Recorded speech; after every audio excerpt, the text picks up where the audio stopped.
Hey, howdy, good morning. And continue where we left off. If I remember correctly, a friend told me we were pretty close to the end. I'm not gonna do it this stream, but probably by tomorrow's stream. I figure we'll probably go through 3, maybe 4 chapters. And then... Sorry, clip my glasses. And then after that, we'll probably be pretty close enough to the end to just like finish the rest and all. One more stream. Oh man, I'm a little sleepy. What's new? I'm apparently always tired in the morning. Oh man.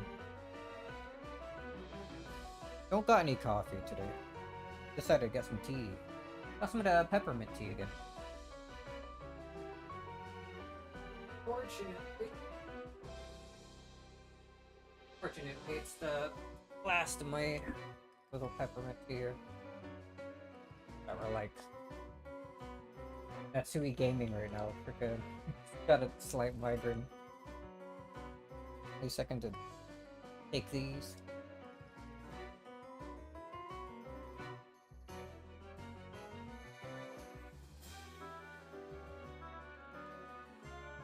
Might make me a little sleepier in the middle of the stream, but oh well, we'll power through.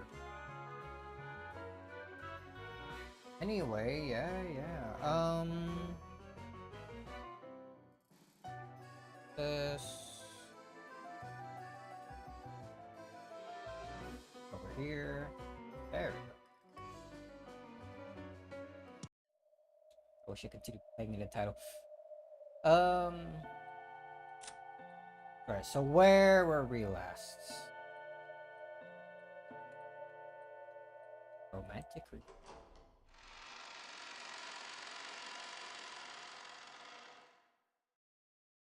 And it's only been a week, but it feels like it's been so much longer.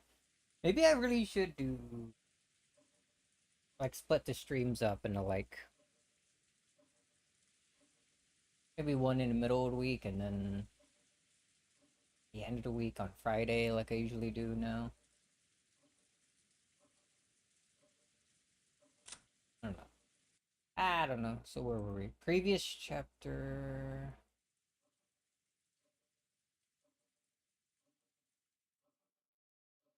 Right, we had the whole thing where George, Jessica, Kenan, and Shannon, and I guess Beatrice there too. The new Beatrice. We're all fighting to show their love, I suppose. We had the two freaking dweebs come out of the butterfly brooch and give them like challenge them. Magic. Right, I think this is where we started the last stream. Had Battler trapped in the room. I believe like had his finger bitten off, but it wasn't. And then right, the chain on the door transformed to normal chain, but he's still, I guess, trapped in the room. He needs to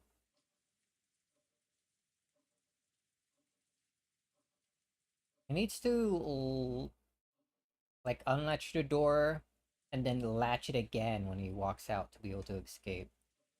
And I don't see how that is actually possible. The pardon for fur.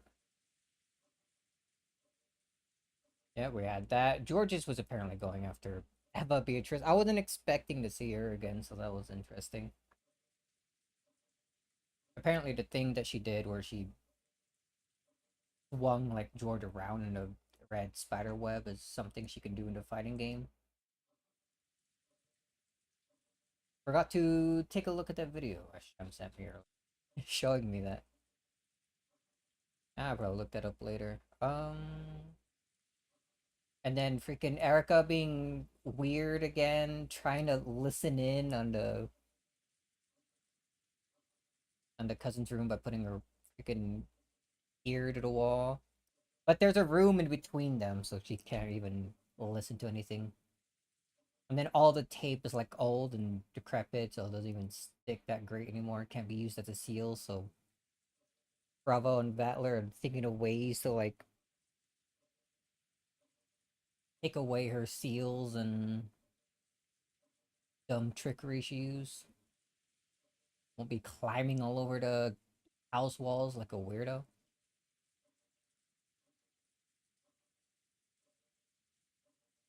Oh, and then Erica and Delnor had this like duel thing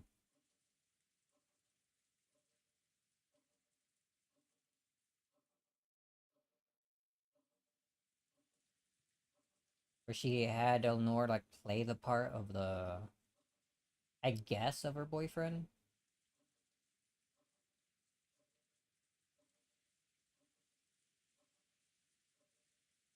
Ex, I guess, boyfriend.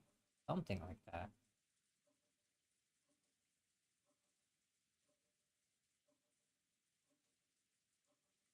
Without love, it cannot be seen. Because of love, you end up seeing things that don't exist. She understands that. Why is she even acting like this?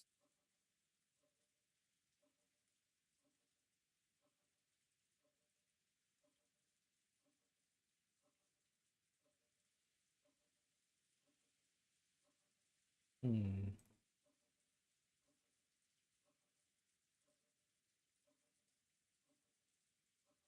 Alright, and then we ended right before Jessica went and did her challenge thing. Okay, okay.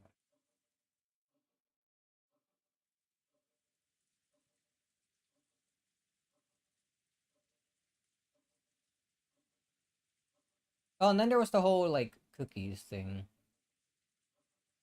Teachers tried making cookies for Battler, and he just couldn't accept them. He wanted them, but he couldn't accept them.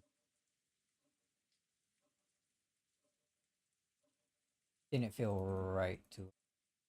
A bit sad. Alright, I think we're basically caught up here. There's the whole, like, lover challenge thing that Battler, Jessica, and Beatrice are doing. There's the thing where Beatrice made Battler some cookies. He told him to take them away without even taking a bite. That made Kumasawa mad. There's the battle between Erica and Delnor. About the whole love thing. Delnor couldn't counter, or couldn't prove that he wasn't.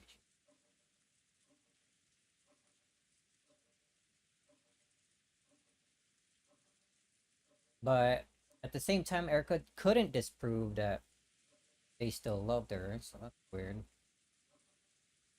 Hmm. George had a battle with Eva Beatrice and won. Killed his own mother. It's gonna be insane if Eva turns up dead when we get to the first set of killings. Or heroes solve this mystery. Oh yes, Jim. Ah, there was something I wanted to ask you, but I forgot what it was. Maybe I'll remember later.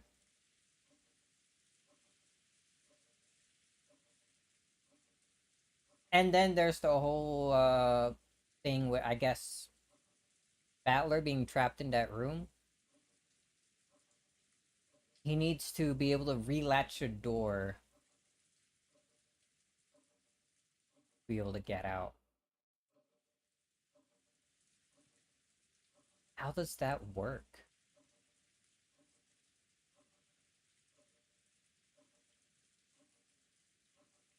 Oop, almost drank a freaking tea bag, dude. I forgot these were still in here.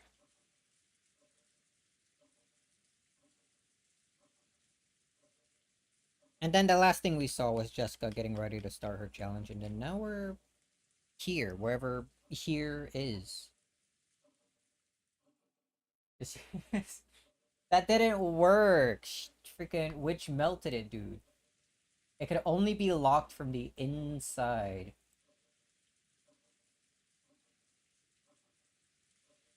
It was set in red. But he's the territory, like, master, lord, whatever they call it. He could just say in gold that he can lock it from the outside and be done with it, right? Can he do that? Can he overwrite the red with his gold? That should be doable. I don't see why it wouldn't work. Alright, and then, just in case, anything new we got in characters? Got these two idiots.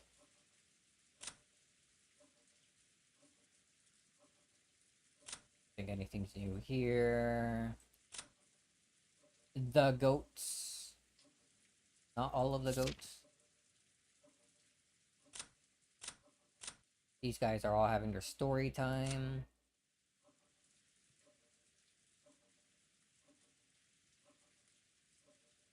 So what? Hmm. Did we see much of them at all last stream? They were talking about the whole cookie thing. I remember that for a while. But I don't remember much that important between that conversation. And of course, everyone here is still alive. You say that as if you know what the gold truth is. It's the truth he can use as a territorial lord.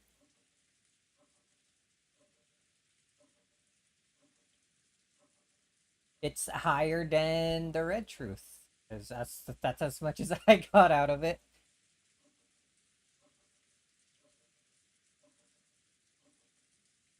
Yeah, what I said earlier probably doesn't even work remotely, like at all. Thinking about it,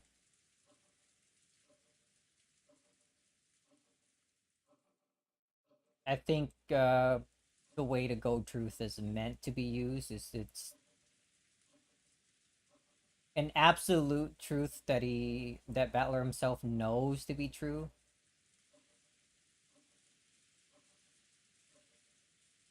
That can't be contested. It's and it's higher level than the red truth because only the game master can use it. I think that's how it works.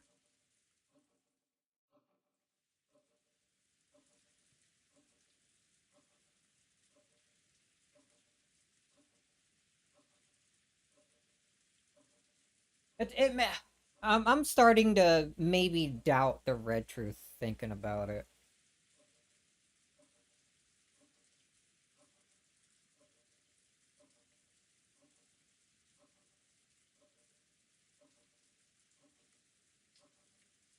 Because I don't know, at the very beginning, the way it was like set up is that the red truth is an absolute truth. If anything else, you can believe what the red is. But it's something a witch, only a witch and like demons can do. And then why could Battler use it in like episode 3 or whatever? That's weird. Let's put that to the side.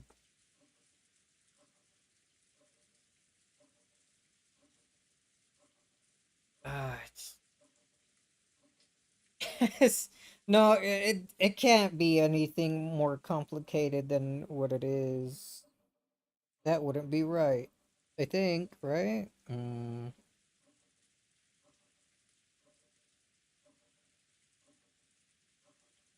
Because we know that there can be multiple truths. Multiple people can believe in what they want to believe, and that could be their truth. Is the red not the same way?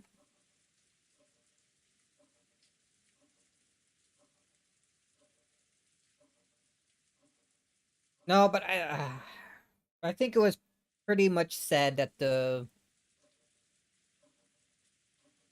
The way you believe in the red, like how you interpret it.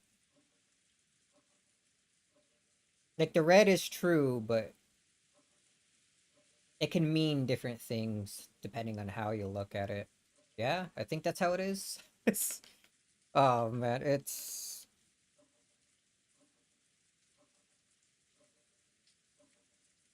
my brain ain't ready for this kind of thinking. Hmm. All right, let's just continue. Let's go ahead and start. I'm like have a slight headache. I'm a little bit mad. I'm a little bit mad because I freaking when I made my breakfast, I accidentally I tried pouring in a little bit of salt into like my eggs, like as I was like mixing them up before I cooked them. Like I cracked some eggs into like a little cup and like mixed them before putting them in a pan to make scrambled eggs. I wanted to pour a little bit of salt in there, and then I accidentally put like a freaking lethal amount. I didn't want to crack open any more eggs, so I tried salvaging it, and it just didn't work out. That freaking a single like bite of the egg felt like I was eating mushy salt, like mushy pure salt. It was so bad. I didn't want to waste food, so I tried eating as much of it as I could, and I couldn't do it. So bad, dude. I'm pretty sure I lost like 80% of my moisture consuming that.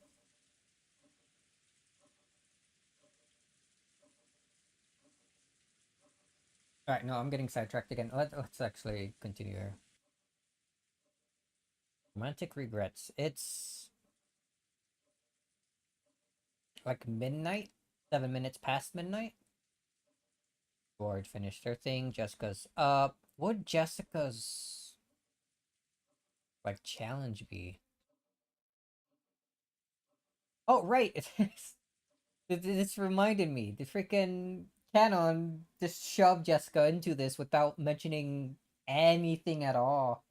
George got like caught up to speed by Shannon, and then Canon was like, "Hey, just check out this butterfly brooch," and there they were.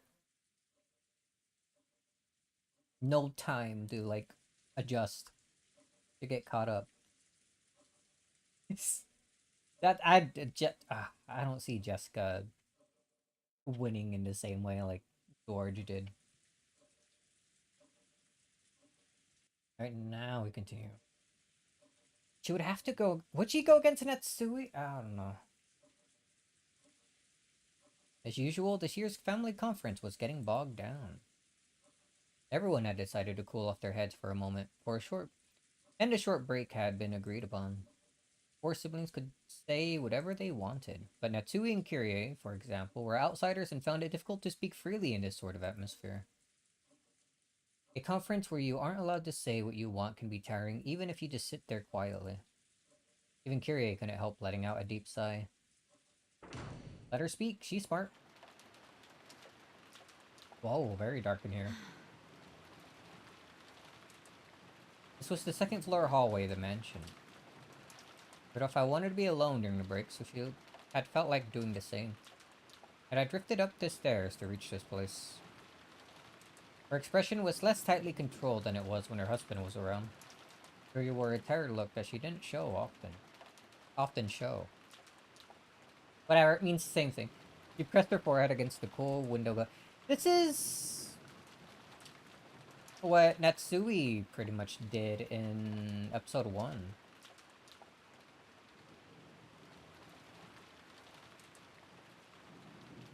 It's a similar mentality here too. Isn't this basically what Natsui was like lamenting about in episode 1 as she like tried cooling her head off against the window?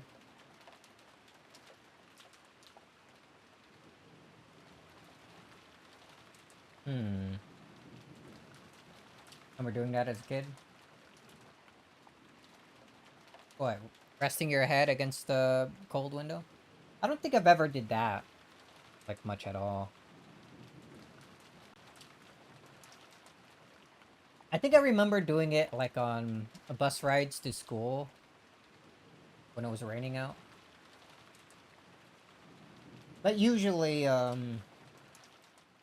if it's raining, I like to open the window a little bit just to hear the sound of the rain like clearer.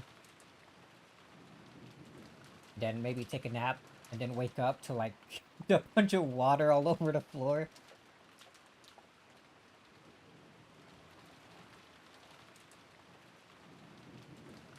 Maybe a bit silly for a 40-something-year-old to do that. What? Your age is not that old.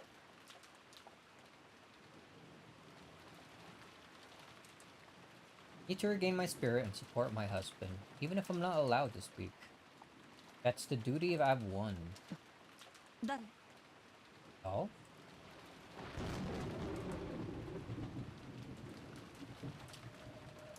Oh. Jessica. Jessica?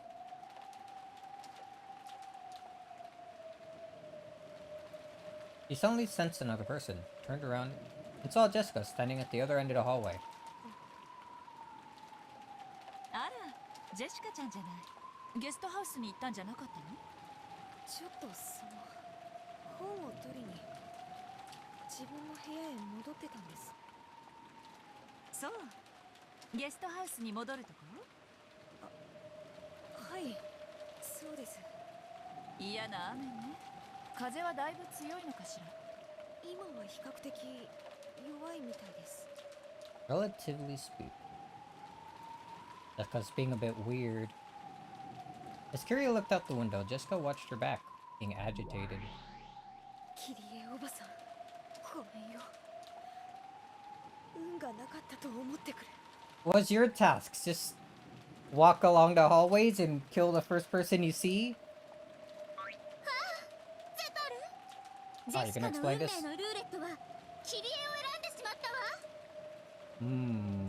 Yo, turn that down slightly. Man, your voices are loud.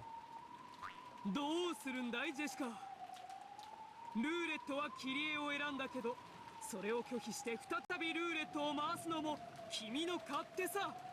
Oh, I have the choice of spinning it again, huh? 試練に捧げるのは誰の命でも問わないのだから。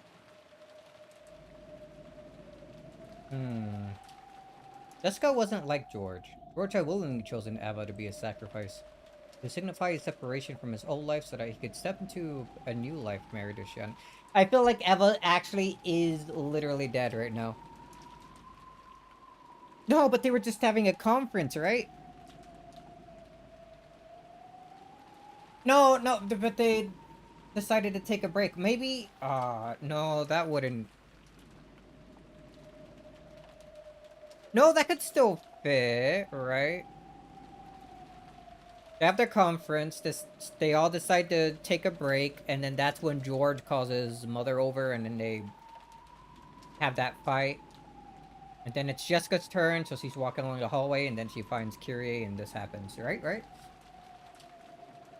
Kyrie it's... Yeah, freaking Kyrie's gonna start dishing out magic and stuff, dude. I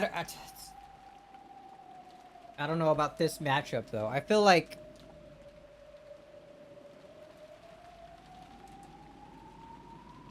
Kyrie probably has this handled much more than Jessica would.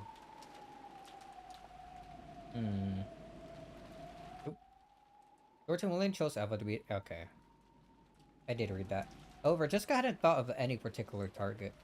So she had left it up to the roulette of fate. That roulette was nothing very grandiose. Grandiose? Ow? Oh, so this. She had simply walked around at random, imposing a rule on herself saying that the first person she met would be chosen as a sacrifice. Alright, so I was right about that. And so, the roulette of fate had brought her to Kyrie. Psycho behavior. Of course, there was nothing forcing her to keep that rule. However, it was the rule that she had decided upon and didn't want to break it. No. Now that she was participating in this demon's game, this was the one bit of justice that she could cling to.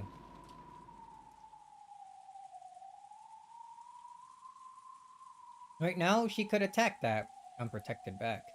Jessica still wasn't able to fully resolve herself. うん、どうしたの？ What is it? Trying to kill me? Haha, you wouldn't do that. Stab me back? Nah. 何か私に話でも？ Noticing Jessica's strange silence, Kyrie turned around. That unprotected back was already gone. I realized that her hesitation had cost her her own first chance. Damn, alright, time to spin the wheel again. Pick someone else. The ticket on the demons game to prove her love for Canon. However, would it really be alright to sell her soul to demons for the sake of love? Not wanting to let George, who already come in terms with his situation, get any more of a lead on her, she had energetically consented to the demon's game. But her heart still wasn't ready. キリエおばさんにこんな質問まずいかな。 Would you kill for love? 何？ジェシカちゃんが私に質問なんて珍しいわね。答えられるものだといいんだけれど。実は好きな人がいるんです。あら、そうなの？それは素敵ね。まさか恋の相談なの？そんなところです。いいわよ。私でよければ力になるわ。ありがとうございます。実はそれでその The servant.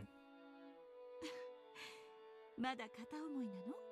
いえ、そこから両思いになりたてって感じのとこです。ただその結ばれるには試練があって。 Magic involved, some weird demons I can't tell the genders of. 試練？何それ？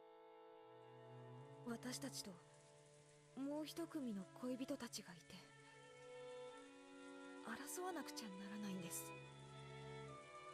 三角関係？それとも四角関係？複雑そうね。それで？勝った方の恋人同士しか結ばれない、そういう複雑なことになってるんです。つまりその嫌な話ね。相手を踏み台にしてしかどちらも成就できない恋なのね。はい、自分たちが結ばれれば相手が破綻します。そして逆もしかりです。質問の趣旨が大体分かったわ。こういうことでしょ？人は幸せになるためにどこまで他者を踏み台にすることが許されるのかでしょ？ Man, Kyrie's smart, showing why she's the best. It was once again apparent just how smart Kyrie was. Yo, this is exactly what I was saying. Thank you, game. She immediately figured out the question that Jessica wanted to ask 戦 most. わなければ自動的に相手が勝ってジェシカちゃんたちは負けになる。しかし戦って勝てば相手を破綻させることになる。This game knows you so well. It can't be uncommon for stuff like that to happen. I mean, it happened to freaking Joe a billion times. It happened to me a few times. I'm sure it's very common with other people who go through this. Don't fight, I mean, they win, you lose. However, if you fight and win, you cause other pair to break apart. どちらも嫌な話ね。でも聞くまでもなく答えは決まっているわ。はい。 Is it? Kyrie giggled. She wasn't willing to commit to her love, then that would show the measure of their relationship. If that was the case, she should just let the other pair of lovers win. However, if this was a love she couldn't abandon the victory either. So, he had no option but to fight. In the end, Jessica's hesitation was caused by guilt, of her forcing the others to split apart as a result of her inevitable decision. やっぱり私は甘えているでしょうか。そうね、甘えてるわ。でも自分たちが結ばれるために誰かを踏み台にするなんて、そんなの辛いです。じゃあジェシカちゃんは恋のお相手を諦める？ Hmm. それは断言するわ。その方が辛いわよ。地獄を這うことになる。生涯ね。 A hardness had entered Kyrie's gaze. 私は6歳だったから当時は何もわからなかったけれど、遺品の中にお母さんの手記があったわ。それは日記のようなものか？どちらかというと随想録ね。 Did she write about, like, Rudolph and what was going on with him and Nasumu? 日記よりももっとアバウトなものよ。亡くなってすぐにそれを見つけて読んだけど、その意味を理解できるようになるには長い時間と私の成長を待たなければならなかったわ。なるほど。キリエの夫婦仲についての悩みが記されていたというのか。あれは完全にお母さんの呪い帳よね。その中身は6歳の私がずっと漠然と感じていた疑問を次々に表解させてくれたわ。Hmm. Really? When you were 6? When I was 6, it seemed as though my parents were very close and had no problems. And though I think it odd that Oni-chan lived separately when he was meant to be part of our family, and I did wonder why he only came home every once in a while, I accepted it as the way things were. アスムのことは知らなかったのか？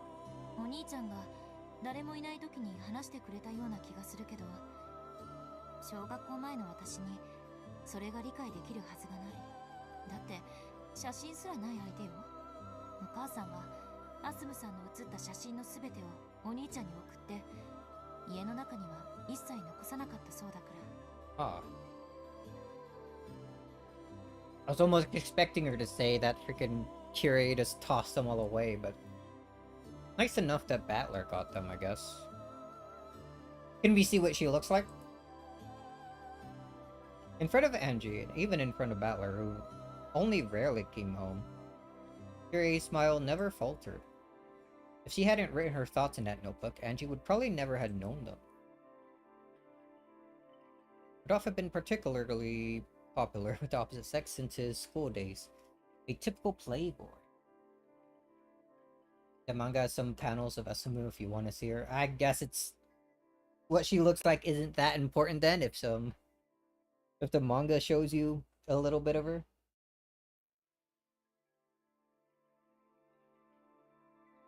I guess that mostly to... because I'm, like, wondering if it's, like, an important plot point. I guess that answers that. Manga doesn't even know her full face. Nah, it's fine. Spoiled again. I can't believe this. Darn. Ban him. Spoiling in my chat.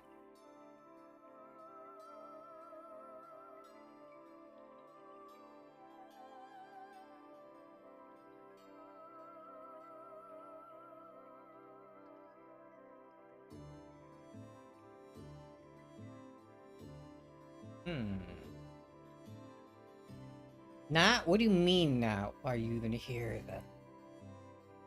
Alright. Back to this. Audacious, over the top, and not yet lacking a little gentleness towards women. He had probably built up a formula for getting women to like him.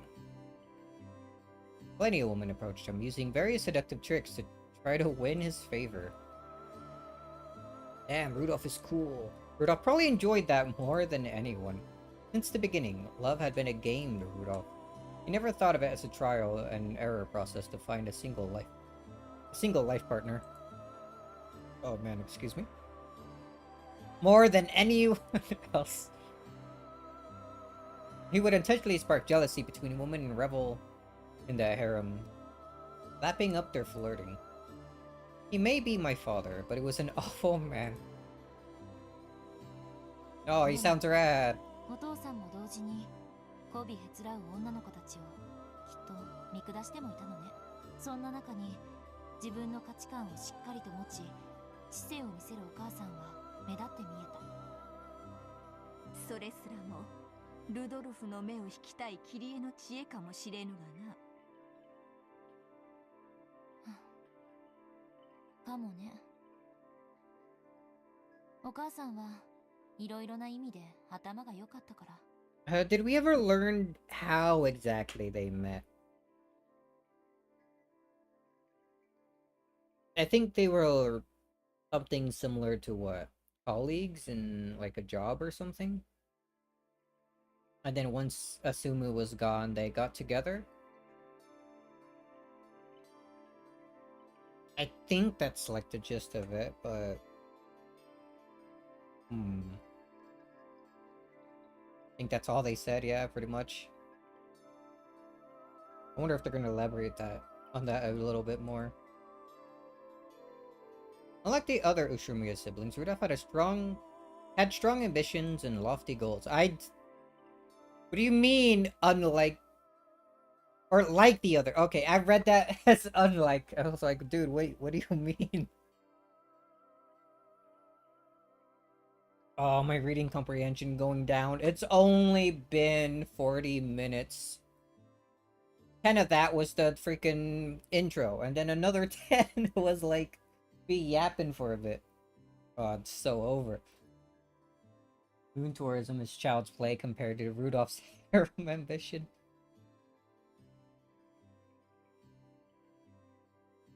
Rose strong ambition of being a loving single mom. Oh, dude. Right, so like the other Ushinomiya siblings, Rudolph had strong ambitions and lofty goals. Under the models of who dares wins and it's not a crime if you don't get caught. That's quite a motto to have in this series, dude. He would set up businesses that were borderline swindles or bending the law and then bail out of them. Then repeat that process over and over. He sounds like he'd be popular with a lot of guys. Surely he wouldn't get into big trouble. Apparently, he was already making use of that talent in his college years, cleverly making money by thinking up shameless projects and selling cheap tickets to parties for them. So much money that he could brag about how his wallet was always stuffed with 110,000 yen notes. Many women fell for his charisma and being the man responsible for these radical projects, as well as his thick wallet and generosity. Generosity? I don't know, maybe they only wanted the wallet. Would be a lie to say Kyrie was not one of them. However, what made Kyrie very different from the other women was that she could also support Rudolph as a business partner. Rudolph would laugh all the way to the bank as his large-scale party succeeded. His female entourage would surround him, and Kyrie would be the only one among them able to calmly point out several ways that income and expenditure could be improved upon, and even lay out a proposal for the next project. そうしてルドルフにパートナーとして次第に認められていくわけであるか。 You can't say that. That's...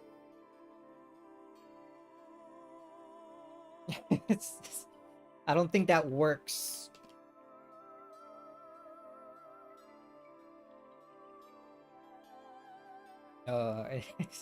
In that manner, Rudolph must have slowly begun to accept her as a partner. 男子厨房に入るべからずっていうように、女もまた財布に入るべからずって空気はあるわよね。 Men don't belong in the kitchen, but I like cooking. Except this morning when I poured like 10 pounds of salt into my eggs by accident.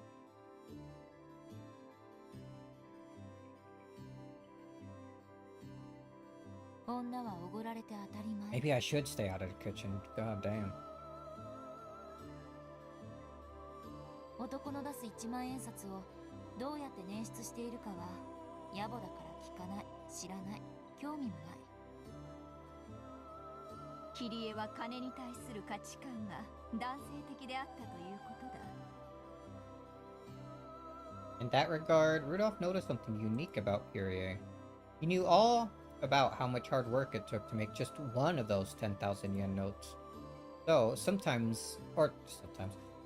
somewhere inside of him, he looked down upon those extravagant women who never even considered the efforts he had undertaken. Among all of them, only Kyrie possessed the same sharp financial intuition as Rudolph. Every time Rudolph thought of a new plan, he would talk to Curie about it, work out the kinks, and make it succeed. In this way, Curie stealthily worked her way up until she was the number one of Rudolph's large group of followers. で Okay, も did I read that right? お母さんだって女。他の女たちにチヤホヤされてるお父さんを見て心が安らいでたかどうかは疑わしい。ナンバーワンよりオンリーワンの方が良いというもの。そういうこと。 They bonded over money, surely a healthy relationship.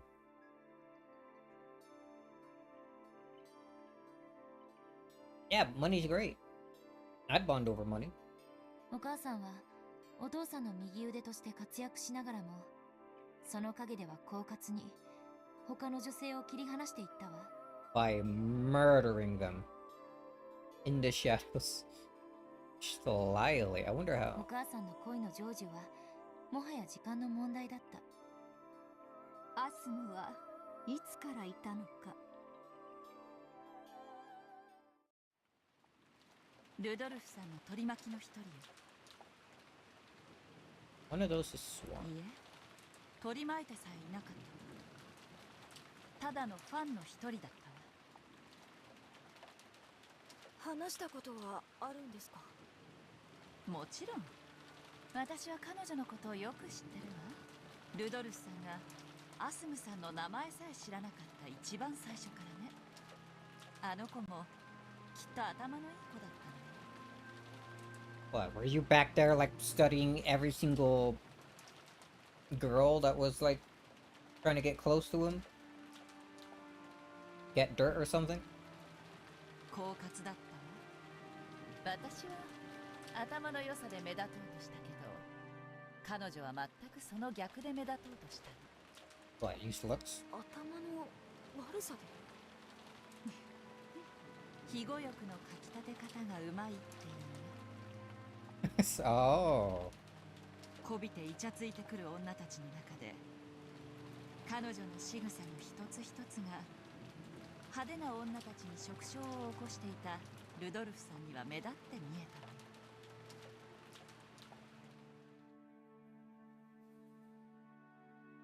たの。 Intelligent and cunning, just like this certain detective.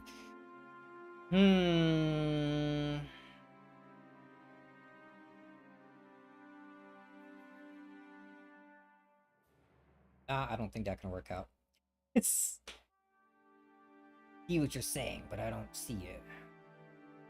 Even now, Curie recognized the mistake she had made in letting Asumu and Rudolph get too close.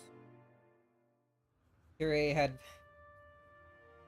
thought that by taking the role of his business partner, she had succeeded in making him entirely hers. Clumsy, just like a certain detective who fell off a cruise.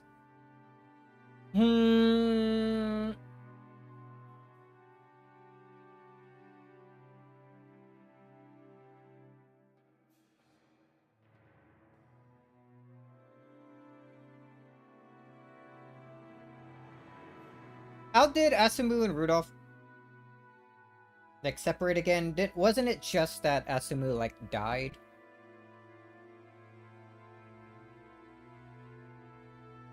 It must, yeah, and no, yeah, she did, and that's the whole reason Battler got mad, because he freaking got with Curie like so soon after that.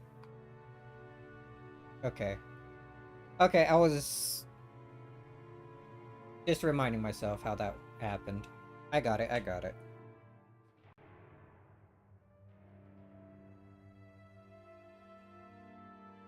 Curie had thought that by taking the role of his business partner, she had succeeded in making him entirely hers. She might have been a little conceited. In her arrogance... Wait a minute, that's what Beatrice has. In her arrogance in trying to eliminate the relationship the other girls had with Rudolph might also have contributed. Perhaps she sometimes tried too hard as a business partner, putting too much pressure on him, regardless of the fact that it was justified. Bit by bit, Rudolph started to need a woman who could stay quiet and soothe him, without making him think about anything complicated. That woman was Asumu. 私は冷酷で知的。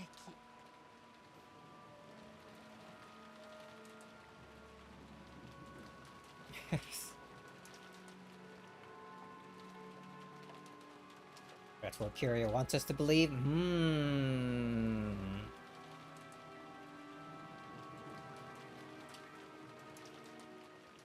So you gotta stop saying that. If they freaking idiot and Asumu as like some sort of connection, I'm gonna literally stop playing this forever. We're gonna just leave it there, and I'm gonna go play like freaking Kingdom Hearts or a billion more streams.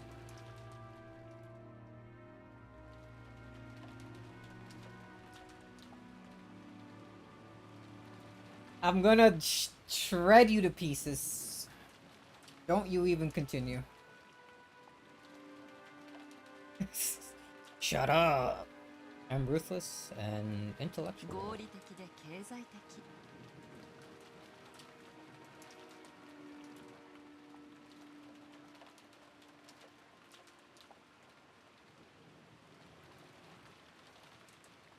What do you mean she's wearing Jessica's dress? How is that a connection at all?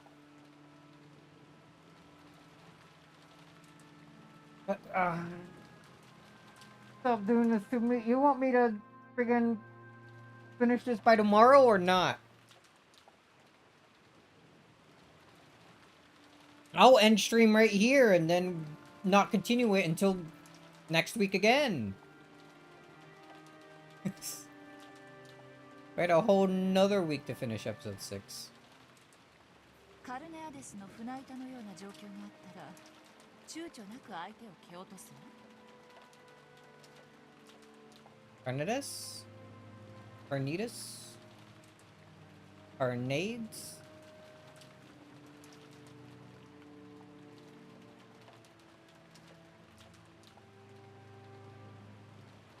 What? What does this word mean? Hold on, I'm looking it up.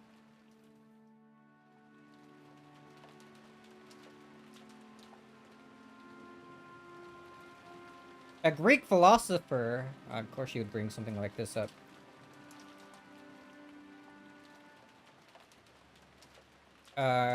Situation?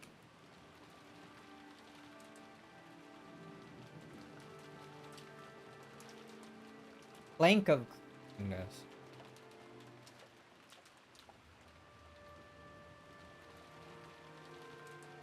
A thought experiment about the ancient skeptic Carnatus about whether it's murder to kill someone out of self-defense in a desperate situation.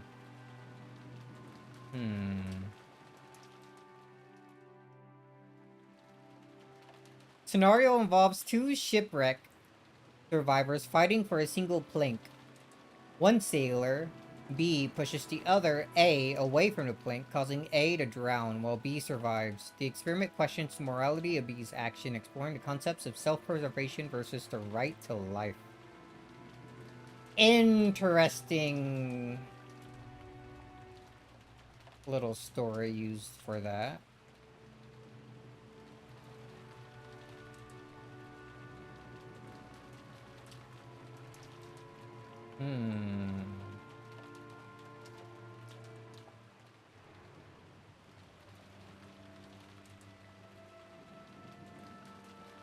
It's more like I want to spend as little time as possible with Erica. Holy.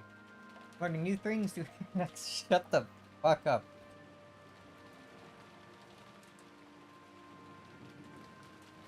Alright, so yeah, okay, I understand this now. In a plank of Carnetta's situation... how do I... whatever. I would push the other person off without hesitation. I still don't know how to pronounce that.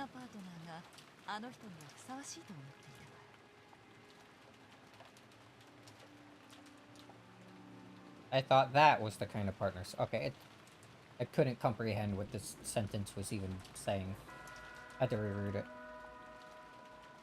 However, though that ruthlessness had made her reliable on the business side of things, outside of business, it might have disturbed Rudolph deeply.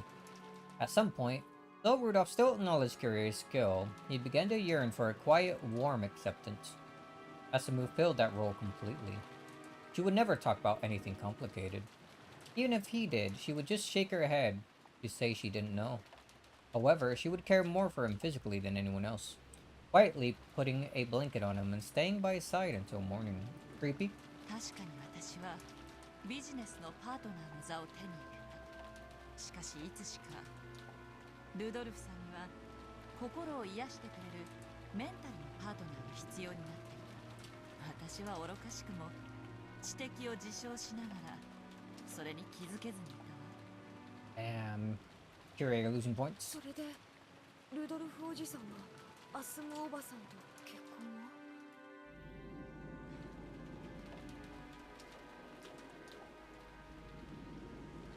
？Alright. ええ、そうよ。取られた。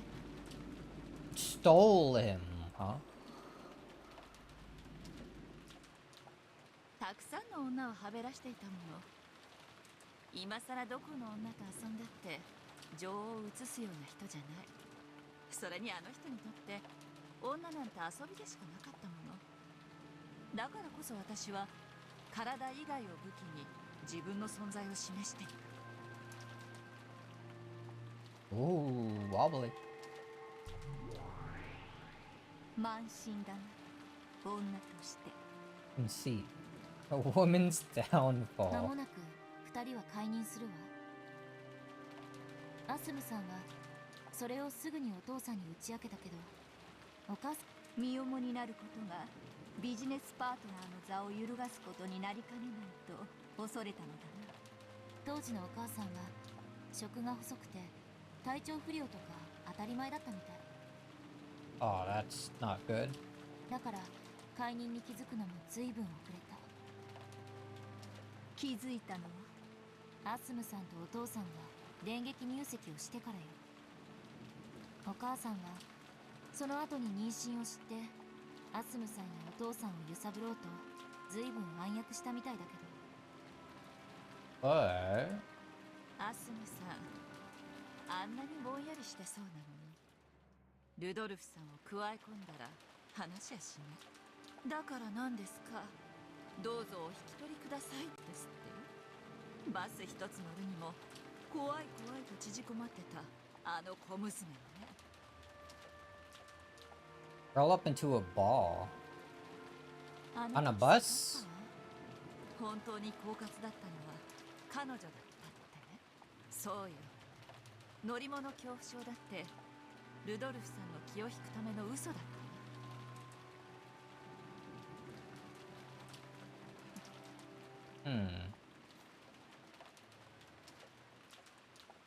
That was a lie? ごめんなさい。こんな話を聞いてもつまらないわよね。 No, no, keep going. This is interesting. いえ、せめて私の産む子だけでも認知させたかったわ。ルドルフさんもそのつもりはあったみたい。病院もきっちり手配してくれたし、アスムさんの出産が近づいても海外しく私のところにも来てくれてたっけ。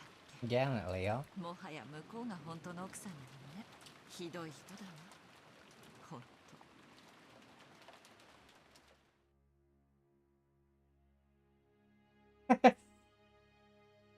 Yeah, we're safe. Good. Erica only likes the truth. After all, it's to tell it can't bear to even tell. Or after that.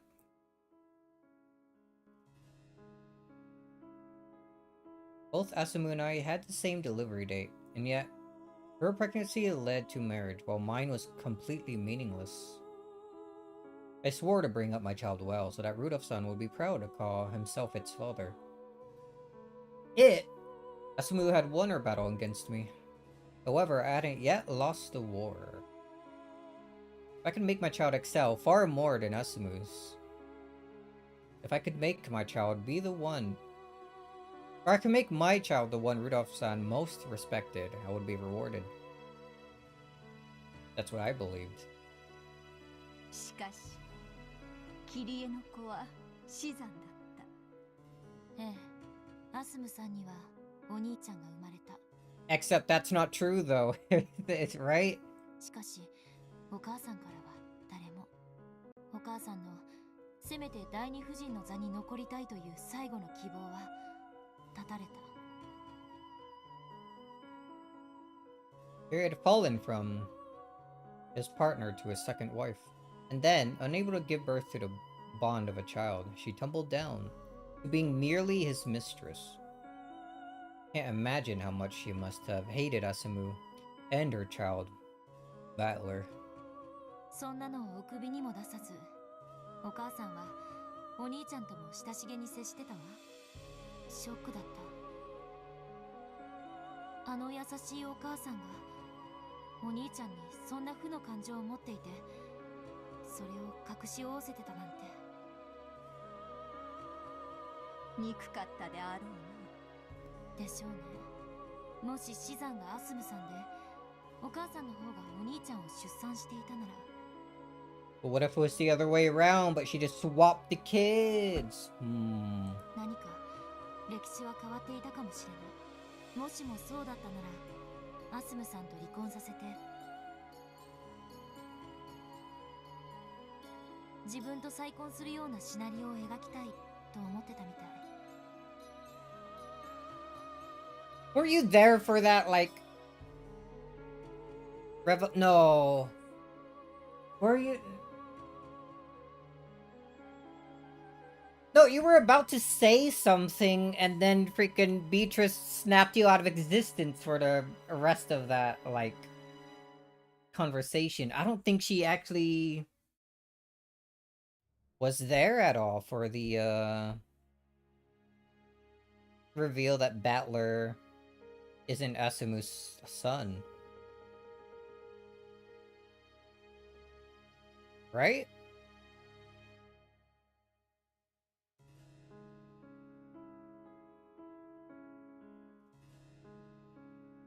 Like, she was... Before she was snapped away, she was trying to warn Battler about something, but I think it was mostly, like... She caught on that Beatrice was up to some sort of trick and wanted to try to stop that from happening. Not that she knew exactly what was gonna go on.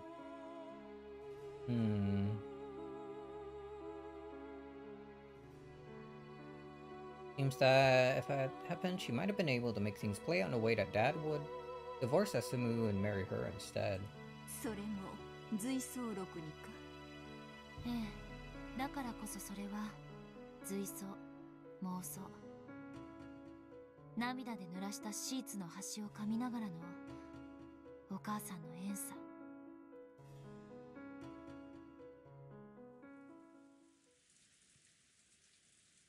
後悔は一点だけ。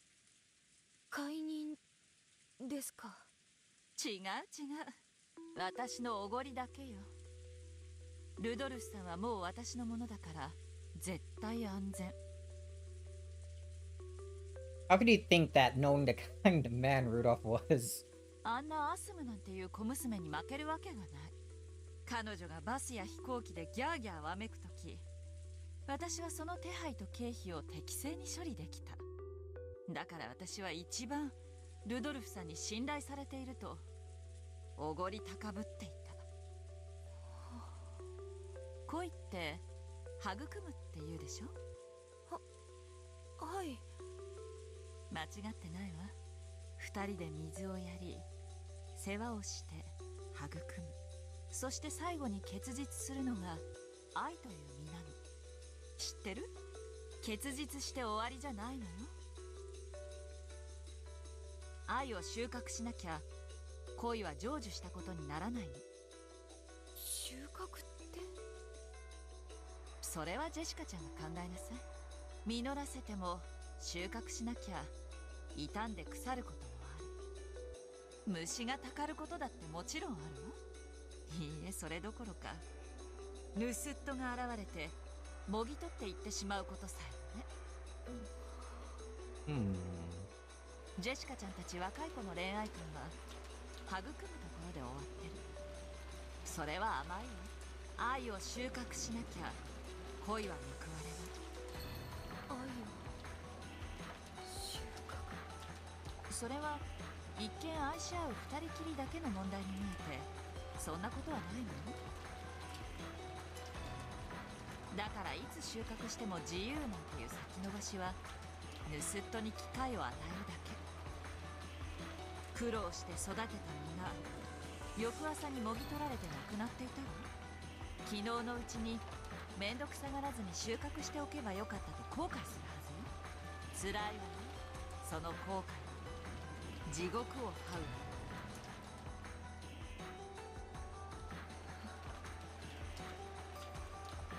私はこう思う。その地獄が18年で終わったから。だから私は自分を間違えない。あの人は私のものだ。もう逃がさない。手放さない。そして主に感謝する。その機会を与えてくれ。絶対にあの人を諦めないという絶対の意志に。 Absolute certainty.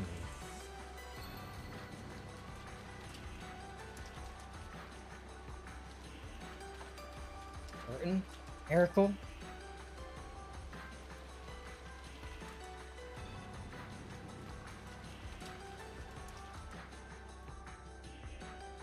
By now, Jessica was speechless and didn't even nod her head in understanding. Man, Kyrie is very well written. Lacking her more. This true form of love that Kyrie was telling her about was far, far more harsh than anything she had imagined. 今の私はルドルフさんを私のところにつなぎ止めるためなら、そしてルドルフさんの敵には一切容赦しない。あの人が望むならば、私は人殺しさえも躊躇しないかもしれない。What if he did wish for it?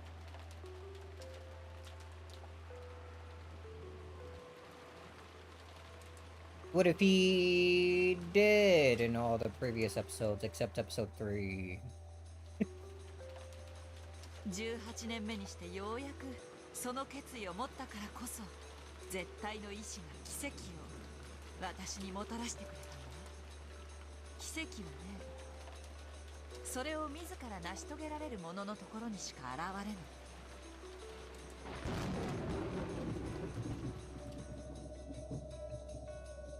Asmu's death was no murder. However, Kyrie had often cursed her and hoped for her death. Yeah, we learned that in like episode... Was it episode 3? Yeah, that was Eva Beatrice. Learned that in episode 3. And finally, on the 18th year, she built up the determination to kill her with her own hands. Then, wait, did she actually just straight up murder her? And then she actually got herself a knife with which to do the deed. That was then, or that was when the miracle occurred.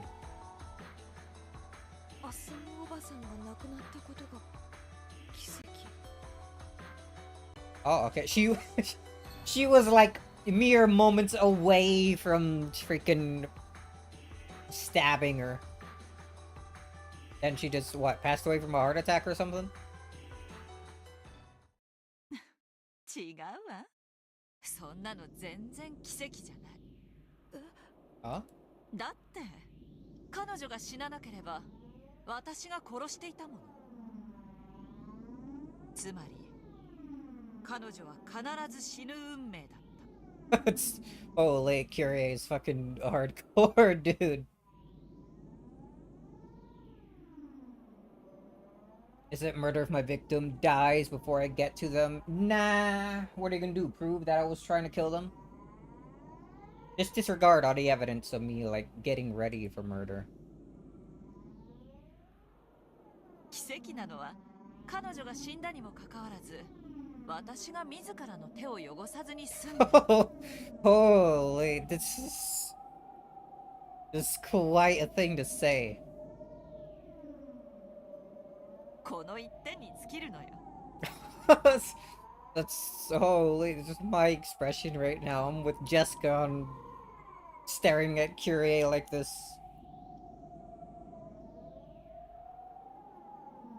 You really just up and say that?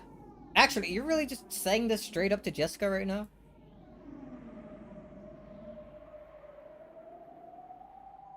Until now, Kyrie had never shown Jessica. No. She had never even shown Rudolph that glint in the deepest depths of her eyes. It told plainly and clearly that romance and love are not the sweet and fluffy candies that young girls imagine them to be. Jessica was overwhelmed by that pressure and stunned silent, and she had to acknowledge it. This was the power of will that she could make love be realized. The power of will that could make love be realized. Okay, I did read that right, I think.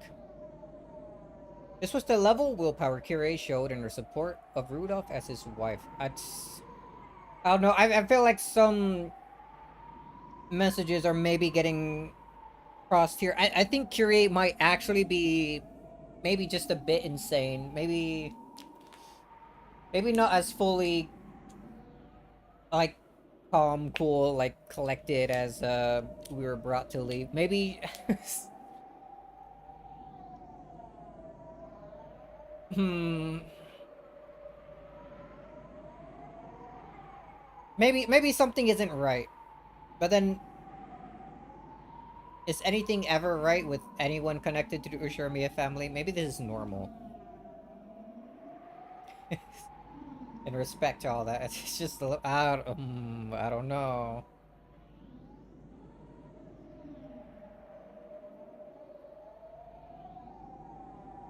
I'm giving off like freaking massive. Who was the one that was like all envy and stuff? Was that Mamon?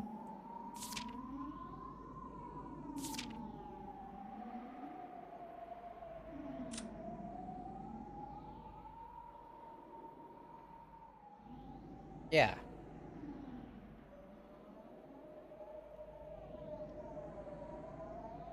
Greedy but a hard worker, she will spare no effort to have a permanent monopoly on someone's affection.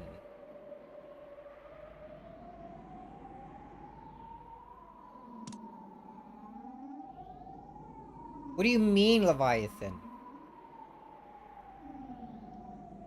How could you be so wrong? I literally read it correctly. I forgot which one Leviathan.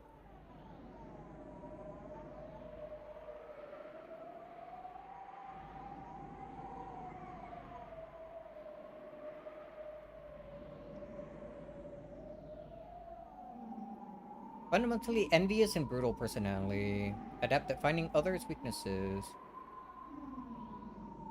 She is better described not as envious, but as a crybaby who wants her own way. Yeah, no, that's not it.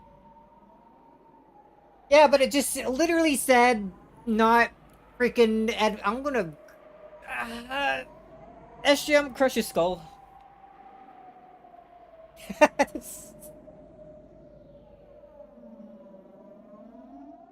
Alright, let's continue. But yeah, it's. I feel like that last sentence there on Mamon's like description describes. I guess these last two. Well, nah, it's mostly the last one that I think describes Kyrie like the most, like pretty well, in what she's told us so far and everything. Probably coincidence, but I like that connection. I think. Uh, was Curie ever stabbed with the Seika Mamon? I feel like I want to look. Hold on. Go to page 4. Small detour, because I want to know. Just a quick couple minutes, in and out. Then we get back to the story.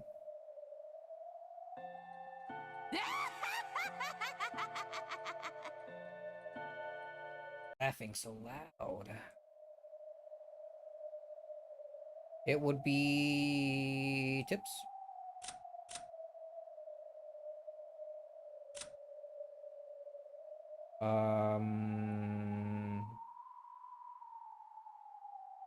No. Would it be? Actually.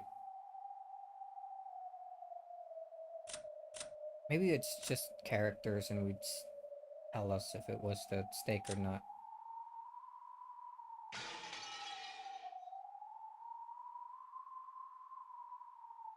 No, they didn't. They didn't use the stakes for the first episode.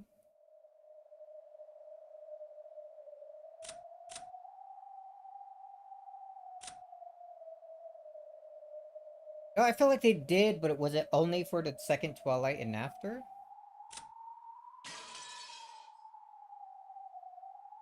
She was killed again in the first Twilight, but that time it was,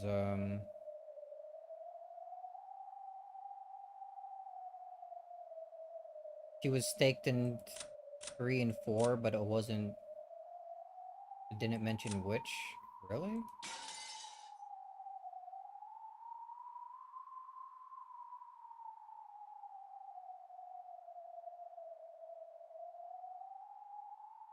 Hmm. I feel like after the credits where it gives like a freaking video game scorecard of how everyone died, it tells you which stakes pierced. Like each person. Oh, which is score sheet.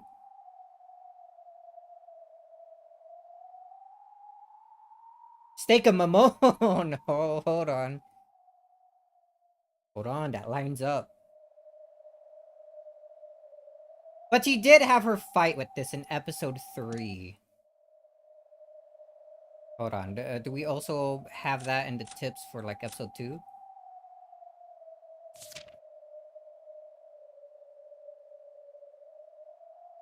Okay, it's no stake.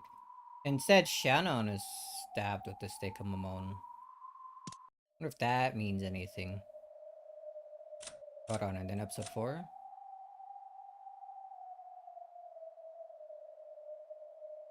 Nothing? Give us the score sheet for every episode, dude.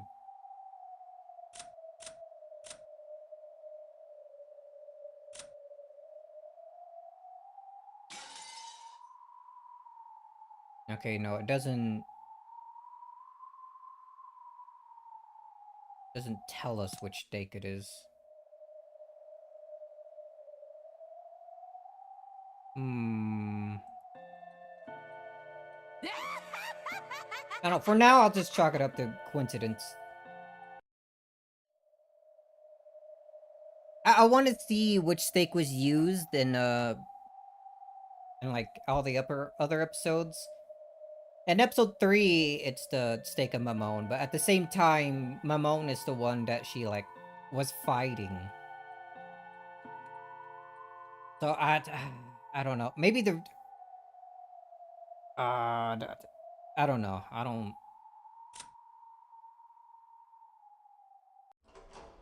I'm not sure if it's a full connection by thought there or not.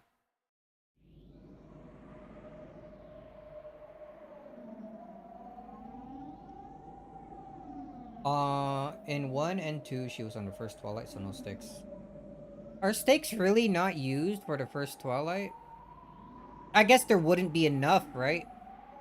After the first 6.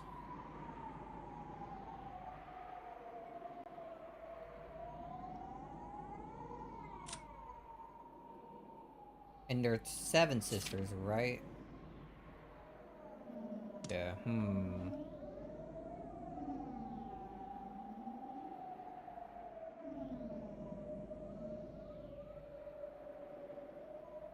What do you mean I forgot the entire epitaph? No, I just forgot how math works. You dumb idiot. I'm gonna shred you.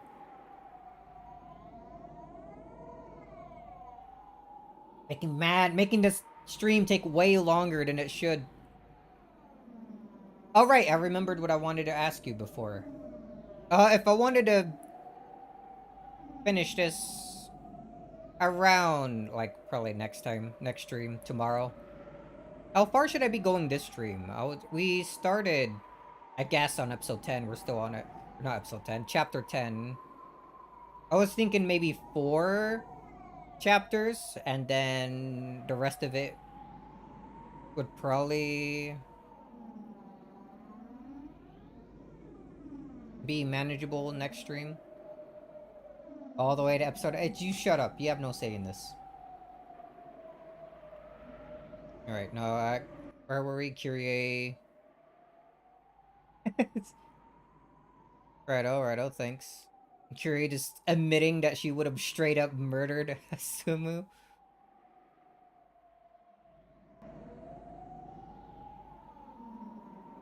Just the level of willpower Kyrie showed in her support of Rudolph as his wife.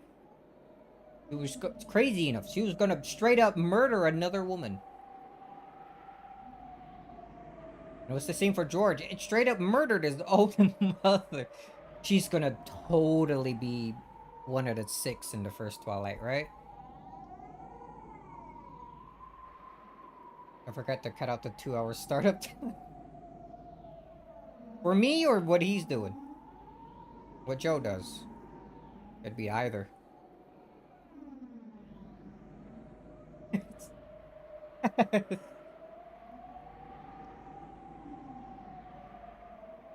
Yeah, it already had the willpower to confront everything in the way of his love that transcended status.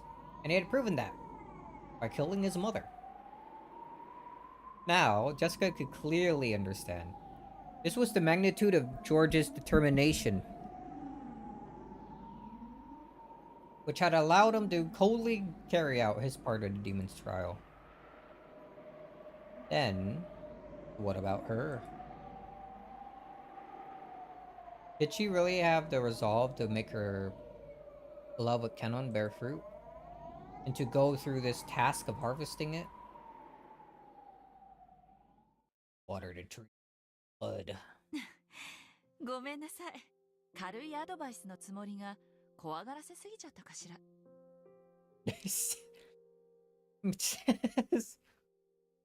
Maybe. That's one way of saying it.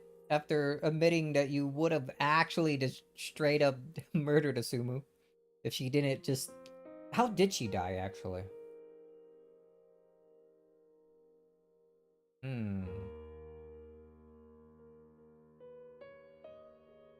Like, we know that she did die.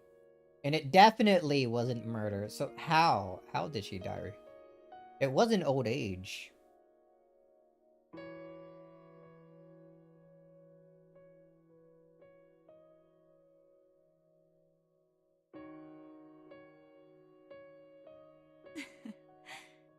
この天気のせいね。軽く凄むだけのつもりだったのに加減を間違えちゃったわ。Yuri let a relaxed smile rise to her face. The tense atmosphere finally slackened. However, her words have been gouged into Jessica's heart. Just like this knife is about to be once you turn around. ライバルがいて、お互いが譲れない状況ならばなおのこと、のんびりなんかしてられない。じゃないと私みたいになっちゃうわよ。女は恋のために人生で一度殺意を持つべきよ。Oh, damn. That time is now. If only you knew. 世界中で母を名乗るすべての女がそうだったと断言できるわ。だってそうじゃない女は他の女に食い殺されて生涯を嫉妬と後悔の地獄で這い続けるのだから。私はその地獄に18年いた。私は幸運よ。たった18年で恩赦になれた。あの地獄には今も大勢の女たちがいて死ぬまで出られない。後悔する自分を自らの手で処刑しない限りね。なんていうか言葉もないです。Yeah, same. エールを送るつもりだったのに私ったら脅しすぎたわ。本当にごめんなさい。恋愛なんてもっともっと気楽でいいのよ。恋愛なんて本当に火遊び。誰でも簡単に気軽に遊べちゃう。そして間違えて大やけどした時、その傷が生涯残るんだけどね。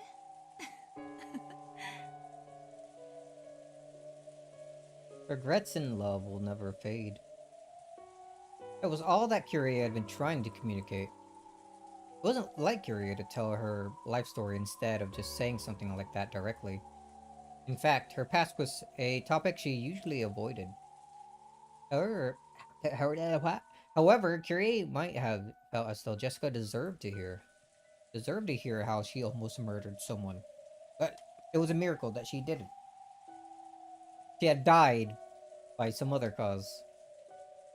Jessica timidly brought up the subject of love. Perhaps Kyrie had opened up and told everything because she had seen the fires of Jessica's determination in her eyes. Determination, again, really is like Undertale. じゃ And this is あ、the 私は genocide そろ route. そろ戻るわね。今の話、私たちだけの内緒よ。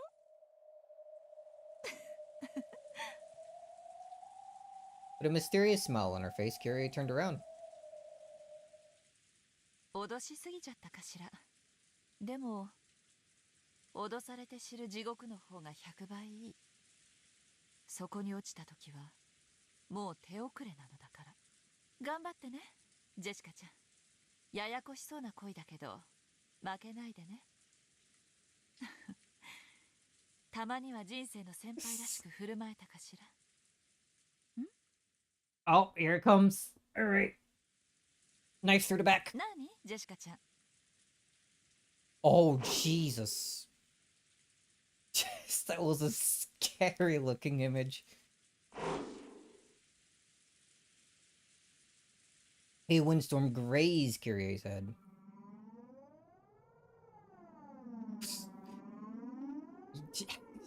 You okay, Jessica? Your eyes looking a little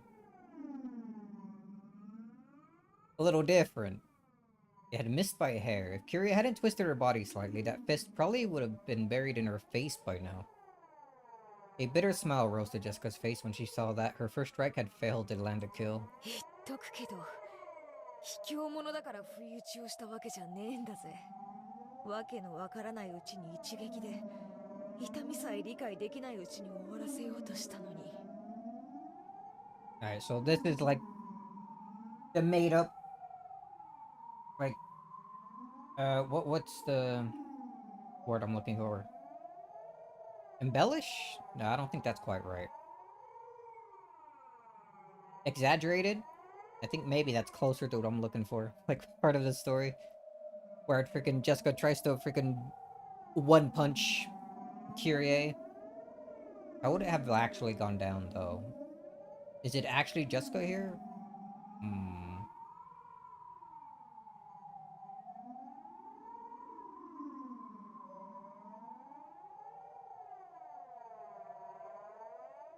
You have a good stopping point if you don't mind the next stream being 6 Joe hours. Ah, it's... Tomorrow's the weekend. I don't mind how long it is as long as it doesn't go on past, like, 8 hours. After that, it starts getting a bit rough, especially when it's constant reading. 言ったでしょ、嫉妬の地獄で生きてきたって。刺されそうになったことの2度や3度あるんだから。 Damn. That's like a second sense to it.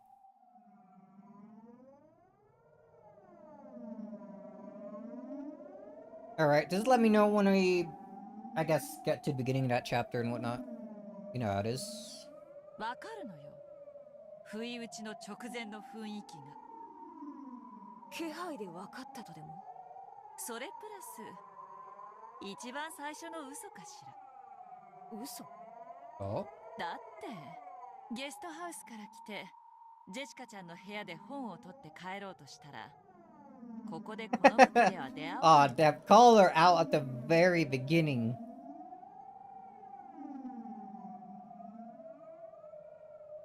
あなたがその嘘をつく必要性につい She was て flipping the チェス盤 chessboard 理論で想定した at the 7つの very ケース start の of this 中で conversation. 最悪のものがこれだったわ。Prison strip.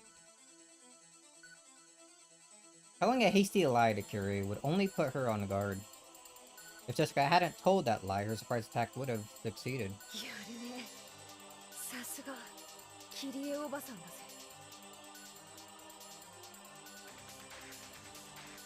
ぜ。Chessboard was already flipped before Jessica opened her mouth.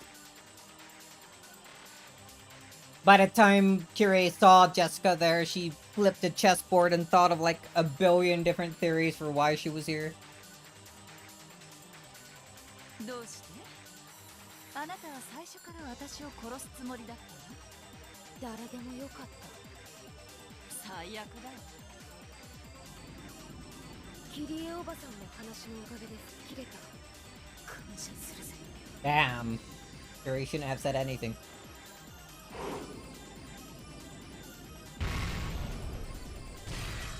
Holy. Making all this noise up here and no one's noticing? Curie dodged a punch, placed her hand against that fist, and slammed it against the wall. Ordinarily, being made to punch a wall should have caused Jessica to hurt her own hand, and roll around clutching it in pain. However, Jessica's fist fucking shattered the entire wall. Big ass hole in where it like punched. However, Jessica's fist had left what looked like a meteor-wide crater in the wall.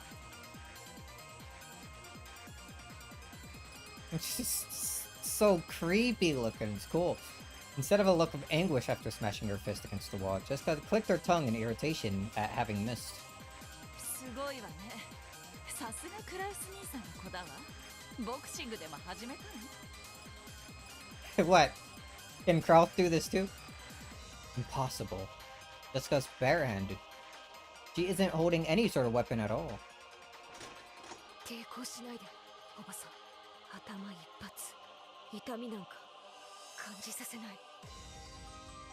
Yuri tried to look confident, but she couldn't hide her confusion at this unreal destructive force. If that punch had hit, her head probably would have split open like Jessica had said, killing her without any pain. 行くぜ。A third punch!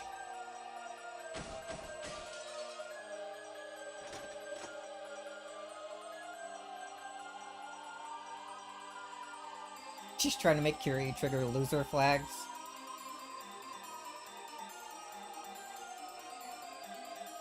Oh no, it really is that underground fight again.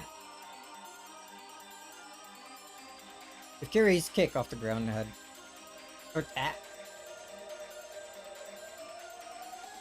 if Curie's kick off the ground and leap backwards had been an instant slower, her gut probably would have been pulverized. Though she had avoided it by a hair. Jessica's left body blow was followed by a terrible tornado-like gust of wind which blew Curie back. これは夢？私寝ぼけてる。わけがわからない。 This Jessica looked like the normal Jessica, but something was different. It wasn't human, and common sense didn't apply to it. This had to be some kind of nightmare. Curie slowly stood up. Then she looked at Jessica, noticed that several meters between them, and realized just how far that blast of wind had sent her flying.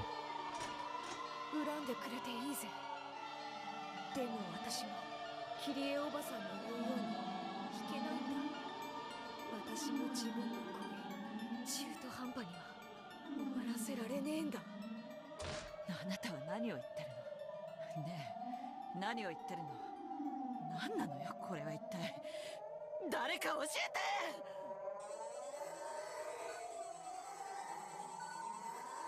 て！ And making Curie panic. The air around Jessica seemed to bend like a heat wave. Oh no, her aura! It seemed to be enshrouding her fists. And it seemed as though something like a red magic circle had appeared beneath her feet. She looked just like a western demon standing amidst the flames of hell. What do you mean, flame upgrade? What are you, a mech? Each time Jessica muttered, her fists were surrounded by a pulsating, sinister red light.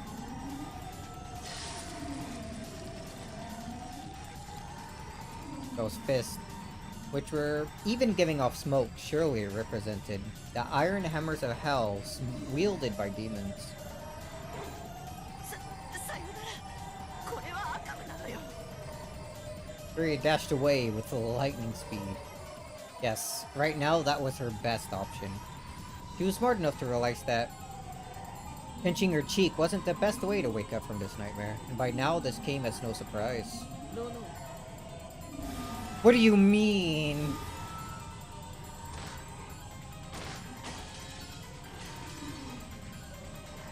Jessica muttered once more.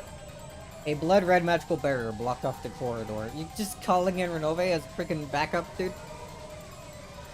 I thought you were supposed to do this yourself.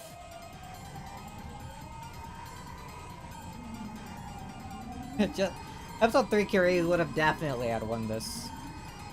Actually, she maybe could have won this episode 2 if Jessica wasn't cheating by calling in support. George didn't need support.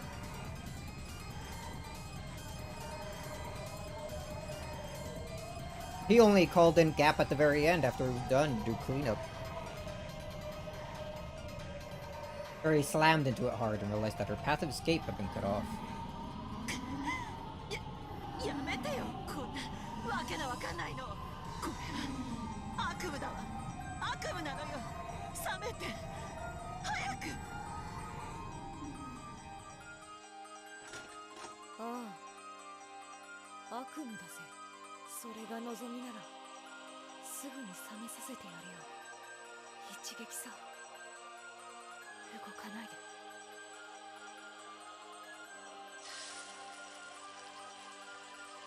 There she comes again.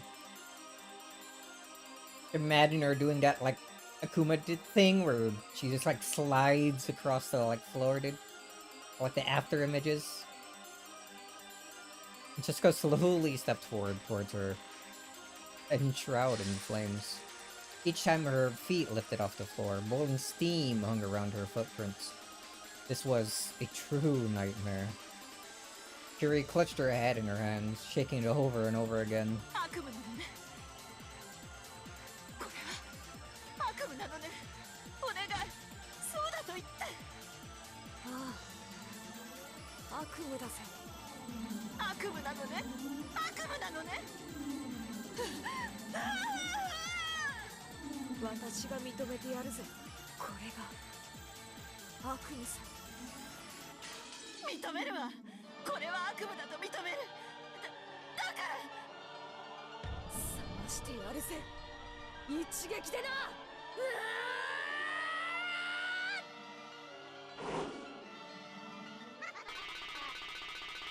Oh?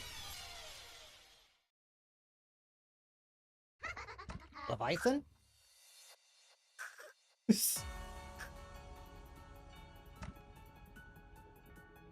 Jessica's neck twisted at an odd angle. She staggered backwards, her eyes rolled back into her head. As though she didn't have a clue what had just happened. A demon stake was buried at an angle into her forehead. Really, a shot to the head. It pulled itself out of her, spun around, and became Leviathan and landed. Was it Mamon that freaking Curie was fighting in episode 3, or did I have that wrong? And she was stabbed by the stake, so I assumed it was her, especially by that description from the character profile that I said matched Curie pretty closely. But now I'm wondering if it was actually Leviathan.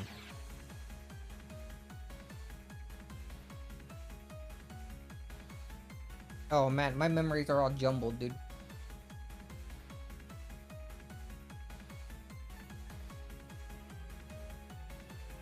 It was the one on the screen. Cool, thanks. Still left behind in Jessica's head spewed blood. Oh, it probably was her. Why was she stabbed by the stake of Mamon then?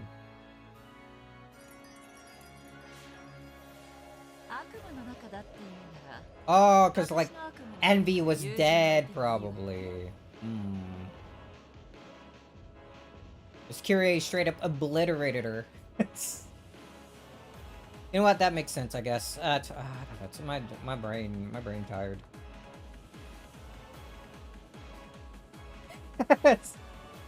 Dude, Kiri could just call upon Leviathan. Defeated her, and now she can use her as a summon. 嫉妬の地獄の友人よ。危機一髪だったわ。ありがとう。感謝は早いわ。こいつ耐えてる。 Pokemon rules. Even though she had taken a deep gouge to the top of the head, Jessica just stood there, convulsing and wide-eyed, and didn't fall over. No new sprite! Blood stopped pouring out of her forehead, and her blank doll-like eyes returned. Doll. Then she slowly pressed her own palm against the wound in her forehead. There was a sizzle as though she had pressed a hot iron against it. It was easy to imagine that she was doing this to seal up the wound. If Curie didn't escape now, there would never be another chance. あいつを倒せる。無理ね。あいつ大悪魔の誰かと契約してるわ。不死身よ。 Damn, immortality. それは愛ゆえにだから不死身なのさ。愛よ偉大なれ。我らの祝福する者に不死身あれ。この赤い魔法の壁は破れる。ロノエ様も大悪魔。私じゃ無理よ。窓から逃げられる。窓もとっくにロノエ様の結界で塞がれてるわ。すごいわね。恋のために悪魔に魂を売ったわけかしら。よくもあんな大悪魔たちとこんなにも契約が。妬ましい。装甲の不 Bumper upgrade. 攻撃反応装備 Alright, dude. How many of these cheat codes do you got? In response to these words, this time her entire body pulsated with a red light. She had upgraded herself with a defensive power that would ensure Leviathan's attacks would never work again. Cheating. 何を言ってる。自己増強よ。エンチャントっていうの。今のあいつは私に二度と貫かせない防御力を持ち、その上攻撃者にダメージ反射する力まで持ってる。 Oh, what Renove was doing. もう人間じゃないわ。化け物よ。なんだ。さっきと大して変わってないわね。そうとも言う。最初の時点から勝ち目がないことに何の変化もないわ。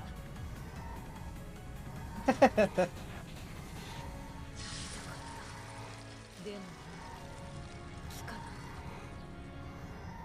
Jessica slowly lifted the hand that had been covering her forehead, and there was no longer any hole there. The hall was blocked by barriers in both directions, and even the windows were sealed. There was no way out.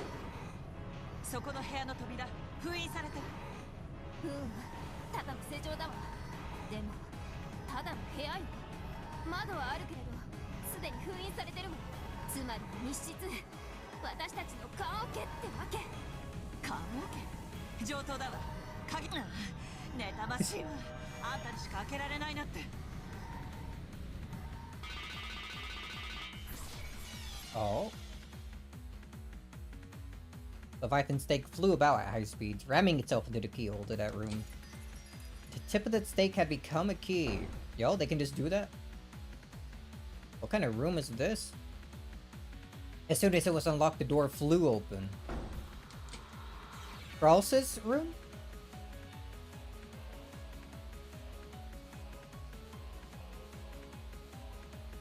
Both of them fell into the room and quickly locked it. Like, I know the rooms in the mansion can all look similar, but this is what we've seen Krause's room to look like, at the very least. At the, during the last episode, episode 5? Okay, good. My memory is good. This was probably Krause's study. Its soothing furnishings brought about a sense of nobility that Krause would probably like. 正常なんかしてもああいつは扉を一撃で打ち砕けるわ。キリエは自分で自分の棺桶の蓋を閉じただけよ。でもね、棺桶の中で私たちにとどめを食らわせたかったら蓋を開けなければならない。With dim eyes, Jessica tilted her head upon hearing Curie's 何を words. 言ってんの。その小さな部屋がどうしておばさんを守ってくれると。確かにこの部屋は密室だわ。私たちの退路はない。でもね、あなただってこの部屋には侵入できないの。Oh, you see, I put the chain latch on the door. It's impossible to open the door when it's latched from the inside.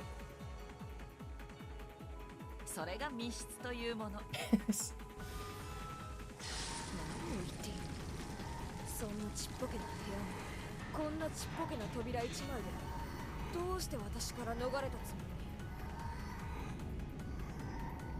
り。You see, it's because she remembered the red truth of the doors can't be opened from the outside when it's latched from the inside. You need to open it from the inside to get in. Damn, Kirie's smart. She read Umineko. She knows how this works.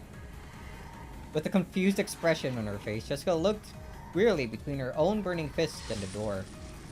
Then slowly, she sent that pulsating red light into her fists. She repeatedly enchanted her fist to give them the destructive power for the killing blow. こんな扉粉々にしてやる。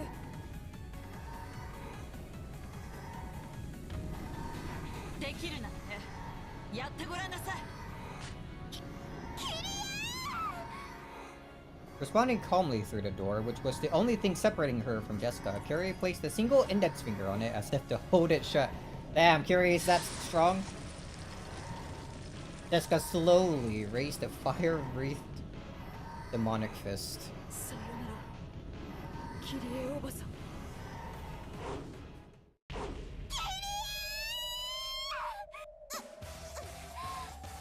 Rog limitation. What is this track? Jessica's fist slammed into the door in slow motion. With the same kind of slow motion off the scene as a special effect at the climax of a movie. However, this was no special effect. Jessica's fist really was slowing down, as though it was being sucked in, like a spoon sinking to a jar of honey. Yo, Kyrie kept her freaking time stop powers from her fight with Leviathan. The world. That punch was no longer a punch. It was no more than a knock. 嫉妬するのある。私は恋に対する甘えと傲慢から18年嫉妬の地獄を張ったの。だからあなたが妬ましいの。あなたは私の忠告を受けて恋を成就させて美しい人生を歩むでしょうね。ああ、妬ましいわ。 It's the power of envy. 女の一番美しい時間をあなたは私よりも18年も長く過ごせる。ああ、妬ましい。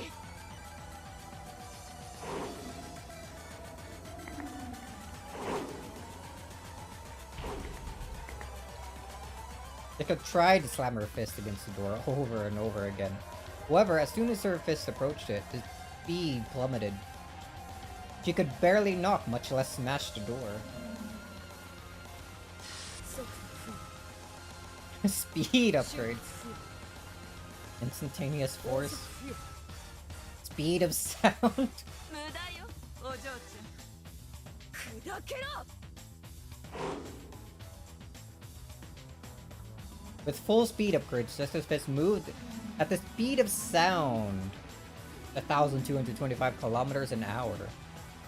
However, how long had Jessica been in Envy to gain that speed? It's a freaking repeat of their fight against Envy, dude. They had started an Envy George enchanted relationship about 2 years ago? Oh, we're doing the math again too, dude. 2 times 365 equals 730 days.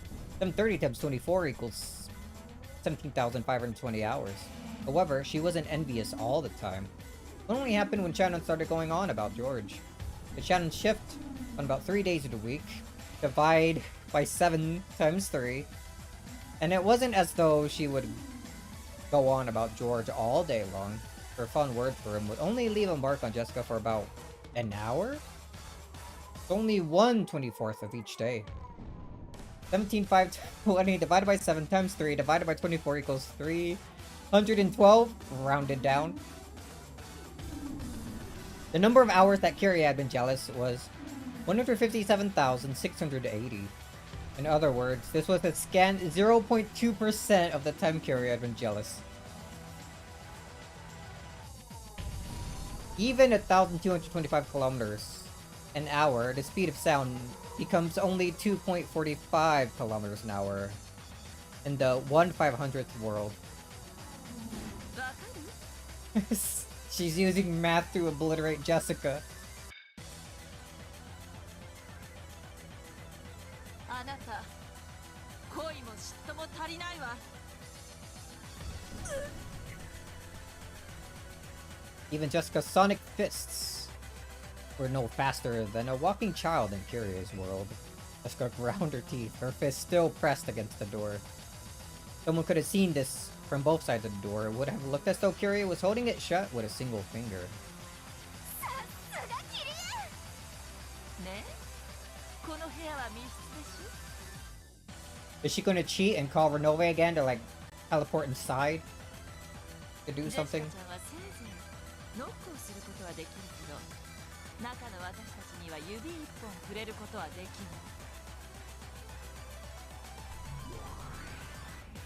ベアトリーチェの密室系 Oh, here he is. 何そこうなるとこの密室ちと厄介ですが、密室殺人を行うのは人間には不可能。それが行えるのは魔法だけです。 And what the hell is she using right now? ジェシカ様が真に魔法を理解されない限り、もはやジェシカちゃんに私を詰めることはできない。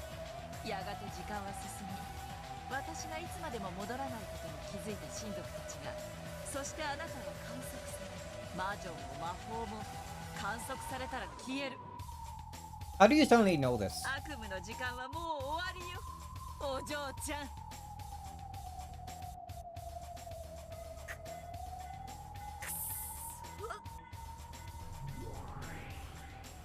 おやジェシカがいきなり脱落なんてびっくりだよ。どうか頑張って愛しのカノンのためにも。さあジェシカ、愛を信じてどうか奇跡を見せておくれ。 Get out of here, you dork. 訂正するわ。時間の経過を待つ必要さえない。だってここに内線電話があるんだもん。もちろん断線なんかしてない。私はこの受話器を取る。これがチェックメイト。構築完了。 Little mean construction. おや有効ですな。浸透付与。打撃伝達。間接攻撃力付与。 So what is she doing now? Jessica's fist, which was pressed against the door, glowed red and then white hot.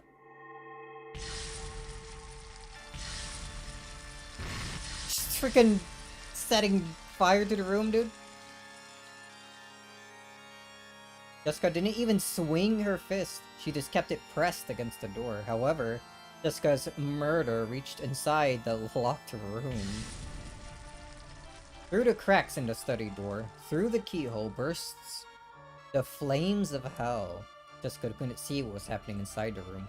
However, even here, on the other side of the door, she could tell that the flames of hell have swallowed the entire room. What the hell is she doing? Very smoldering death throbs can be heard from across the door. Jessica clearly heard as Carrie danced that dance of death amidst the hellfire, fell to her knees and slumped over to the floor. Slowly, Jessica tore her burning fist away from the door. そんなに嫉妬の地獄が恋しいな。焼かれてろ。嫉妬の炎。永遠に。嫉妬から学ぶものもあるだろうぜ。だが、それは誇るもんじゃねえし、義務でもない。Jesus. やっぱりあんた、おごってたぜ。綺麗おばさん。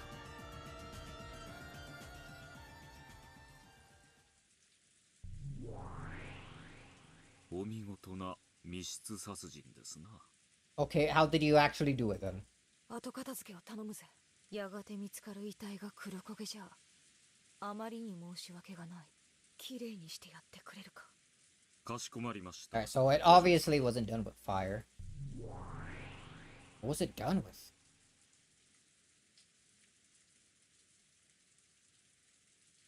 Renove transformed into a gold butterfly and entered Cross's study through the keyhole. Then, he had to cross his arms and think about how he should even start cleaning up Kyrie's unrecognizable corpse and this room that had ended up as a burning hell. Spent a lot of work on Renove there.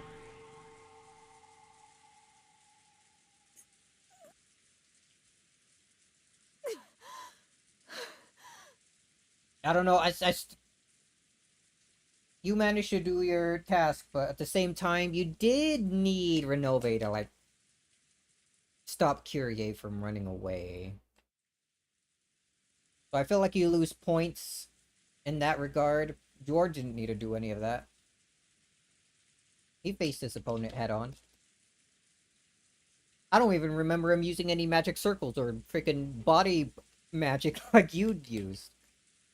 I think George wins this one.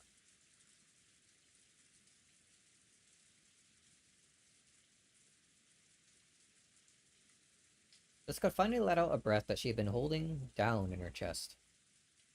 Her normal human glint finally returned to her eyes, and then she couldn't help but shudder at what she had done. Even if it had just been a trial on the game board for the sake of her love.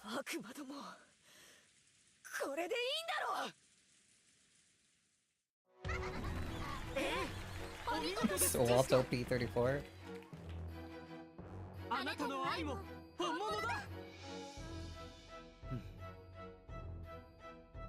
He also aged Eva down like 20 plus years, kind of unfair. Yeah, but that Eva had access to magic and was like swinging him around like a freaking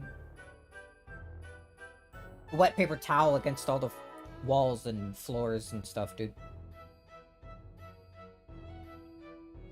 If anything, he made her stronger.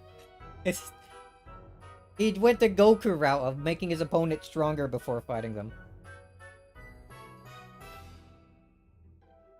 George welcomed Jessica with a crisp applause. Rito timidly tried to join him, but Jessica yelled at them and she stopped. Why are you so upset?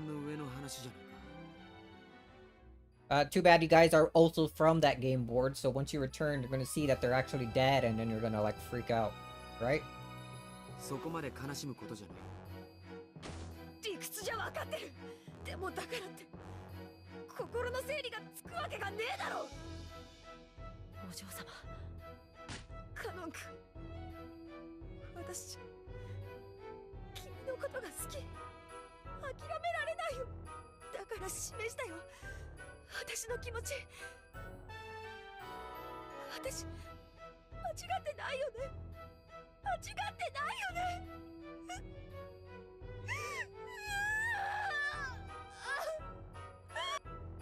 お嬢様。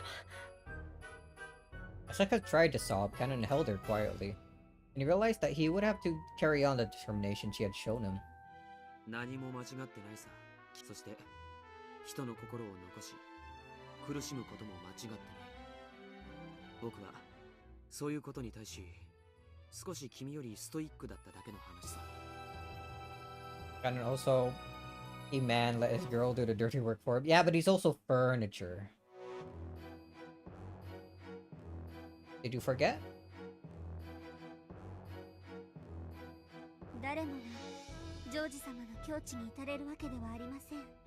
しかしどうあれ、お嬢様はとにもかくにも試練を成し遂げられた。Praising George more. Sure, why not? その決意の強さ、敬服します。 Termination. How many determinations do we got on the counter now? Like 5? そういうこと Oh で yeah, ある you're here. ジョージもジェシカも見事やり遂げたことは同じだ。 Where's Nanjo? あっぱれであったぞジェシカ。今の密室殺人、魔女のわらわも見惚れるなかなかのものであった。 Just gotta use magic. I like how it's in quotes. Can we see Nanjo's try? Yes, that's what I'm saying. How would Nanjo solve things? Just gotta use magic to kill Kyrie, who had holed up inside a closed room. In that instant, Jessica had constructed a locked room murder. It had acknowledged by the demons and raised it to the level of magic. Had it acknowledged by the demons. Alright. これで2人の試練が完了だわ。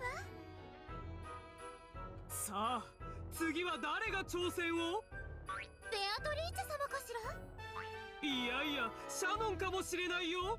Oh, Shannon. ここは And カ Cannon ノンの also have 出 to 番 do に something? 違いないわ。さあ名乗り出てほしい。次は誰？誰が試練を？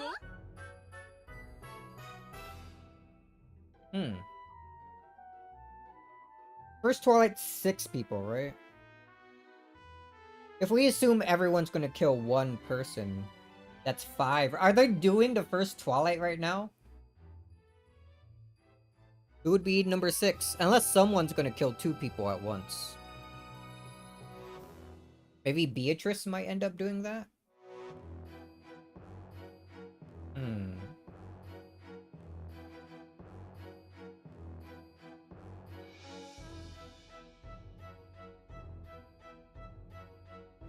This is the first Twilight, isn't it? Interesting way to do it, if so.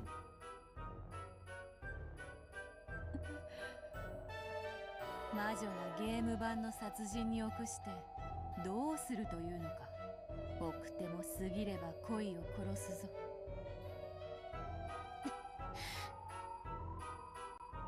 さあ次は誰が恋の殺人を。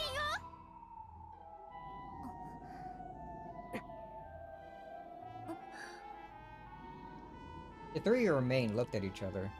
The other 2 are going to spend a few more moments hesitating to raise their hands. I will raise my own instead. All 3 thought this at the same time. So, they all raised their hands at the same time.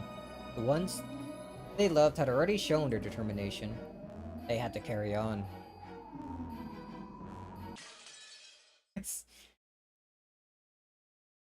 Yo. A 1v1v1 all at the same time. Let's go. Still, it's like no time has really passed. That took place in the span of like 4 minutes. The fate of those who do not fight. Oh, hey, Rosa. What's up?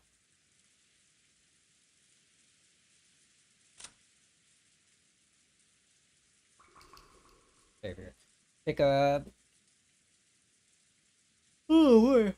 Oh, no. I sat up a bit to stretch. It's got a yawn out of me. Gonna take a short break, get some water boiling so I can get more tea in a bit. And then we continue through this next chapter.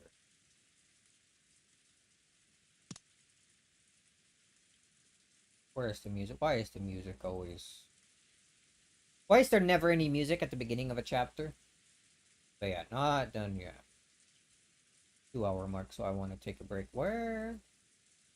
Almost started playing some freaking Sonic Racing music. Which playlist is the freaking... Oh, here it is. I think. Yeah, alright. Quick BRB. Be back in a couple minutes. See ya in a bit. I'm gonna get up, stretch. Everyone else do the same, maybe. Be back.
Alright, I'm back. Took a little long because I was kind of just passing time a little bit to let the water finish heating up and whatnot. It's gonna be my like third cup of tea already. I had one during breakfast, one during the stream, and then I guess we'll have one more to finish to keep us going until the our stopping point, whenever that may be. What should I go with this time? I was thinking of Earl Grey, but I have no more of that. We have what? Cozy chamomile? Maybe just basic green tea. Yeah. Oh, that's my last freaking green tea. Gonna have no more of that. I got a tea. I kind of don't like the English breakfast black tea flavor that they have here. I probably finish that one off like probably sooner rather than later, like before using up any of the other flavors we got here. Which is only 3!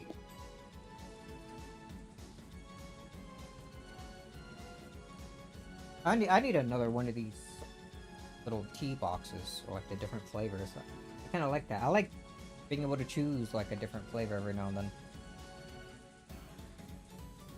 Oh, well, anyway, we got that. Deepin. So, how do you do a closed room murder?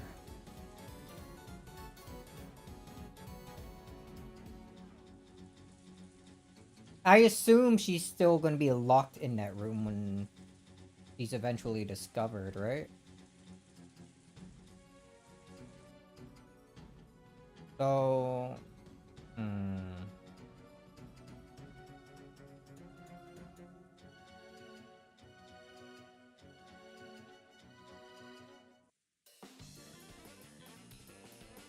Whoa, crazy jazz! Alright. We can get that out of here. So how would it have taken place? Could it have maybe been the I think Battler thought of this. What Battler thought, like, what was it? Was it episode 3? Where someone got injured, locked himself in a room, and then died a bit after?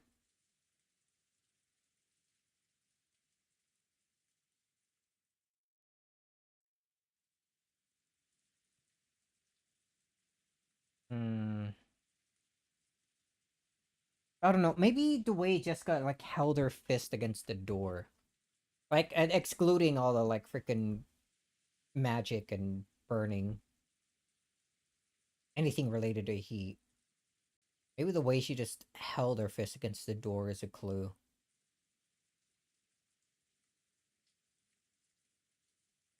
But what would it be?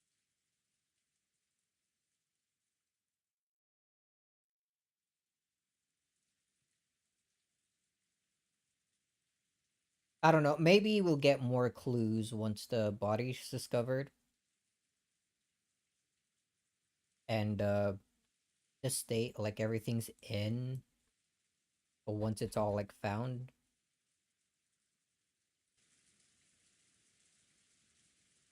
Oh well, anyway.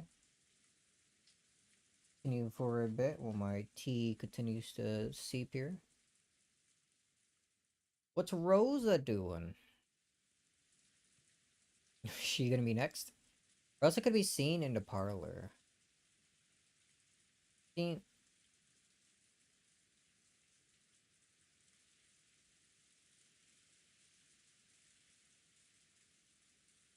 Who is that? Hold on. I'm getting... I'm getting freaking sidetracked again. Who counted as the lover? Like, cause it was Eva and Hideyoshi that counted as the lovers for the first episode. The second episode, wasn't it? Wasn't it Kenon and Jessica for episode 2? Yeah, yeah, it was. I remember. And then because Kenon's body was missing, Rosa tried framing it as Kenon being the culprit. All right, so I guess that doesn't quite line up. I don't think Curie and Rudolph were ever used for the second Twilight. It's episode 3, it was Rosa and Maria. Episode 4 was weird. Things started following the epitaph less and less. And like by episode 4, they didn't even really use the stakes anymore.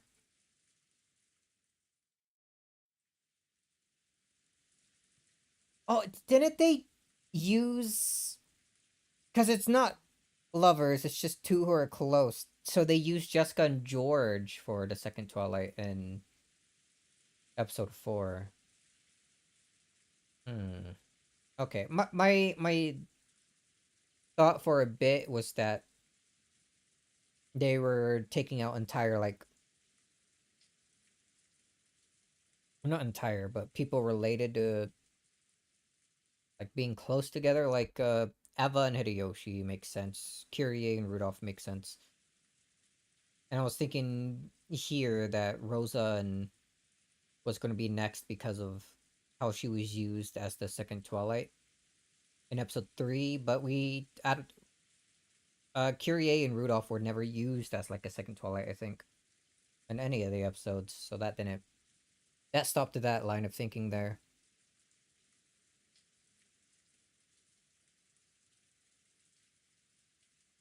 Would have been interesting. Oh, anyway, let me set up. Let's continue. Sorry, but freaking, we got one sentence in before I got sidetracked. It seemed that the relatives all wanted to be alone now that they had dispersed for a short break. Curie was killed 4 minutes ago. Since everyone had avoided the parlor, the obvious place for people to gather, Rosa was able to have this relaxing, comforting room all to herself. That didn't mean she looked relaxed. Her expression was heavy with gloom and weariness. The cup of black tea that she had brought from the dining hall had gone stone cold. Comforting silence. Now that no one else was in sight, Rosa's heart finally awoke. She was always treated like a kid in the conferences with her 3 siblings. She had no influence at all. But, possibly because of that, she was apparently considered to be a neutral party. The siblings would often ask for her agreement, sometimes even treating her like an educator. Adjudicator? Adjudicator or judge. それをうまく活かして私の望むように会議を誘導しなくちゃ。Have to find almost 100 million yen by March. That was supposed to be my great commitment, a burden I bore to help support his business. Oh, you mean that guy you meet up with probably freaking every day, it seems like, to leave your freaking daughter behind? 今はもうよくわからない。借金を無事に返済できたら彼は連絡をくれるのだろうか。Oh no. 冗談じゃない。今さら連絡なんかくれてもこっちから願い下げよう。でもあなたはマリアの父親なのよ。Oh. Huh.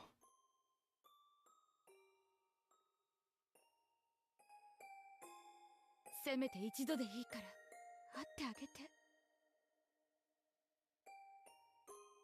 愛という Okay. のは貫くのも辛いのですね。誰？ Alright, it's just canon. He's not gonna murder you or anything, probably. Maybe. Though no one should have been in the parlor, someone suddenly spoke to Rosa and she jumped. Just when had it happened? Canon could be seen standing there. Even considering that she had been deep in thought, to think that she hadn't noticed him at all. びっくりしたわ。ごめんなさい。考え事をしてて気づかなかったみたい。何？いえ、ローザ様を今苦しめているのは愛ゆえにです。違いますか？唐突ね。何の話かよくわからないわ。ローザ様は Rose? マリア様の父親に借金の連帯保証人を求められ、それを引き受けられました。困った子ね。クラウス兄さんが話してたのを廊下か何かで聞いてたのね。I was about to ask how you knew that, but I guess that's how. True. Earlier this day, in this very room, Ross had seen through to the fact that Rosa was bearing a massive debt because she had become a co-signer on a loan. However, he hadn't said that her partner had been Maria's father. Why did Canon know so much? Magic powers? ローザ様はとても聡明な方です。連帯保証人を引き受けることがよく考えもせず引き受けたわけがありません。席こそまだだったけれど、これから結婚する相手でパートナーだと思ってた。私の名前がなければ借りられないお金なら、それに協力するのが未来の妻の役目だと思ったのよ。未来は来ましたか？ No, it hadn't. So afterwards, Rosa was always alone, and Maria never had a father. However, time moved on. Maria should have been a symbol of their union, just kept growing. Almost like having an hourglass measuring the length of the hell Rosa had crawled through. Because of that, Maria's growth hurt. 皮肉よね。私はあの男のことを何度も忘れようとしたわ。でもね、忘れても借金は消えないの。It was only natural.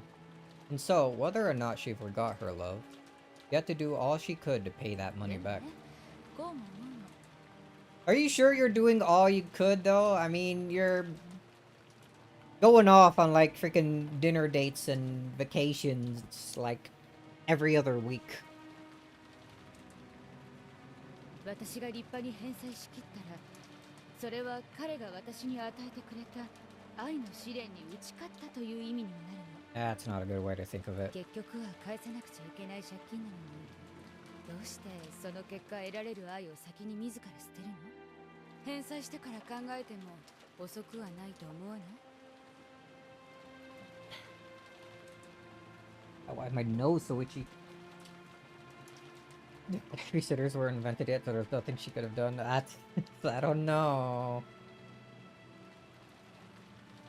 May have been a trick of words that only those who have suffered through love could understand. Even Rosa vaguely realized that she might have been deceived. However, if she was able to succeed in paying back the loan, he might acknowledge her usefulness as a wife. When that happened, she might be able to gain her love.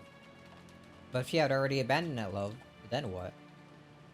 This debt, this trial that he had given her, would become completely meaningless. Yes, for her, the debt itself appeared to be a trial of love. In fact, the very fact that she looked at it that way might have been her blindness due to love, as well as proof that she still hadn't cast off her infatuation with the past. Even now, she still suffered, and that suffering would continue, at least until she paid back the massive loan and let a good deal of time pass after that, until she could finally lay her feelings for him to rest. これがキリエ様の言う地獄なのか。そうね。何の話かは分かりかねるけど、 Probably, but I have no idea what you're talking about, but maybe. 私の世界が地獄で満たされていることは間違いないわ。それはどうやったら終わらせられるのですか？さあね、それが分かったら誰も恋の病に蝕まれたりはしない。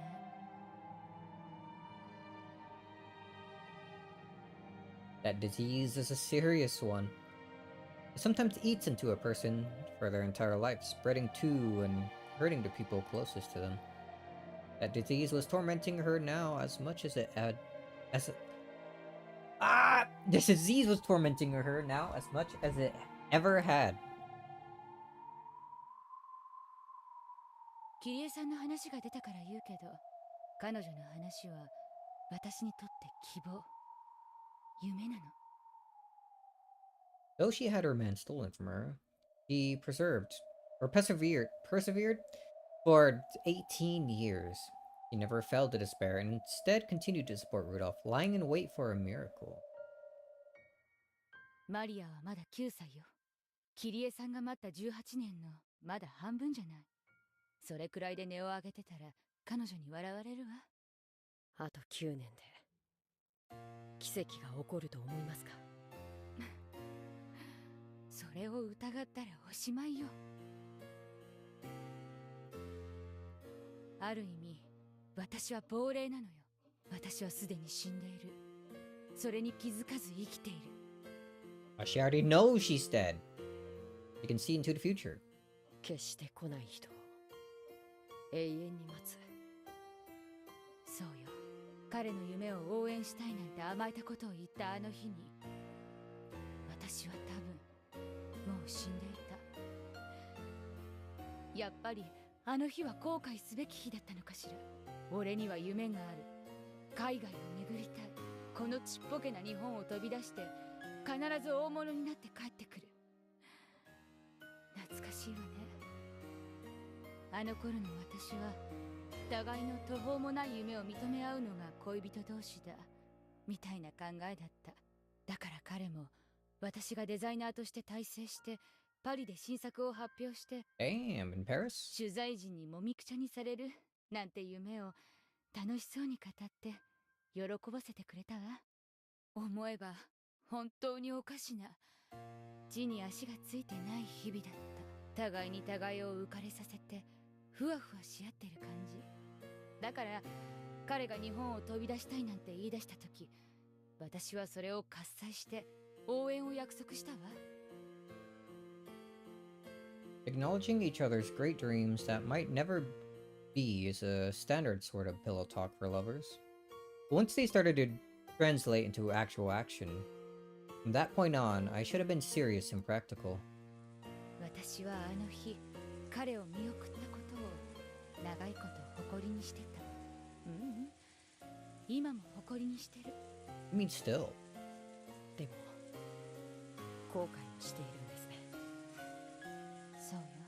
あの日泣きわめいて反対してたら、私は地獄に落ちなかったかもしれない。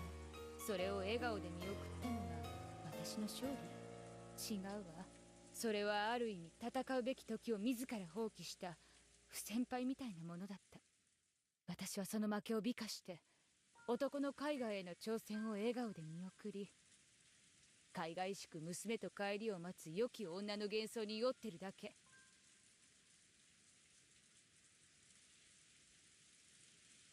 電話一本よこさず、彼が教えてくれた住所への郵便も転居先不明で戻ってくるのにね。Sorry, give me a second. Almost forgot about the tea. Only glorified that loss. Saw him off with a smile as he went off to take on the world overseas and became intoxicated with the fantasy that I was some brave woman waiting patiently with her daughter for her man's return. Even though he never called me once after that, and mail sent to the address he gave me came back. Forwarding address unknown. Just, holy, this dude.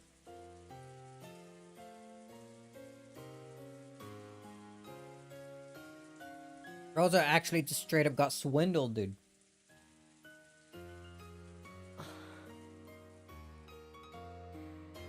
ここが地獄よ。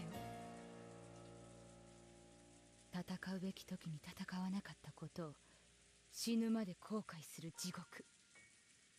I don't know, man. I think even if you stopped him from going, he would have found some way to leave anyway, dude.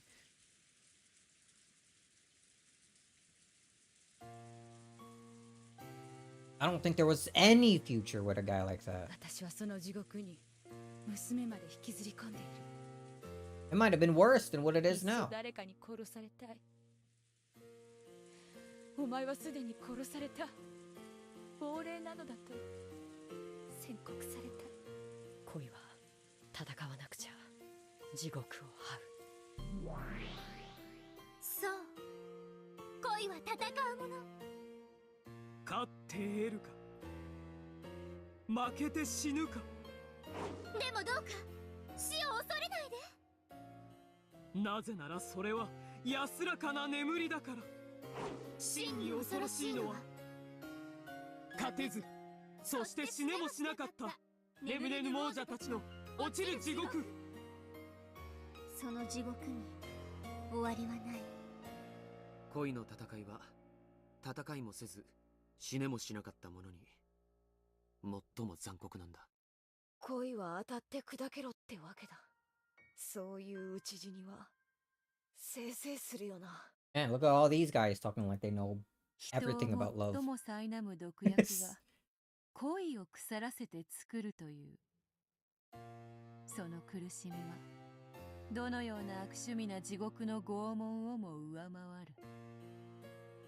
He said this as a warning to motivate her double and little sister, encouraging her to take on any trial, no matter how わ severe. かります。 After all, when my desire to have Battler-san one day accept me wells up in my chest, I can feel the seed that resides there. その種を芽吹かせるも死なせるも自由。でもそのまま胸の中で腐らせればきっとその毒は私を永遠に苛む。それこそが我ら千年の魔女をしても最も恐れる世界で一番恐ろしい拷問だ。見届けよ恋を愛を軽んじる者たちよ。このローザの地獄こそが恋の種を芽吹かせる勇気を持てず腐らせたる者がたどる末路。その苦しみは自分の手では終わらせられない。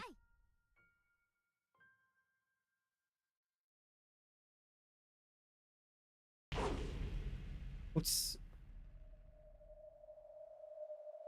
Just a quick and fast swipe. Right, unlike... And I don't think Rosa has, like, the freaking reflexes that Kyrie has. I think this is a pretty fast and done deal here. Huh? Just now. Was that a red light? Just done. 失 Sayonara. 礼しました。何？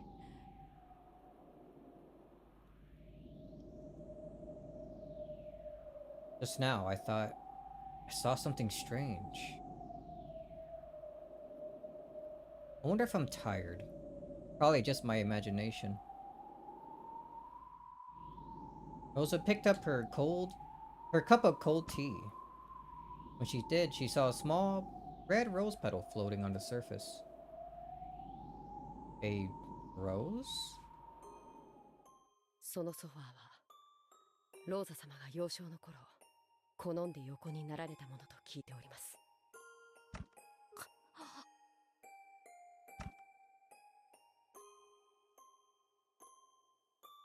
It wasn't a rose petal. It was a drop of blood had fallen from Rosa's eyes. In an instant, Canon had beautifully and precisely cut just a single thread of Rosa's life. There was no wound on Rosa's body. How's she bleeding then? There were only a few drops of blood that dripped down from her eyes. Her pain, her uncertainties, and her worries were all gone now. Try not to be too jealous. Slowly, she... That's... I was thinking of that freaking stupid meme image of the deer. I don't know if you guys have ever seen it. That's alright. Where were we? Serious moment? Slowly, she collapsed onto the sofa and lay there. That had been one of her most blissful habits during the most blissful time of her life. おやすみなさいませ。ローザ様。あなたの地獄は今、終わりました。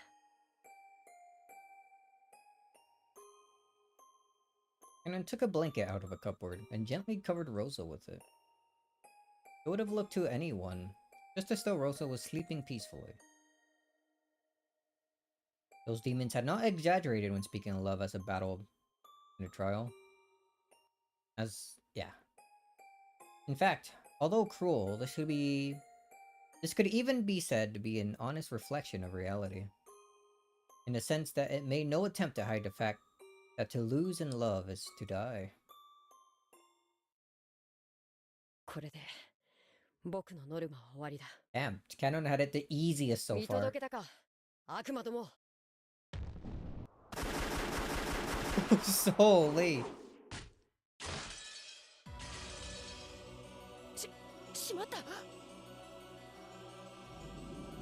くもママを殺した。Oh, okay. I was thinking it was a bit too easy. Here's freaking Maria coming in with her magic.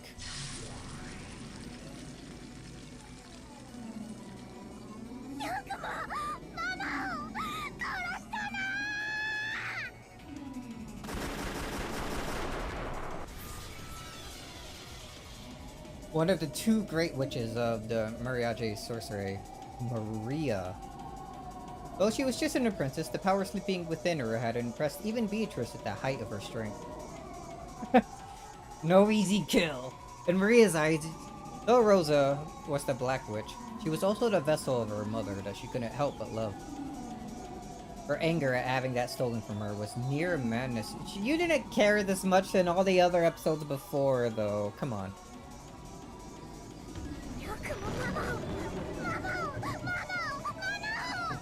In fact, you killed your mother with your own hands, dude. Like a billion times. And laughed.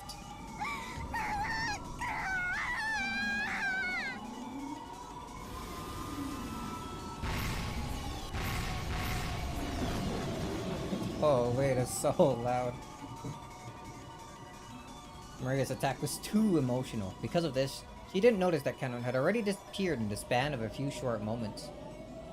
And she released her barrage at what had become empty space. In the meantime, Canon jumped from wall to wall around Maria's back.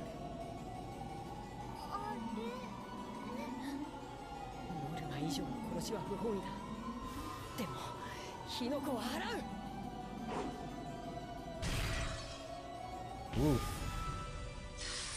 Oh! He's gotta kill her stuffed animal first.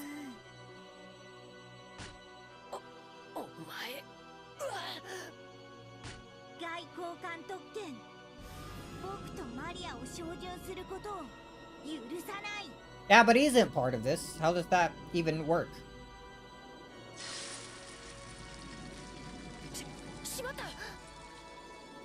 The red trailing sword that extended from Canon's hand dissipated in an instant. He managed to make it reappear, but when he tried to use it on Maria and Sakataro again, it vanished once more. Dude, he's using cheats. Because of Sakataro's power, he was unable to make either of them the target of his attacks.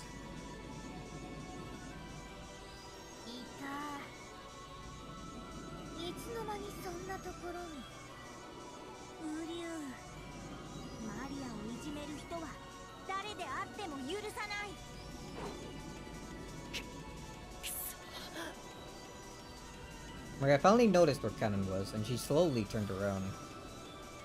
Canon made his sword materialize yet again. But no matter how often he tried, it kept fading out, like a flashlight with a bad battery.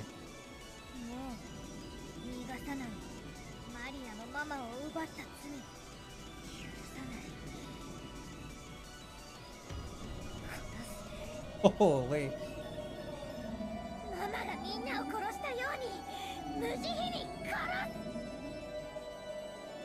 You're talking about your like toys that she breaks every so often.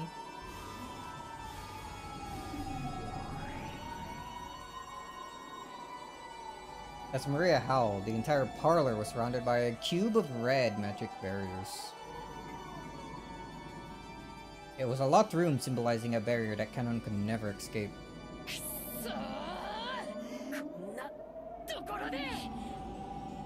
Canon cursed this bad luck. Even though he had fulfilled his goal in the demon's trial, if he was killed here, he'd be dragged off the game board. マリア、ほどほどにね。うん、ほどほどに。ママよりちょっとだけ手加減する。やっはー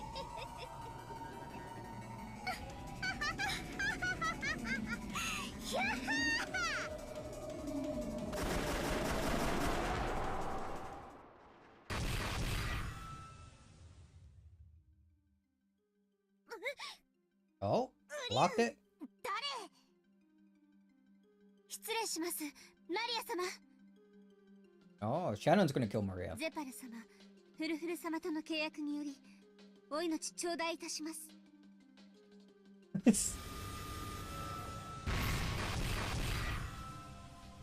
Golden thread? シャノン、邪魔をするなー。無駄だよ、シャノン。マリア、誰にも照準できない。はい。照準など大それたことはいたしません。 Yeah, she'll just put a barrier around her and then like slowly make it smaller, bit by bit.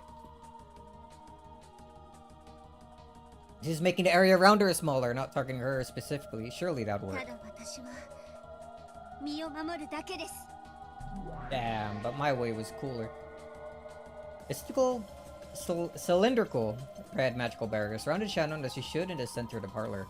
Its brightness and thickness grew, and its radius quickly expanded, filling up the room. Oh, is she gonna do something similar to what Renove tried to do and just brush her against the wall with the barrier?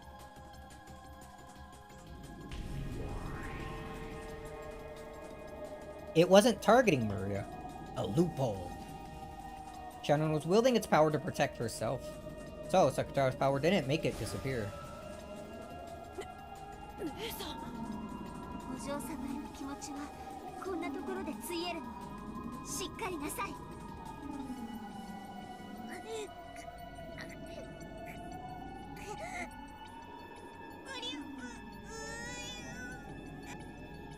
By now, the shield with Shannon at the center had covered up the entire room. Its power crushed Maria and Sakataro into the corner of the room. Ironically, it was the locked room barrier Maria had set up to prevent Shannon from escaping that they were pressed against, and the two together had them completely trapped.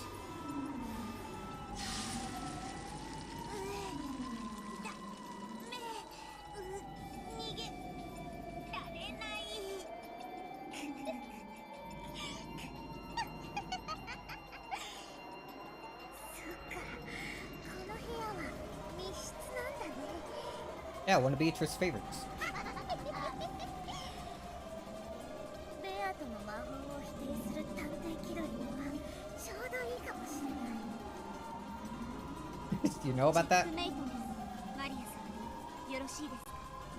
うん、いいよ。潰して。 Oh, okay, that was easy. それではこれにて。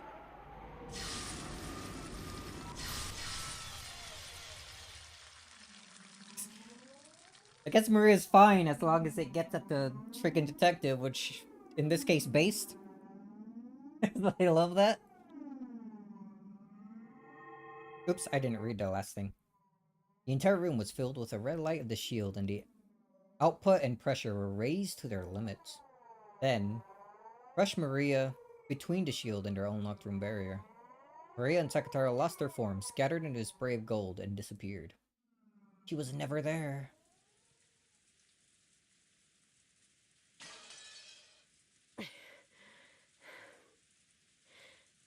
ありがとう。ここで消えるわけにはいかなかった。こんなとこで負けてたら諦めがつかないもの。 Well, he would be dead. He wouldn't be able to do anything. そうさ。こで負けてたら諦められない。ゼパル様、フルフル様、私たちも共に試練を終えました。これでよろしいですか？いやー、本当にお見事だね。二人とも文句なしだったよ。では最後はベアトリーチェの番かしら。おや、彼女はどこに？ Oh? もちろん彼女の選んだ生贄のところにさ。 Oh, she chose herself? さあ、私たちもそこに行ってみよう。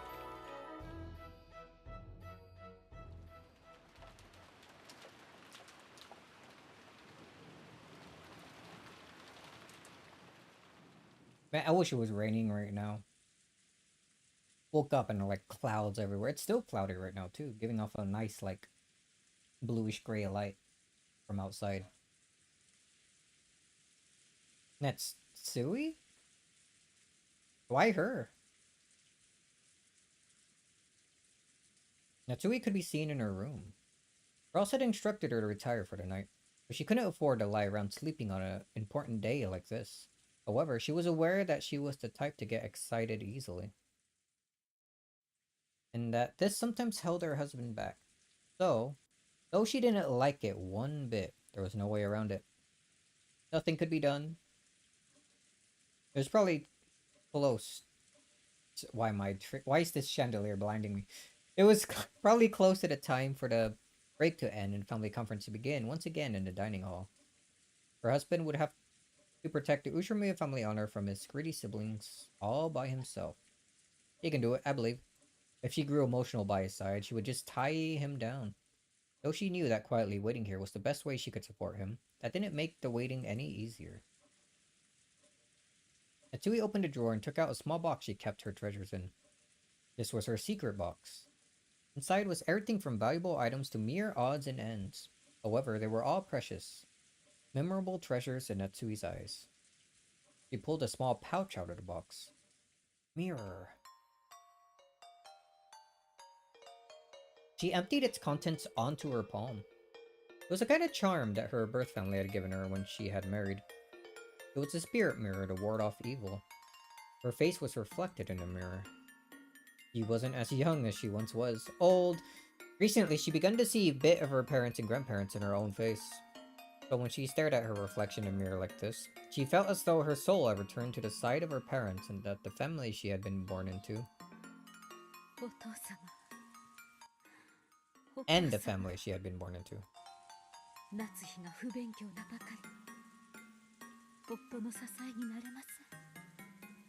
Of course, her face in the mirror did not answer. However, Natsui continued.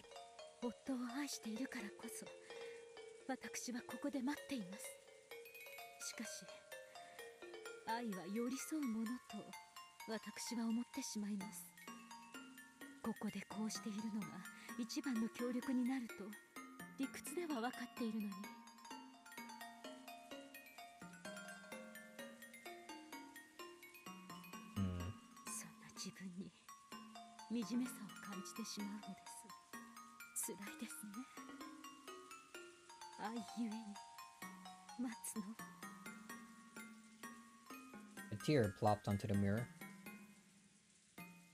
Old, dear memories of her life at her parents' house rose up inside her. Now was the time to follow her parents' example. For her to follow her parents' example, okay. When her father came home late, her mother would always sit up straight waiting for him, prepared for him to arrive at any moment. She would always wait for him, kneeling in the entrance hall. And no matter how late he came home, she would always wake up all her children and line them up to greet him. Isn't this a bit excessive? At the time, I only thought of her being exceptionally strict.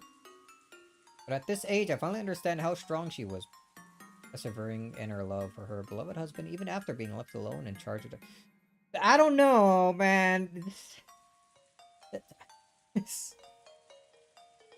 I don't have... Something about this not correct. その夫への愛ゆえに見知らぬ赤子を抱かされるのが許されなかったのですね。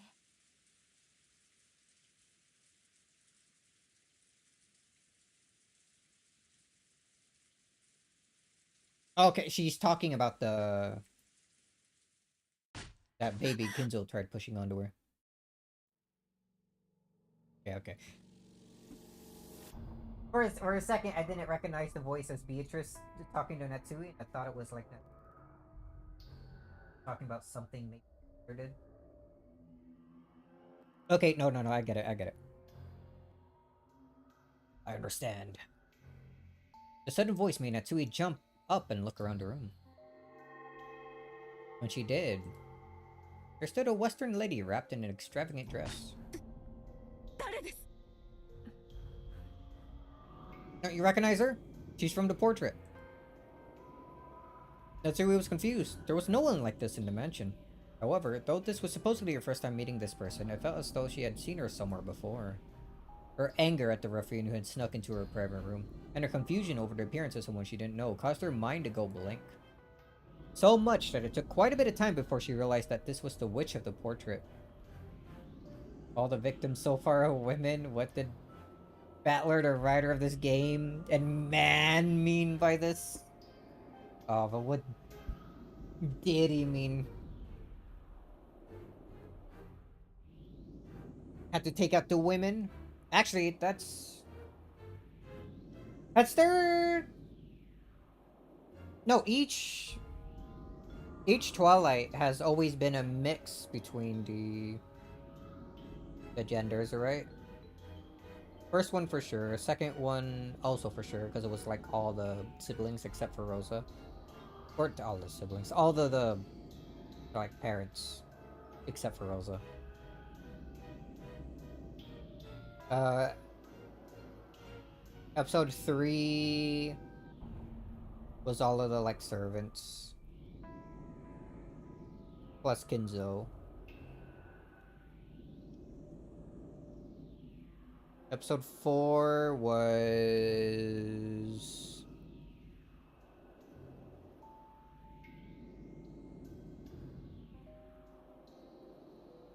Oh man, I'm blanking out on how the story of episode 4 went. Probably because it's the wildest one and...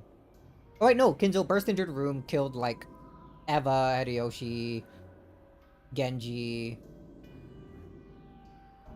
Rudolph,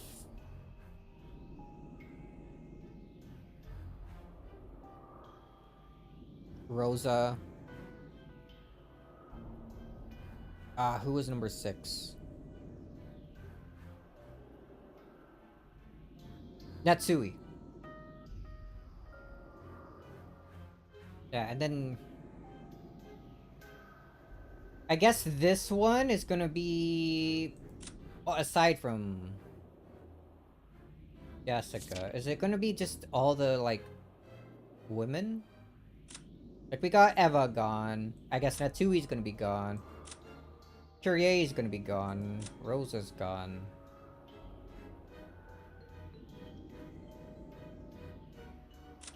Maria's gone.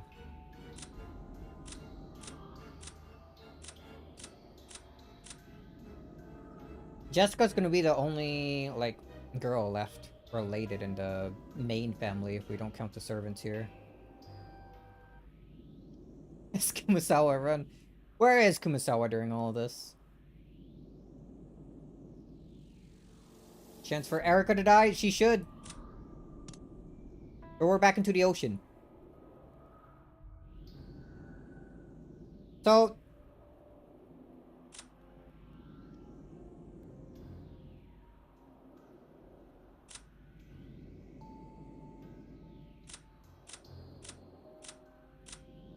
That's just 5, though. Now, we would need one more for the first Twilight. Right, I'm remembering that correctly. It was 6 for the first Twilight, not 5.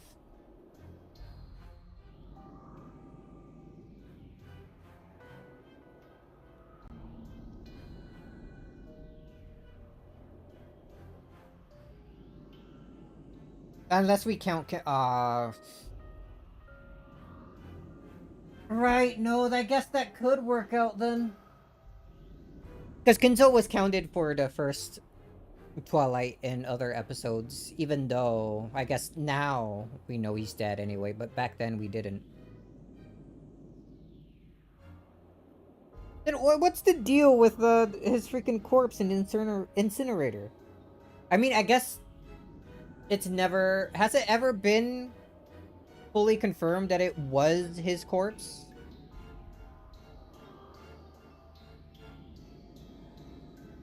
That just... no, hold on. That narrows... Yeah, Battler said that it... Battler just reaffirmed that he is for sure 100% dead.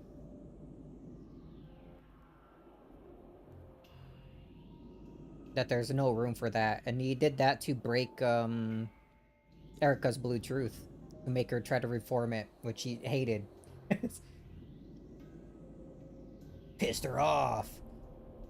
But I don't think it was ever confirmed that the burnt corpse that they found in the incinerator, like the first few times, were actually him.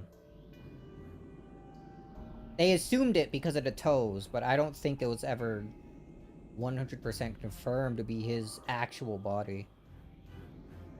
And then I'm starting to think that if it ever was, then the episodes where they do find a corpse means that the culprit has to be related to Cross, Natsui, Nanjo, or the three servants, Genji, Shannon, Kanon. Because they're the only ones who knows that. But they're the... Well, when we think of Nanjo and the servants, they know he's dead, and they're like playing along with that lie, but would they know where the body is? Wouldn't that be something only Cross and Natsui knows?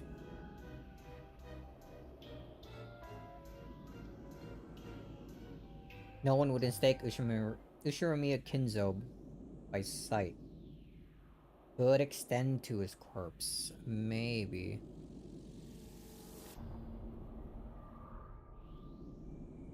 But I'm not sure that fully counts. Because when they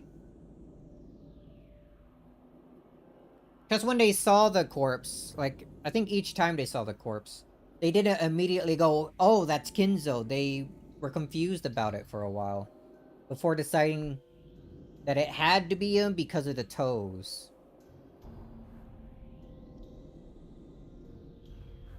It's more that they're believing that it has to be because of the 6-digit toes rather than just looking at it and knowing for certain that it has to be Kinzo with no other, like, reasoning. Which I think is how that Red Truth is meant to work.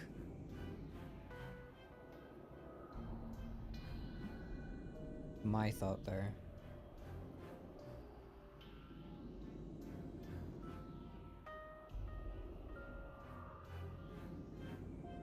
Oh, but thinking about episode 3. Episode 3, they did find Kinzo's corpse. Like, burnt corpse in the incinerator. That was the whole, every servant's dead and Kinzo was all burnt to a crisp and had a key on him that led to the chapel. Man, I remember a lot of details about this than I think I do. I'm even remembering where the key held goes. But right. No.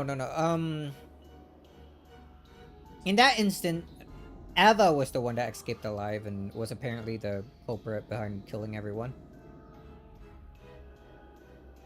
But she wouldn't have known for sure that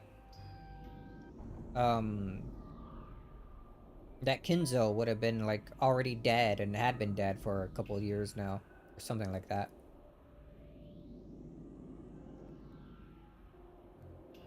Unless... No, because, unless Nanjo was working with her. At the very least, we know that... Or not know, but we can assume with like decent accuracy that Nanjo would have been working with Eva because of the whole thing at the end, where he, right before he died, he was pleading not for like the murderer not to kill him. And that's why we were thinking around that time that he must have been involved in helping with things because of needing money for his niece, I believe it was.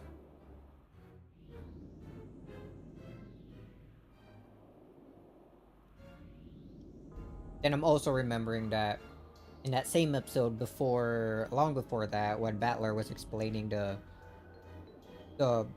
closed window thing and how George got out without anyone noticing. How whenever George closed the window and locked it from, or not George, Battler closed the window and locked it from the inside, explaining how someone on the inside of the building could be assisting the culprit. Nigel got noticeably panicked and immediately went for maybe the witch is doing this.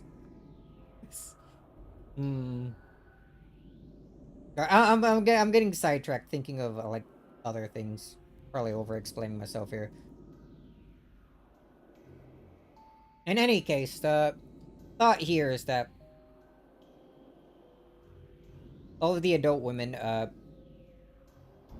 then plus Maria here are gonna be counted as the first Twilight. Probably toss Kinzo in there at the same time, because then they're gonna be. I assume all of them, Cross, Hideyoshi, Rudolph, etc., are gonna want to talking to Kinzo. Well, not Cross. Cross knows what's up. But the others are gonna probably want to try getting a hold of Kinzo to try to figure out what's going on.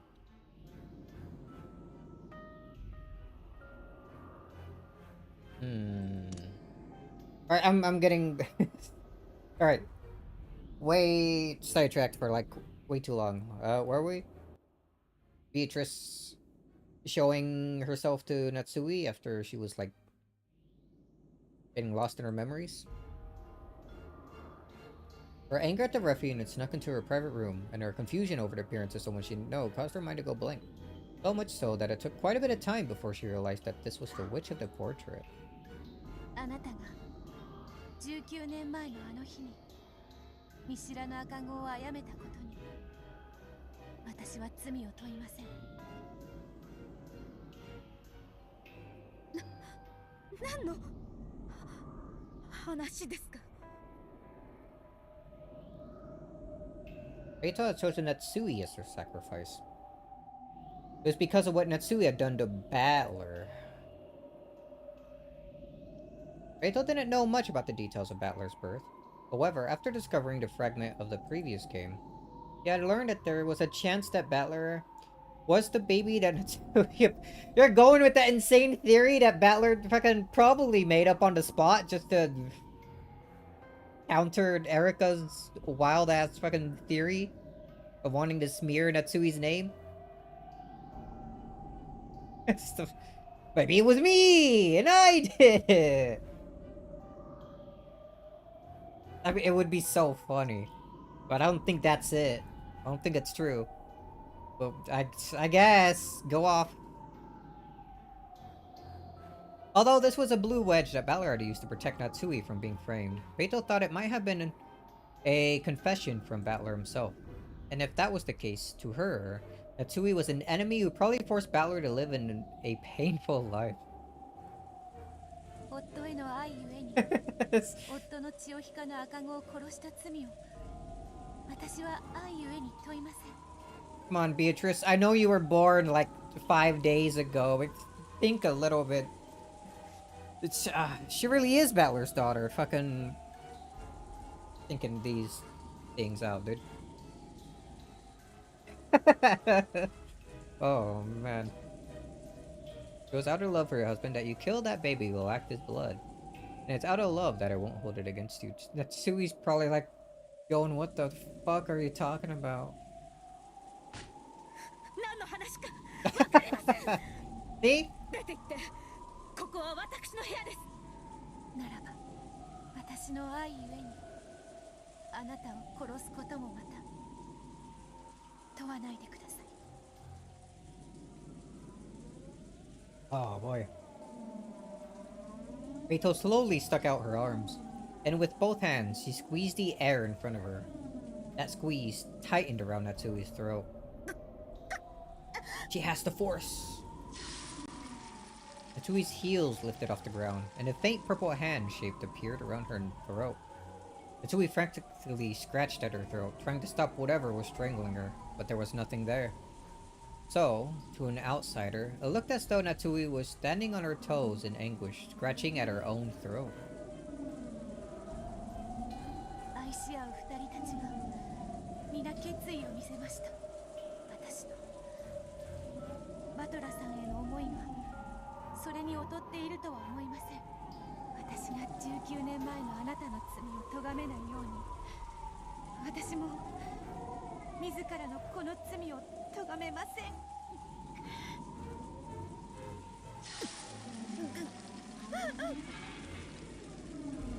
As Natsui twisted in agony, something she had been grasping fell from her grip. It rolled over to Beito, who dropped her gaze to see what it was. It was Natsui's spirit mirror. Good thing this doesn't affect you. Probably. Affects the other Beatrice. When Beto peered into it, there was a loud crack like a burst of electricity. Ah, it does affect her. That sound released Natsui from the invisible hands, and made Beito topple backwards like a doll. Black Liliana? Coughing, Natsui tried to comprehend what was going on around her. Beito, whose head was still reeling and foggy as though she had hit it against something hard, slowly attempted to get to her feet. Her eyes were bewildered, as though she didn't really understand what had happened. これは何なんですか。これは意外だ。雲の巣を触っても平気だったそなたが霊境はダメだというのか。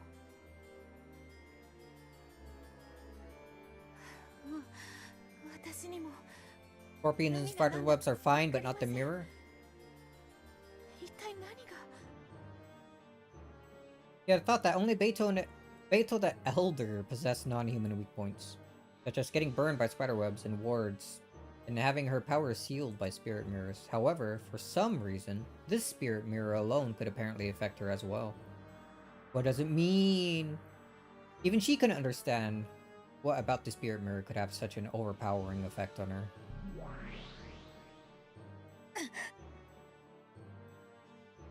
But Natsui was different. She instantly realized that the reason for the hesitation of this unearthly being, this witch of the portrait, had to be the power of the mirror. So, she rapidly crawled across the floor and picked up the mirror. Then, she stuck it out so that Beito could see it. Beito still didn't fully understand what was happening, so, still sitting down, he looked vacantly at it. Fucking disintegrated. And this time, both of them understood the situation completely. Beito realized that the mirror was working some hateful power against her. And Natsui realized that the spirit mirror had the power to repel witches.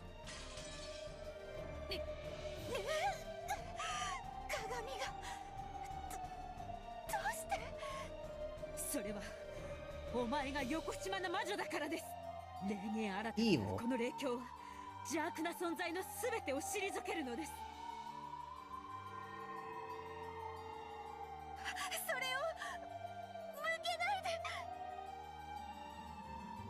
But the spirit mirror still held out, Natsui cautiously closed the gap between them. He was cautious, so as to prevent the witch from suddenly lashing out and stealing the mirror, but she steadily moved forward to corner this evil. They're getting closer? わかるのはあなたは私を殺そうとしたこと。そしてこの霊境にひるむ邪悪な存在であるということです。退きなさい、邪悪め。Forget Natsui just taking this as it is, going along with it. Beito didn't understand what was happening herself. She didn't know why she had to fear the spirit mirror. However, when she tried to look at the bright light let off by the spirit mirror, it pierced her eyes. She understood that she had to be afraid, even if she didn't understand why. By now, Beito realized that the spirit mirror was both terrifying and harmful. As it came closer to her, she felt an increasingly strong burning sensation over her whole body, as though someone was approaching her with a hot iron. She couldn't even open her eyes because of the mirror's bright, painful glint.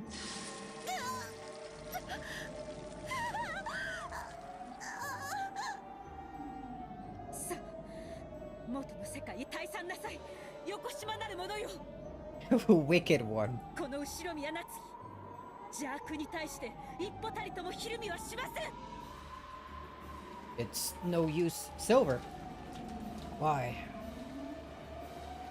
Why is this musty mirror so... Damn, Beatrice lost. If I lose here, I'll be the only one to fail this trial. Just like George and Shannon, and Jessica and Canon. I want Battler to see value in me, treasure me.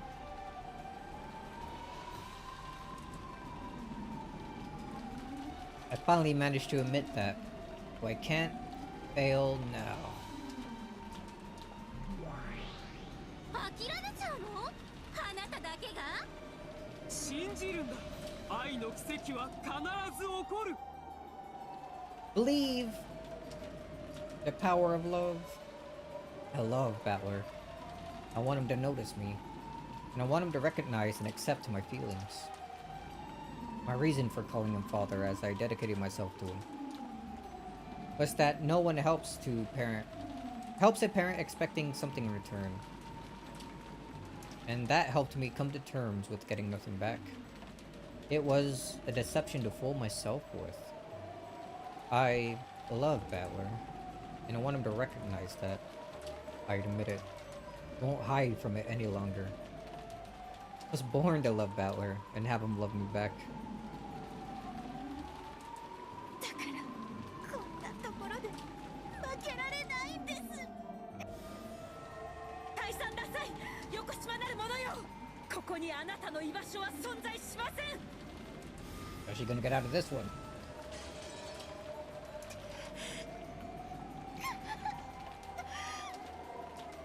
Her determination had come too late. If she had possessed it since the beginning, she probably would have finished off Natsui on the spot without any hesitation. Because she had wavered, it had taken time to kill Natsui, and things had ended up like this. But now I am resolved. I want to love Battler. I want him to love me. だからここで負けられない。バトラさんのために私は生まれてきたのだから。そう、それが。聞きたかった。Oh, the assist.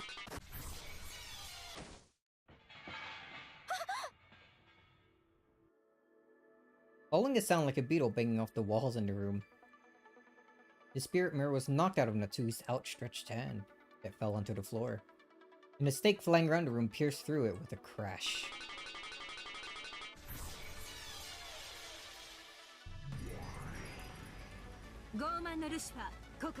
Yo, Lucifer? 久しぶりの獲物が古ぼけた鏡一枚だなんて、私を愚弄するにも程があるわ。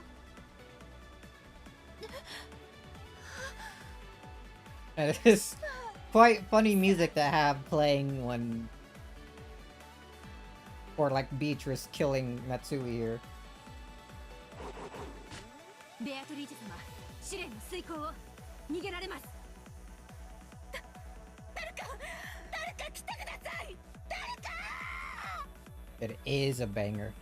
Now that the spirit mirror she had been relying on had been smashed, and another strange demon had been added to the fold, Natsui could do nothing but run for it. However, if Natsui made a scene and people gathered, the anti-magic toxin would burn Beito. Now was Beito's last chance.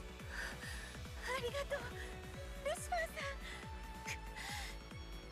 覚悟後ろ宮ナッジ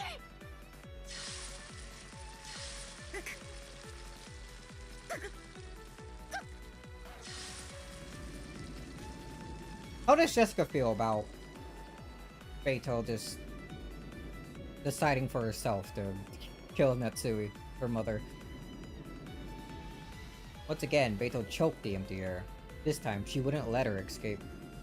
She had to end Natsui's pain right away, for her sake if nothing else. But her strength wasn't enough. While scratching at her throat, Natsui forgot to escape the room. Her shaking hand stretched out to the lock on the door. A locked room is one of the definitions that makes a witch. Witches love locked rooms. Even unlocking the door would strengthen the anti-magic toxin a little. Since Beito was at her limit, even within the locked room, if Natsui undid that lock, Beito's power would weaken immediately. Natsui would surely escape into the hallway. Their strengths were matched. However, Natsui began to surpass Beito slightly. The power of the living to live is fundamentally stronger than the power of magic. Really? Of course, Beito was mustering all of her might. However, Natsui was just slightly stronger. 十分だ。ルシファー、やれ。Oh? ギャイ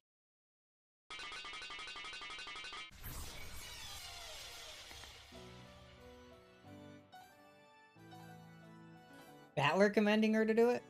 Lucifer transformed his stake, and, like the time she had smashed Natsui's spirit mirror, flew violently around the room. Then she struck Natsui's forehead. Natsui crumpled slowly. When Beito saw this, she also fell to her knees, breathing hard. ねえゼパル、これってありなの？ベアトリーチェは自分の力だけで試練を成し遂げていないわ。 Okay, but neither did Jessica. Come on, dude. そうだねフルフル。確かに試練は誰の助けも借りずに成し遂げなくてはならない。でもね、ひょっとしたらそれには例外があるんじゃないかしら。愛する二人は互いで一人だもの。これは手助けじゃない。 Of course. It counts. たかだか第一の番からハラハラさせるな。申し訳ございません。追いつけを守らなくて。 Follow. He told you to go through with all of this? 追いつけ？その Ah, okay. 部屋 Never で mind. おとなしくしていなくて。 Beito hung her head apologetically. When he saw this, Battler scratched his head uncomfortably. それを言ったら俺も申し訳なかった。言葉を選ばなかった。いいえ、お父様。いえ、バトラさんは何も悪いことはありません。いいぜ。好きに呼べばいい。 He's come to terms. Battler had always looked at the new Beatrice sternly. However, that was gone from his expression now. 確かに。かつてのお前は俺をバトラと呼びつけで呼んでいた。俺は最初お前にそれと同じ呼び方を求めて押し付けていたかもしれない。しかしそんなのに意味はないんだ。お前はベアトだがお前はお前だ。好きに呼べばいい。バトラさん。そうだな。その呼び方がいいな。さすがにお父様は俺の趣味じゃねえぜ。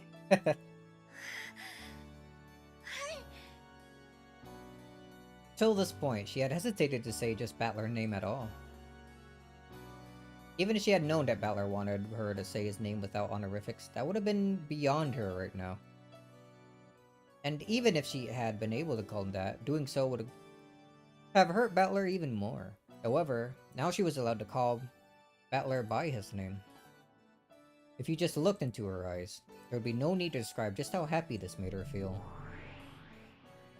ゼパルとフルフルに聞いた。おかしなゲームが始まっているようだな。You spoke to them?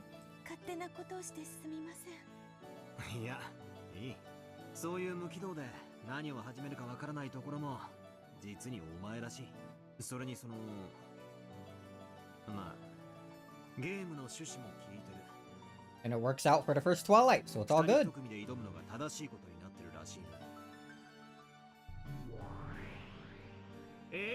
その通りです、バトラ卿。Oh, and Beatrice and Battler are the only ones to do that as a pair. The others kinda just did their own things separately. That means she wins. もしも見事我らの試練を勝ち残れたなら、我らはあなたたち二人を祝福し、魔法の奇跡を授けましょう。こいつらがベアとの黄金蝶のブローチに力を与えてたらしい。だからその効果は保証済みってわけさ。俺とお前の腐れ縁ももう随分になる。たまにはこういう遊びがあってもいいだろうぜ。バトラさん。 Taking this a little too well, maybe, even after you're like granted the freaking stake permission to kill your aunt. Maybe he got over it already. We're on episode 6. He's been through this like 5 times already. バトラ卿も試練に参加するようだ。驚くには値しない。だってこれは最初から分かっていたことだもの。 Wow, so knowledgeable. ようこそ我らの試練へ、バトラ卿。ではあなたは誰を生贄に？ Everyone. 俺の仕事はすでに終わってる。確認するといい。Oh? What? かしこまりました、バトラ卿。さあフルフル、確認してこよう。 I've chosen to kill myself. Haha. でもゼパル、これで愛し合う6人はみんな試練を成し遂げてしまったわ。次はどうすればいいかしら。6人の覚悟は本物だ。さらに次の試練で試すとしよう。 The next trial. The two noisy demons disappeared. It seemed that they had left to go check the sacrifice Battler had killed. But it also seemed they had done so in order not to bother Battler and Beto, who could finally look each other in the eye and talk. Are George and Jessica not here, like, witnessing that? ここまでの物語はいかがですか？ An interesting story. When suddenly asked this question, Angie immediately came to her senses. Then, realizing that she had become immersed in the woman's tale, she felt a bit defeated and tried to look displeased. 愛の試練云々で巧みにごまかしてるけど、ちゃっかりと6人が死んで第一の番を構成してるわ。うまいものね。ありゃ、ほんとだ。こいつは気づかなかった。 Mikasa clapped his hands as though he had been outsmarted. Even though he figured it out before me, he played the fool. 愛し合う恋人たちの数が I love た this また guy. ま6人だっただけのこと。それが第一の番とうまく合致したのは偶然半分、様式美半分。 What a その方 coincidence. が運命的で面白い。人間は無意味な2つの事象を無理やり関連づけようとする悪癖がある。それを運命的と読み解かせるのが読み物の騙しでしょ。 Trick. お嬢はディスティニーとかミラクルとかそういうのに冷たいタイプらしいですな。Nope. UFO と同 Just じよ。 like those witches. 誰もが知ってるけど誰も見たことないものだわ。そいつはクールな例えだ。と、いつもの私なら愛だの幻想だのはミステリーには不要な無駄なシーンねとばっさり行きたいところだけど、それはおこのぎさんに否定されたわ。そういう愛のない見方だけでは真実に迫れないってね。ああ、おこのぎの旦那の殺し文句ですかい？ Outlaw that can't 愛 be がなけ seen. れば見えない。それぞれ、いやいや人の家族を物語の中で勝手に殺すことに対する怒りは置いておいて、あえてこの物語を書いた八条先生に敬意を表して言うなら、その描写には意味があることになる。何しろこれだけの文章量を割いて散々愛だの試練だの語ってる。つまりこれがこの物語のテーマであり、キーワードだってことになるわ。おや、赤インク以外で書いた文字は全て読むに値しないとまで言い切る御人も多いというのに。There's more than one Erica. 光栄なるかな、人の子よ。黒い文字も読んでくれて。物語は書き手が何かを伝えるために書くものよ。Black letters. All the letters are white. そしてそれはどういうわけか、直接書いたら仏水という奥ゆかしい面倒な作法がある。愛がなければ真実に至れない云々という描写はこれまでの作品にも品質するわ。それがこの新作ではさらに顕著。書き手が一番伝えたくて考えてほしいのはそれってことになるわ。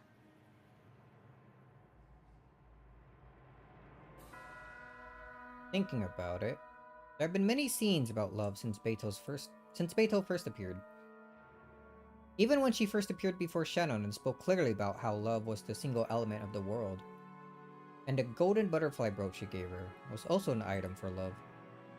She said that she enjoyed sowing seeds of love and watching complications arise. When Shannon stopped borrowing her power, the reason for her argument was also love. After Beto's interactions with Battler started up in full, scenes about love were toned down for a while. But the without love it cannot be seen definition of magic was mentioned repeatedly. Then, in the tale right before this one, where Beto had become like a doll, the scenes shown made it seem almost as though Battler and Beto accepted each other as adversaries, or possibly something more. In the end, Battler regained some kind of memory, and his impression of Beto underwent a complete change. And then there's this game. From the beginning and throughout, the word love had been repeated over and over again. あなたが書いた物語は愛が何度も繰り返される。でもそれはマリアお姉ちゃんの主張でもベアトリーチェの主張でもない。八条東也の主張だわ。そうです。それこそが私が語りたいこと、そして私なりの答えなのです。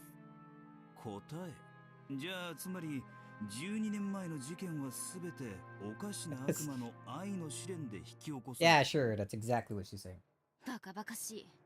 No, you idiot. 私はあんたの恋愛小説を読みにここまで来たんじゃないわ。私が知りたいのはあんたが至ったと自称する真実。The truth, yeah. 愚かなるかな人の子よ。これだけ文章を割いてまだ伝わらないというのですか。With an obviously condescending gaze, Hachijo shrugged. It was clear that she was trying to provoke Angie. She was probably hinting, if you can't stand talking with me, you can get out. Perhaps even if you're going to read my noble work and fail to understand it. What's more, not even try, you can get out for that reason as well. Under normal circumstances, Angie would have already thrown a fit and left. However, Angie couldn't do that. Though she found it sickening that a stranger was playing around with her family's fates in these stories, after reading this far through her tale, she was growing increasingly certain of something else. Just as Hachijo's followers said, this tale really did have the same presence, the same scent as the tales written by Beatrice. The author was certainly different. However, the tale had the same scent because its author had arrived at the real truth. Angie was beginning to acknowledge this. Hachijo Toya was the one who had reached Beatrice's truth. An endless witch like Beatrice who could add to the endlessly stretching parallel worlds of the Catbox. ベアトリーチェの真実にたどり着いたものならば、私でなくとも新たな物語を紡げるでしょう。今回の原稿をもってきっと私以外にも真実に至るものが必ず現れる。そのものもまた新たな物語を紡ぐ資格を得るのです。どんどん無限の魔女が増えていくわ。そう、そして何人もの無限の魔女たちがベアトリーチェの猫箱の物語を増やしていく。増えれば増えるほどまた新たに真実に至るものが現れる。そうすることで一番最初の無限の魔女ベアトリーチェがあれだけの枚数の手紙に物語を記してボトルに詰めて海に投じた労力が初めて報われるのです。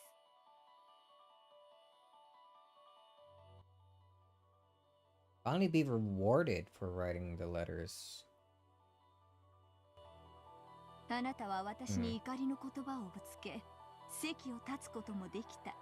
しかしそれをしませんでした。なぜ？悔しいけれど、あんたの物語の中に何かの真相、もし And a truth or hint in it. I already have my own ideas. However, that's no more than looking with a single eye. Unless I accept different viewpoint from my own and look at things from more than one angle, I'll never be able to see the truth in 3 dimensions. That's my interpretation of without love, it cannot be seen. それでよい、人の子よ。後ろ宮家の最後の生き残りであるあなたが無限の魔女になることを運命も待ち望んでいるでしょう。私という存在など、あなたという真の継承者を覚醒させるためのただの道しるべに過ぎない。 True successor. エンジェ、ベアトリーチェ。 Sometimes I have no idea what she's saying, but I'm positive she knows something, and maybe she actually reached the truth as she claims. To summarize, I couldn't understand the truth from just the 2 message bottles Beatrice left behind, and since then I've been reading tale after tale of hints. これはヒントという名の挑戦であり、挑発なわけだわ。いかにも上等じゃない。あんたがたどり着いたという真実を私も掴み取ってやるわ。やはり私はここに訪れるべきだったんだわ。その通り、未だ至れぬから私が招いたのです。人の子よ。 Let the truth I see and the truth you see overlap. Just as you see things with a single eye, so do I. And now that I've found you, for the first time, I too will be able to see the truth with both eyes. No more mono vision. What is putting you to sleep? Get out of here then, go away. ようやく第一の番が起こりましたね。すくすく眠い展開でした。片目に目やにがついてるぜ。どこに？いい加減なこと言わないでください。お望み通り始めるぜ。まずは第一の番だ。 Ooh, scene break? Yep. Only back to the real plot. No, go back to sleep. We don't need her. Make her sleep again. 1:11 a.m.?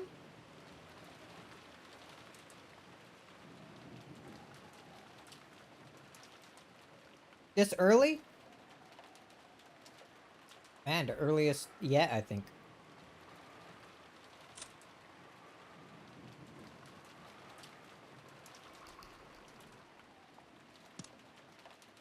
Alright, what chapter is?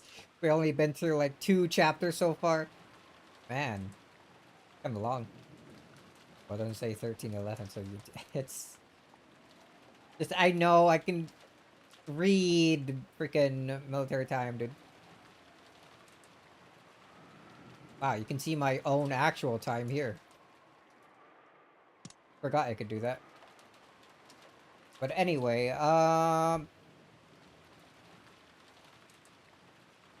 we're not ending things here, but we are like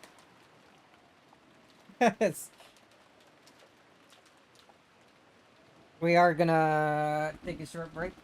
Again, we're like what, about 20 minutes away from when we usually take a break, but chapter's probably gonna go on for a bit, so I'm gonna Got up, quickly stretch my legs, and maybe after this chapter is when we end. Maybe after the next. I guess it depends on how long they are. We'll see, we'll see. Yeah, quick BRB.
Alright.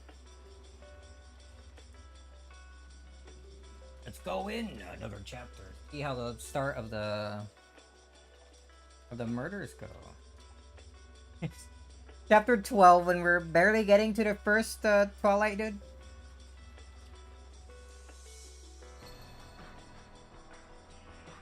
Oh man.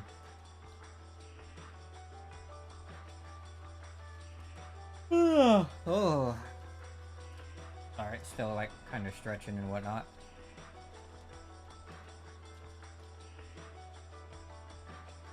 Here, longer intro than episode 1. Longer intro than all of the episodes.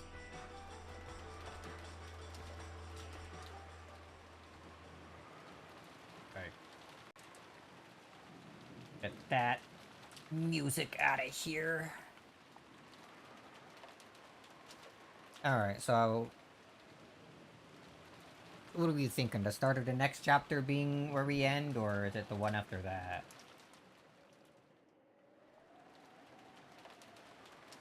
What I mean, it's still an intro? Oh, are we? Damn.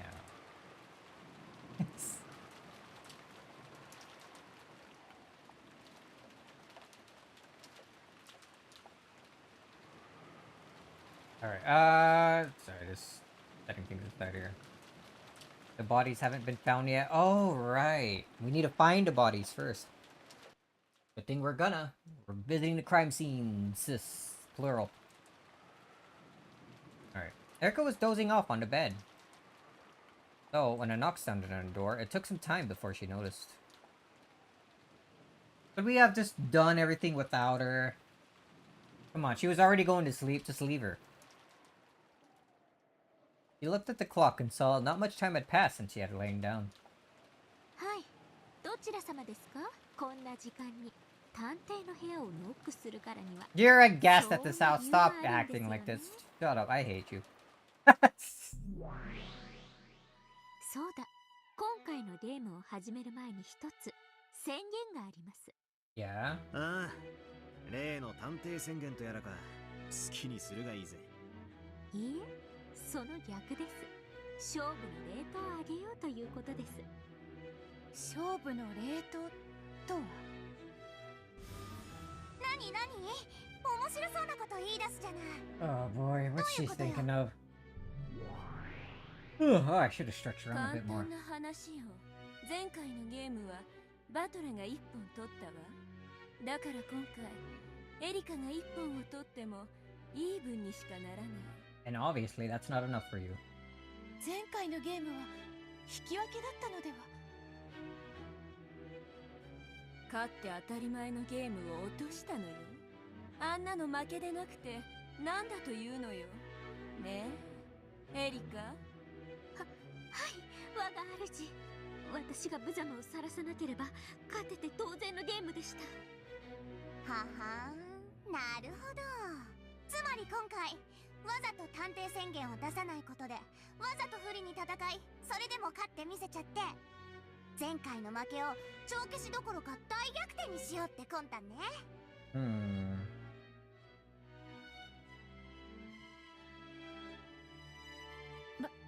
バトラさんの渾身のゲームにそんなおかしなハンデをつけて戦うなんて、身の程知らず以前に失礼です。How does this help her?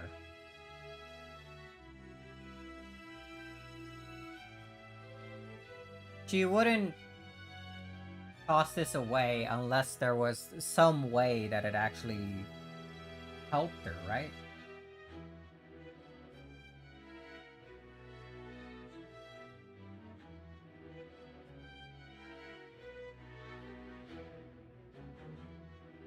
As a detective, they could investigate all crime scenes and find all clues. They were given right to, like, question everyone and all that.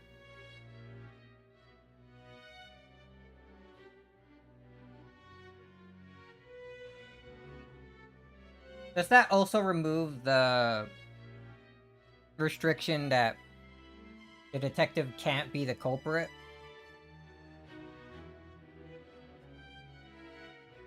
Or that the detective can't be killed? If we ignore those last two things, how does not having the proclamation help?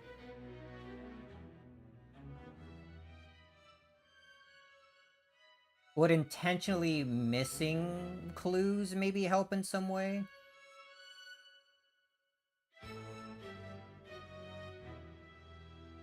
Be able to more easily weave your own, like, blue truth if you don't know every single detail? Because I guess if you have all the clues and know things can only go a certain way, it limits how much of the truth you can spin your way, right?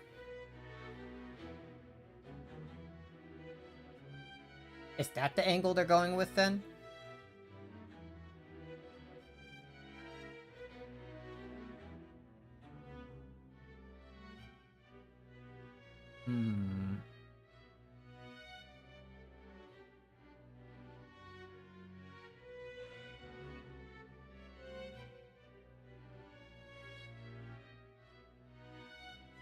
As the not detective of the game, she's not battler, so she's less incompetent. Ah, okay, that's her go about it. But right.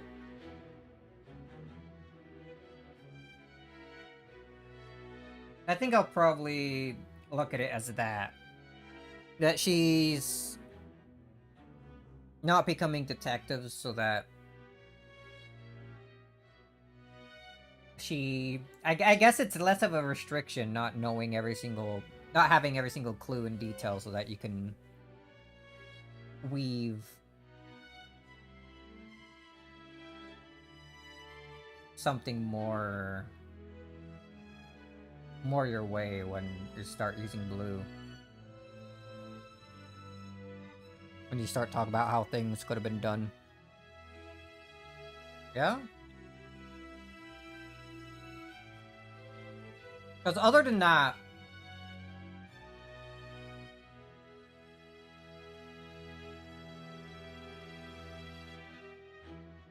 other than intentionally missing information to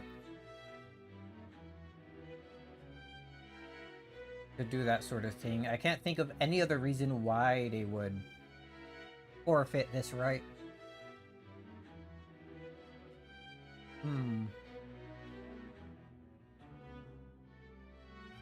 そうだな。むしろ負けた時の言い訳にするための保険にすら聞こえるぜ。確かにそういう見方もあるわね。勝てば大勝利。でも負ければ言い訳可能なんてちょっとエリカ側に虫のいい話だわ。大丈夫よ。ちゃんとかけるものは公平だわ。今回のゲームに探偵宣言なしの人間で勝てればバトラたちの魔女幻想は粉々の再起不能。でも逆にエリカが負けるようならこのゴミクズ探偵は忘却の親友に最悪の敵と一緒にぶち込んでやるの。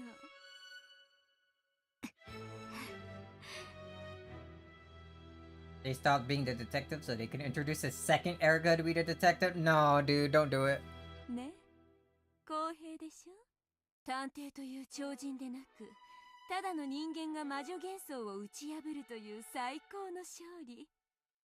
それと引き換えに自身の破滅をかけてるわけ。私はかつてのベアトとあんたのゲームみたいにダラダラとぬるいゲームを繰り返されちゃだから勝負のレートを上げて一気に勝負をさせるわけ。まあ確かにそうね。But it's still only episode 6. We got 2 more. 今回のゲームをバトラが通しちゃったらベアとのゲームにバトラが勝利したことになりゲームは終了してしまう。ある意味逃すことのできない決戦だものね。言い分は分かった。エリカはそれでいいのか？She's not gonna say no to whatever freaking idiot says. Birkenstow. I couldn't actually remember her name for a second there. 前回の敗北で失った主よりの信頼を取り戻すために私は自分の破滅すらもかけるのです。 Okay, but you do know that she's quite actually gonna toss you aside no matter what, right? Or are you ignoring that? お前の意志なのか？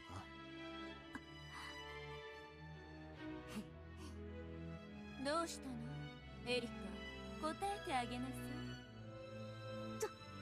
当然です。私の意志です。私は絶対に負けません。探偵宣言なんかなくてもあんたを必ず打ち破ってみせます。バトラさん、いいだろう。お前がそうしたいというならその勝負を受けてやる。ありがとうございます。受けたことを必ず後悔させてやりますから。What a thing to say. まあ思えばバトラだって人間側だった時はずっと探偵権限なんて便利な力は一切なかった。許されてたのは青き真実と復讐要求だけ。そういうこと。ある意味前回のゲームの方がアンフェアだったわけだわ。それで勝ちを落とすのだから、それは負けと全く同じ。So they acknowledged they were cheating. 好きにしろ。お前が探偵宣言をしたくなったらいつでもすればいい。今はそれを保留していると理解しておく。誰が宣言なんかするもんですか。あんた程度の相手に。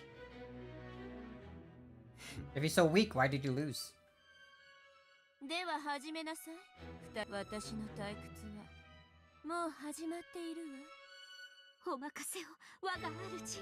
必ずや魔女幻想を打ち破ってご覧に入れます。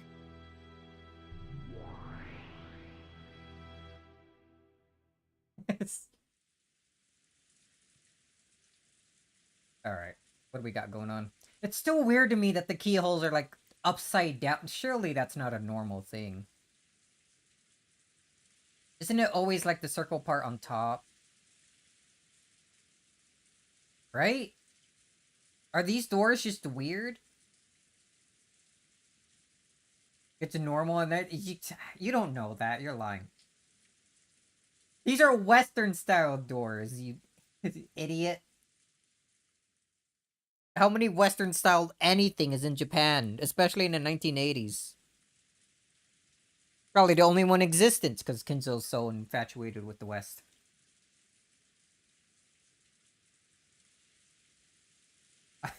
Are both of you shut up? Whatever, we're continuing. Remember those eggs that I said I poured like a gallon of salt into earlier? They're still on a plate next to my table here, and I'm starting to get hungry enough to where I'm just like munching on them every now and then while we continue here. Oh no. It's getting bad. I'm gonna suffer a lethal dose of salt and die before we get to the end of this.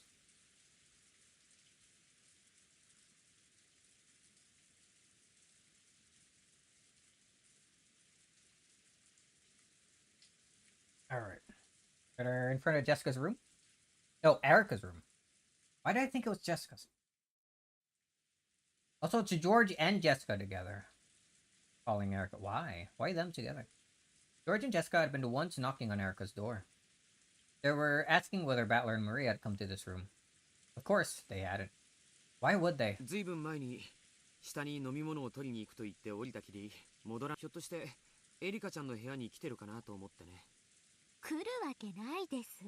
屋敷にでも行ったんじゃないですか。屋敷の使用人室や食堂に電話してるんだけど誰も出なくて。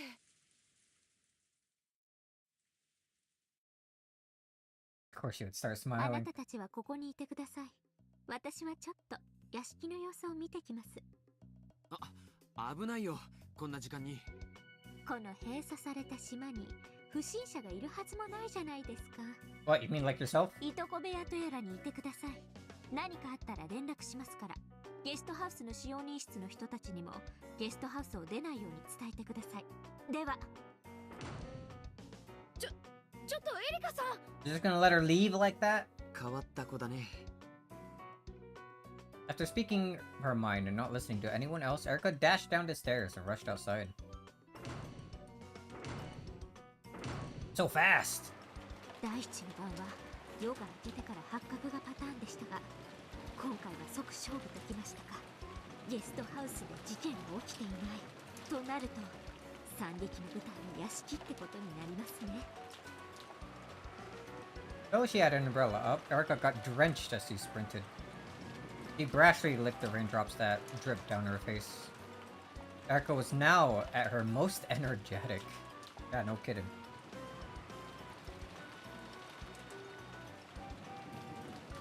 According to a memory of the previous game, the entrance to the mansion would be locked at the same time the family conference started. However, the lock was undone this time. Had someone unlocked it, or had the lock not been set? Or had it not been possible to set the lock? まあ、考えても無駄ですね。そんなのゲームマスターの気まぐれかもしれませんから。 As soon as she entered the entrance hall, the door of the parlor opened violently. Out of it flew Goda's large body. おや、こんばんは、ボーダさん。何かございましたか？警察！救急車を！ Nice to see you, Goda. An unlocked room murder? Oh, whoa. That expression is really wonderfully pathetic. Just fitting for the first one to discover the crime. どうか落ち着いてください。台風の孤島でどうやって警察と救急車が来てくれるって言うんです？どうせ電話は普通にされてるんですから。落ち Cross and Rudolph's yells could be heard from the parlor. Their shaken appearance perfectly aligned or perfectly signaled the arrival of the first twilight. Signified, fuck. それでは死者と現場状況の再構築をお願いします。 Yeah, I started to like Goda a little bit more, especially on some of the like more recent scenes. He was kind of cool. I don't know. I don't love him, but he is pretty okay, I guess. 小休止に出た人間が戻らないので、大人たちが客前へ行ったところ、扉が内から閉ざされて開かなかった。後にわかるが、客間内の帽子掛けが観音開きの扉に内側から缶抜きにされていた。ああ。扉は内から閉ざされ、そして窓も内側から施錠と言いたいわけですね。そういうことだ。Locking the door from the inside with the hat stand.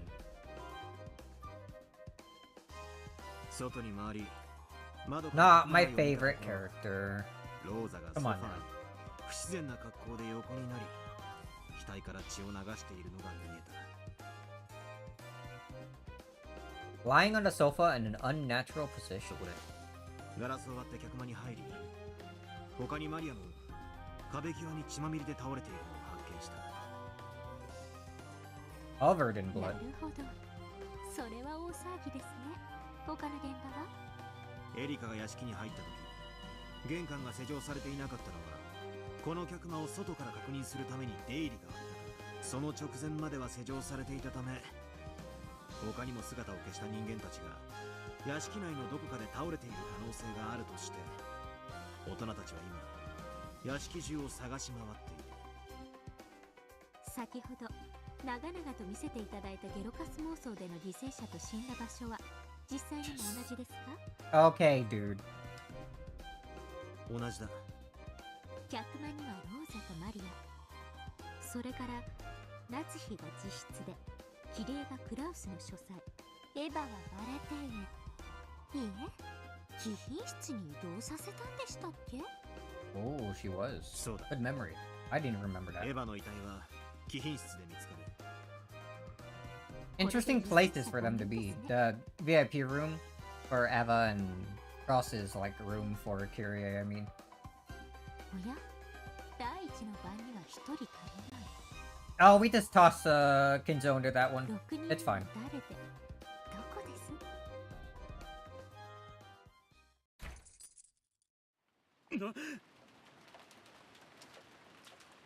Eva's not important. She sucks, actually. 旦那様この部屋にもチェーンが In the NVIP room. Not very important.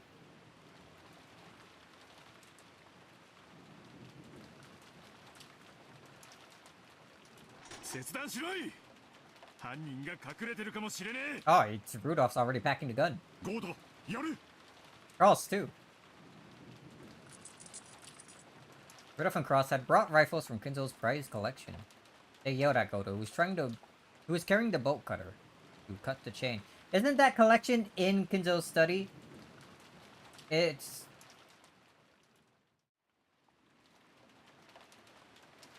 That's where I assumed it'd be, anyway. Not gonna question how Kinzo isn't anywhere, Rudolph, or maybe that's not important right now.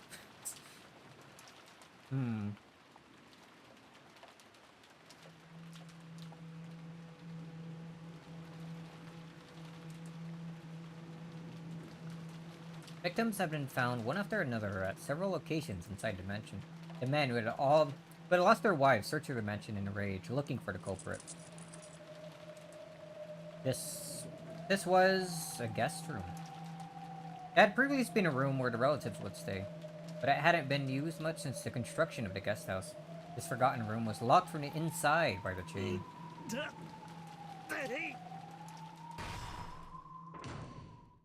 As soon as the chain was cut, Rudolph pushed Goda aside and flew into the room.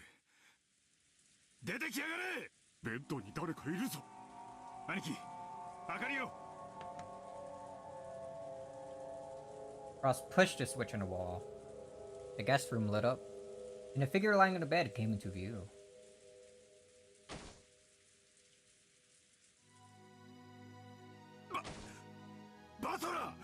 He's actually dead? Battler killed himself? お前どうしてこんなところに Rudolph crumpled to his knees and fell onto Battler's body. No words could console him as he cried with a mad sorrow. In a single night, he had lost both his wife and his son. Holy. During this time, Cross checked the window locks in the bathroom and searched the closet to find if anyone was hiding there, but he found no one. Battler! Battler!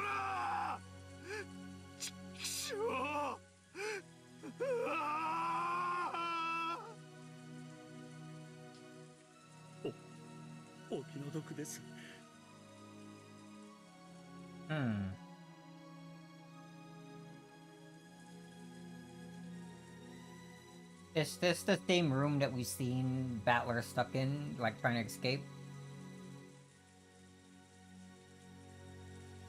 What is up with that whole thing? But this is Peace Battler, not actual Battler. But then who is the... It can't be actual Battler we've seen in those, like, scenes. Like, all trapped in the dark in the room. And it can't be Peace Battler. What's going on? Hold on. I think there's a...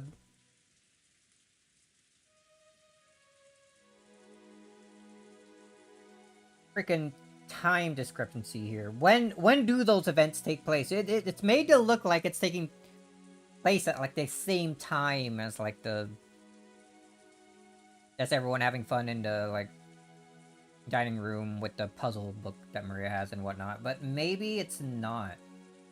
And it's a whole separate thing? And Battler hates Rudolph. Writes a story about Rudolph losing the first and third most important thing to him. What do you mean third? 信じられんことだが、この部屋も密室だ。そうだ、キリエさんのいた私の書斎、ナツヒの自室、エヴァの貴賓室、ローザ親子の客間、そしてこのバトラ君の客室、全てが密室ということではないか。Is she better than Battler? You think so? Ah, yes, all the girls. All the girls plus Battler. The girliest of them all. わけがわからん。まさか自殺だとでも言うのか。そんなことあるもんか。これがどう自殺だってんだ。バトラー。 She really did care about Battler though. Holy. I guess we did see signs of that from like previous episodes, how it said that Rudolph would always keep an eye on how Battler's been doing, even though Battler doesn't really contact him. これは意外でした。まさか6人目はあなた自身とは。Yeah, solve this now, idiot. たまには自分殺しも面白いもんさ。Every now and then. This is the first time. そして全ての現場はいずれも密室です。魔法以外では成し得ない殺人です。Also, I called it. So I want to say. Whenever he said that he finished doing what he did, I called that it was. He killed himself. Mostly as a joke, but I did call it. Damn, I'm good. それを暴くゲームじゃないですか。すなわち魔法以外で成し得なければならない殺人というわけです。 What if they aren't? What if he can't do it? 本当に魔法でしかできなかったら、それってゲームが成立しませんから。面白い考え方だな。なるほど。確かに俺たちのゲームはそういうゲーム。 This game is fair. The goal is to explain, without magic, the strange crimes that the opposing side claims to have carried out using magic. If that couldn't be done, it wouldn't be a game. In other words, Samari, just as Erica said, it has to be possible to perform the murders without magic. To view it from the opposite angle, the witch side has a certain responsibility. They have to make a crime that can be reproduced with tricks and not magic. As long as the human side can't figure out those tricks, the witch side can use all kinds of magic and illusions. In other words, another Samadhi? In order to carry out a locked room murder with magic, it is necessary to create a crime that is possible to carry out by human hands.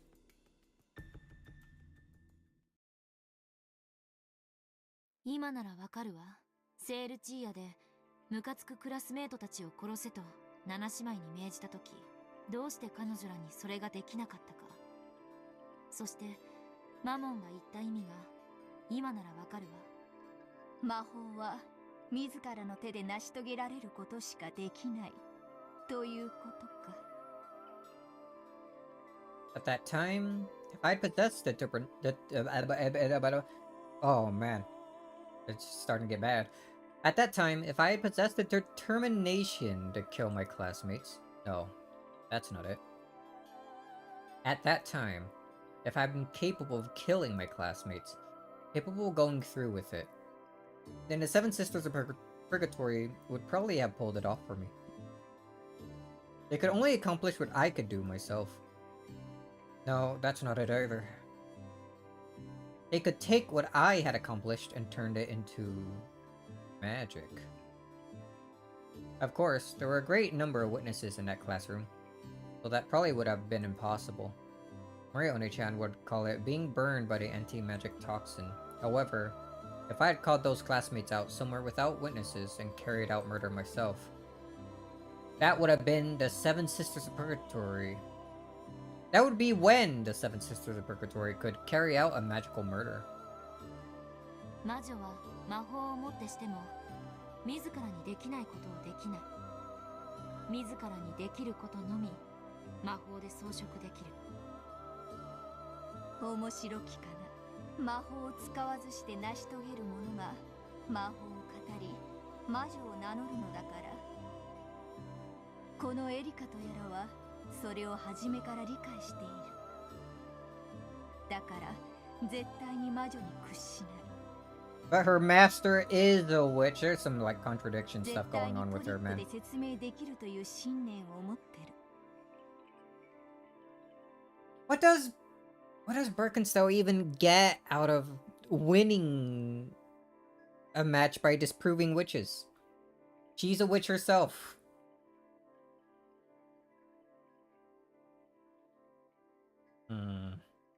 かつてのバトラにはそれがなかったから、これまでああも翻弄されてきたというわけだ。このルールを見破られたら魔女に勝ち目はなくなるわ。だからそれを見破られる前に相手を屈服させなくちゃいけない。長引けば長引くほど、そしてヒントを与えれば与えるほど魔女は圧倒的に不利になっていく。 Once again, my thoughts are spinning in circles. Why did Beto prolong this game until she lost?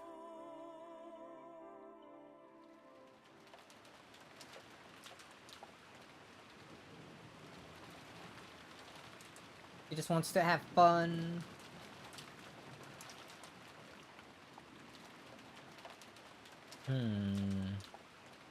She wanted Balor to realize something. He was just maybe a bit too dumb. Many victims have been found, and the mansion was still wrapped in chaos. Hideyoshi's group seemed to have gone to the guest house, worrying about the safety of the kids there. Ross and Rudolph were in the hall, talking about what should be done next. During that short gap in the chaos, Erica dashed all about the mansion. He was checking the crime scenes.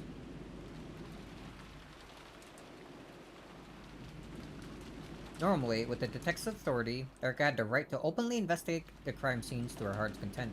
However, this time, she hadn't yet invoked that authority. Because of that, and with her being a guest and an outsider, there was little to no chance that she would be allowed to investigate. So, she was forced to quickly check all of the crime scenes now, while she could still run about as she pleased.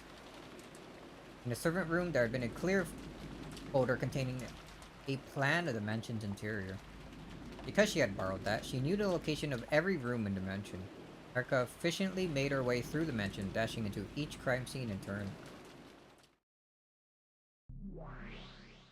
エリカ卿、ご存知とは思いますが、Oh? 念のためご忠告をいたします。Warning her? はい。何です？ Of? エリカ卿は確かに写真並みの驚くべき記憶力をお持ちです。それは探偵権限と組み合わせることで何者にも欺かれぬものとなり得ました。ああ、わかってます。探偵宣言をしていない私は写真並みの記憶力を持っていても欺かれない保証はないってわけですね。もちろん And it probably will 理 be. 解していますとも。かといって現場を直接視認しないわけにはいきませんから。前回のゲームではそこに慢心し悔やみきれぬ失態を犯しましたから。極論、今のエリカ卿はどれほど研修をしようとも死んだふりを見破れない可能性が常に残るということです。 Battler was faking す his べての death. 状況を個別に確定させるためにもバトラに復唱要求をする必要があるでしょう。それを引き出すために青き真実を駆使しなくてはなりませんね。わかってます。基礎を十分に探偵権限などなくてもハンデにはなりません。かつてのバトラと同じ条件で戦っているだけなんですから。 Yes. This fight is retracing the old days when Battler and Beto fought so fiercely. I have no conveniences such as the detective's authority. I truly do just have to fight the same way the old Battler fought. Thinking of it this way, it may be true that I was in a very blessed, unfair position last game, just as my master said. It may be difficult without the detective's authority, which also holds my honor as a detective, but I won't let that be a handicap. I know what magic is, and I'm fully aware of how to fight with the red and blue truths. But do you still get the ability to use the red by, like, having your freaking idiot repeat it for you? Battler didn't have anything like that, so you shouldn't either, right?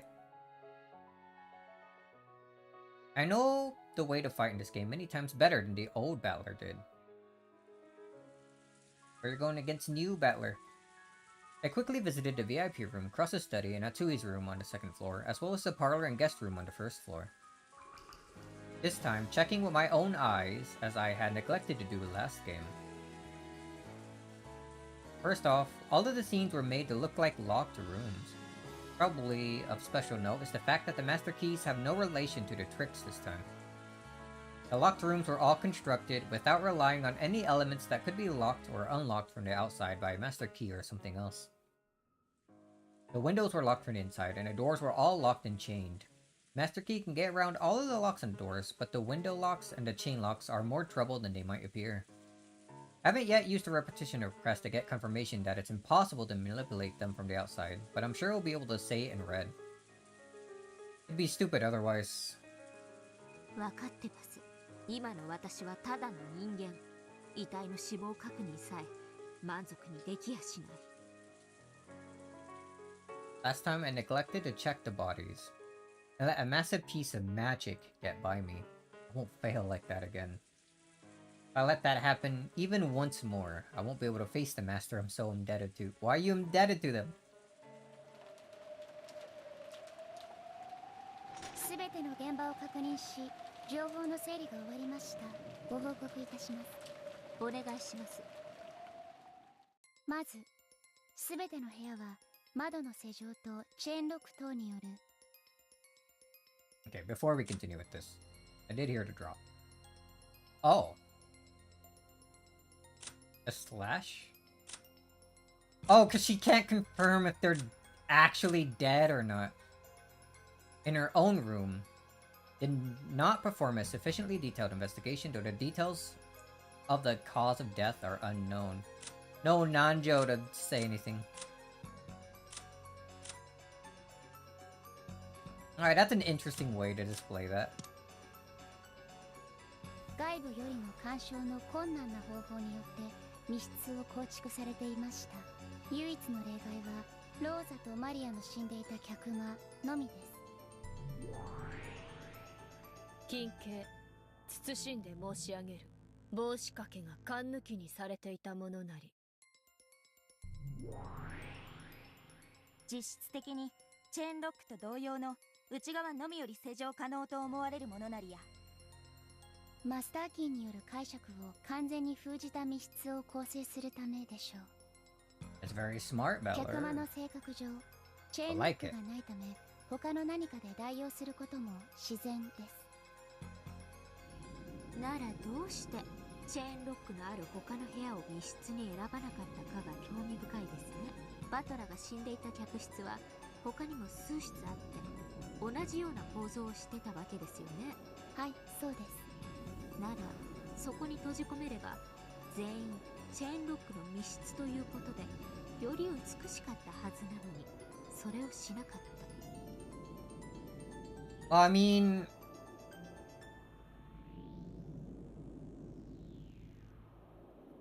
maybe it's so that, like, because if you figure out one of the chain locked, like, solutions, you basically figure out all the others, right?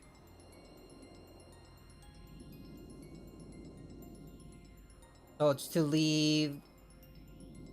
So maybe the parlor's an outlier here, so that it would need a totally different explanation?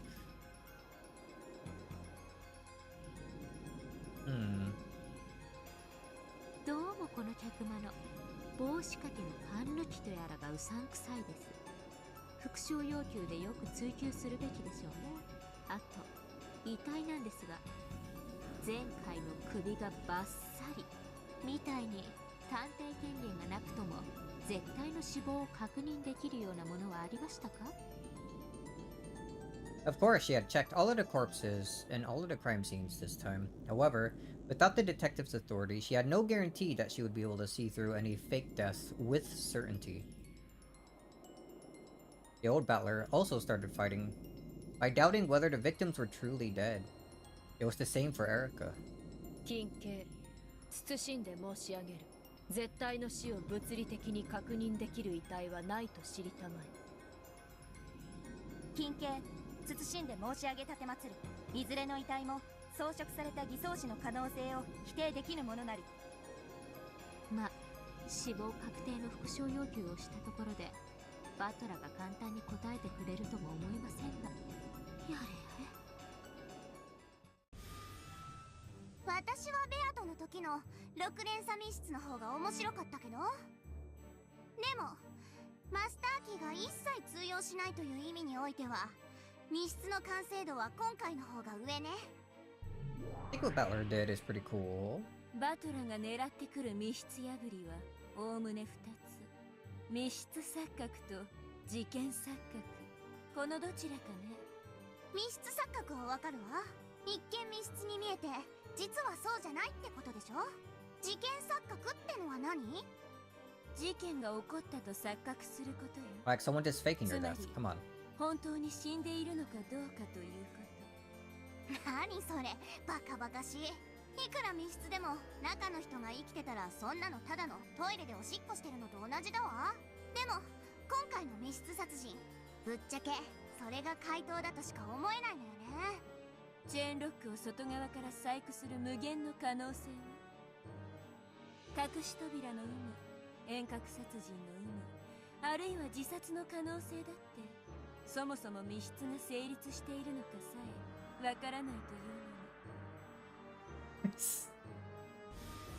Oh, be quiet. 私はバトラのゲーム版裏から見てるから知ってるけど、 No, no cheating. Shut こ up. れは完璧な密室よ。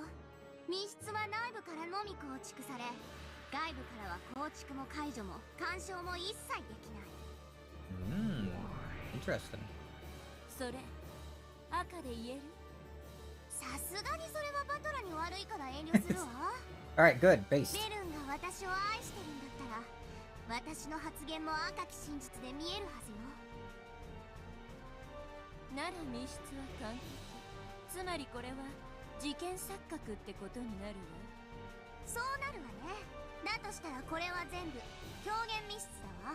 大方エリカがあまりに空気読めずに探偵探偵と騒ぐものだから、後ろ宮家みんなで結託して狂言殺人を披露してからかってみたってことじゃない？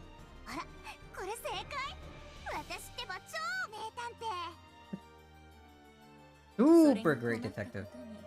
これは狂言じゃないのよ。犠牲者はきっちり殺されてるわ。2日目の24時の時点でとかじゃなくて？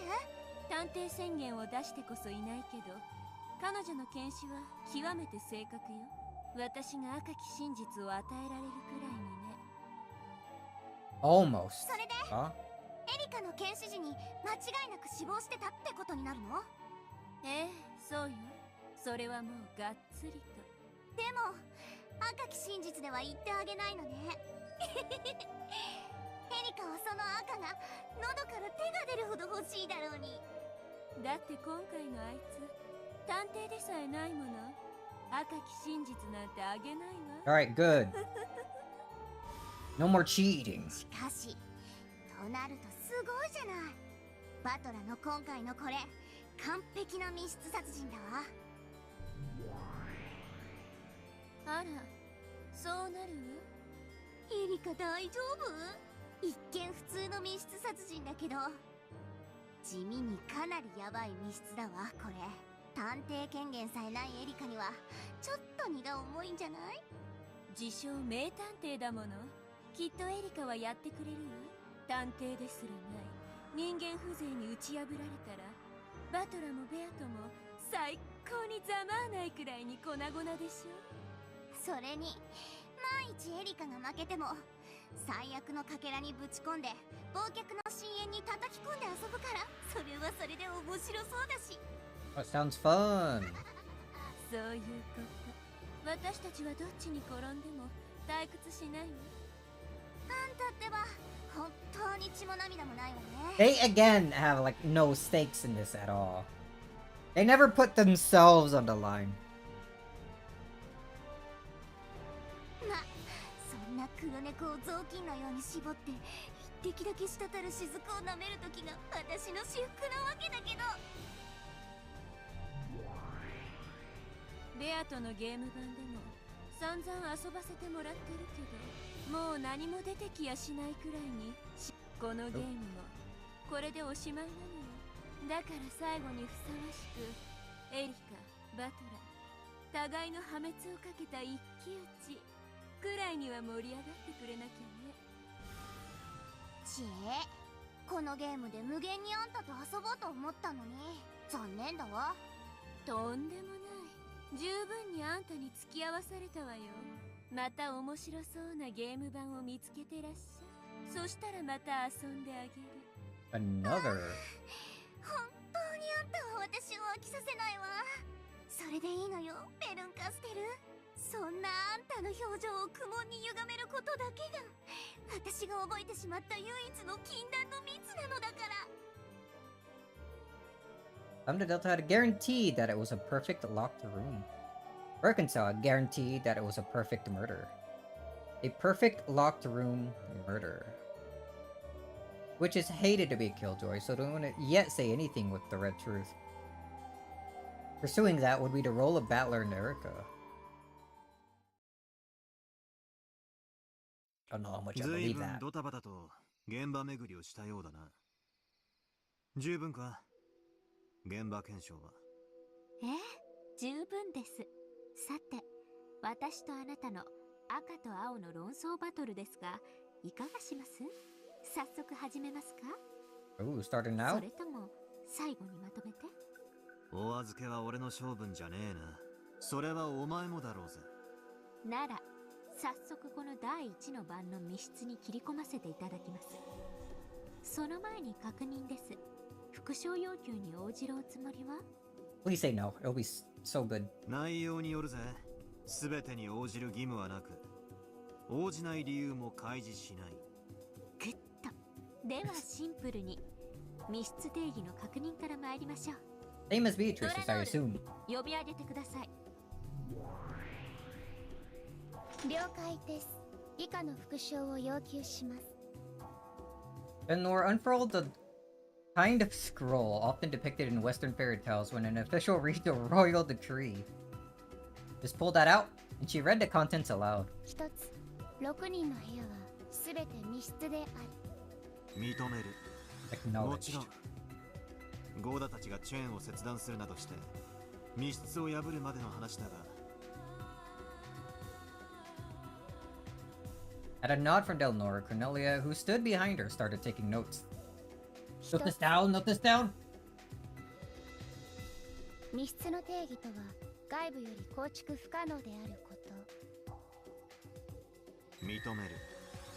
つまり外部からはどんな細工でも密室を構築できないということ。チェーンロックを外部より細い針金などで器用にかけ直したなどは認められないということです。Thanks for the 言われるまで additional もあり info. ません。ドラノール、続けてください。Crazy, they're letting him get away with saying LMAO sure in red. You know what, that is true, isn't it? He's just saying he acknowledges what they're saying, not that it's true, right? It could be interpreted that way.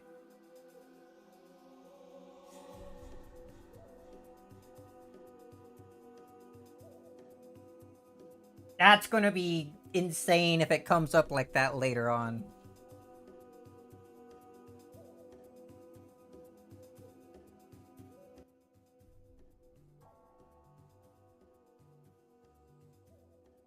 Right, or this one, like, right now. The definition of a locked room implies that it's impossible to construct from the outside. And he acknowledged that it implies that it's impossible, not that it is straight up impossible, right? It would be so funny, though, if you could think of it that way.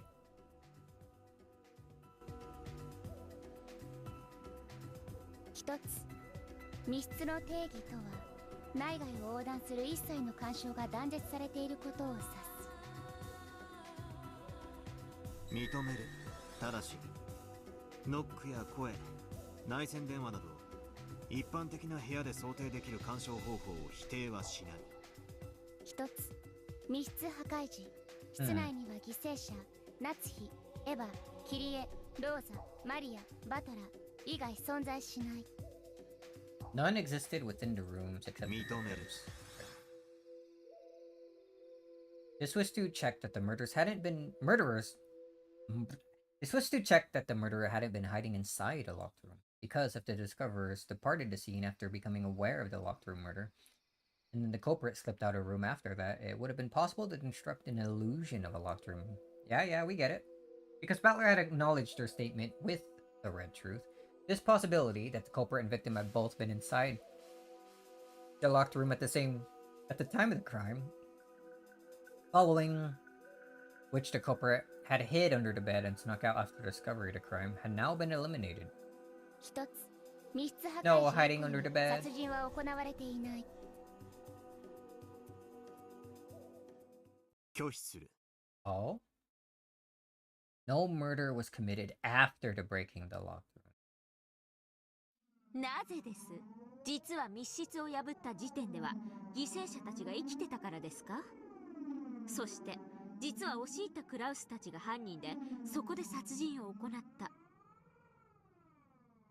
すなわち密室誤殺人だから。これが真相だからですか？ He doesn't have to explain, idiot. いいえ、違います。まだ殺人は続くのですから、これ以降に殺人が行われないと赤で宣言することはできません。 Thanks for the support. 理屈を。私たちの趣旨は分かってるはずです。クラウスたちがチェーンを切断して密室を破り、そして中にいた人間を殺した。これに反応してもらいたいだけです。エリカ卿、クラウスたちとの不特定多数な言い方では不十分です。まずは密室破壊以降に室内に入った人間を確定すべきです。近景、密室に踏み入ったのは犠牲者を除きクラウス、ルドルフ、秀吉、ゴーダの4人なり。近景、これは聞き取りによるものなり、他に踏み入った人物がいないという保証はなきなりと知りたてまつれ。言われるまでもない。今のを復唱してもらいましょう。密室破壊後、部屋に入ったのは私を除きクラウス、ルドルフ、秀吉、ゴーダの4人のみである。いいぜ、認める。ただしこれは現時点での話だ。今後のゲーム展開以下では他の人物が立ち入ることもあり得る。復唱要求。クラウス、ルドルフ、秀吉、ゴーダは犯人ではない。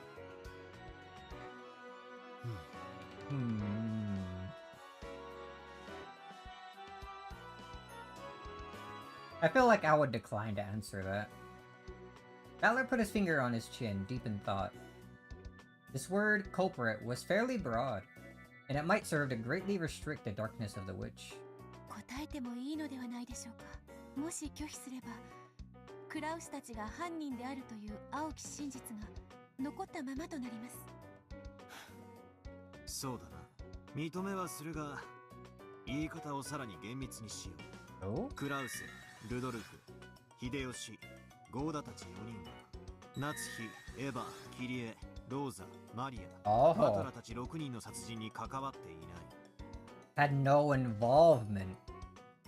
Not that they aren't the culprit, but that they had no involvement in... Oh, hold on.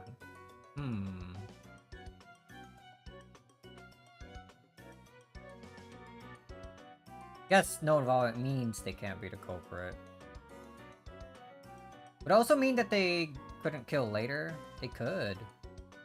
But how would that benefit them?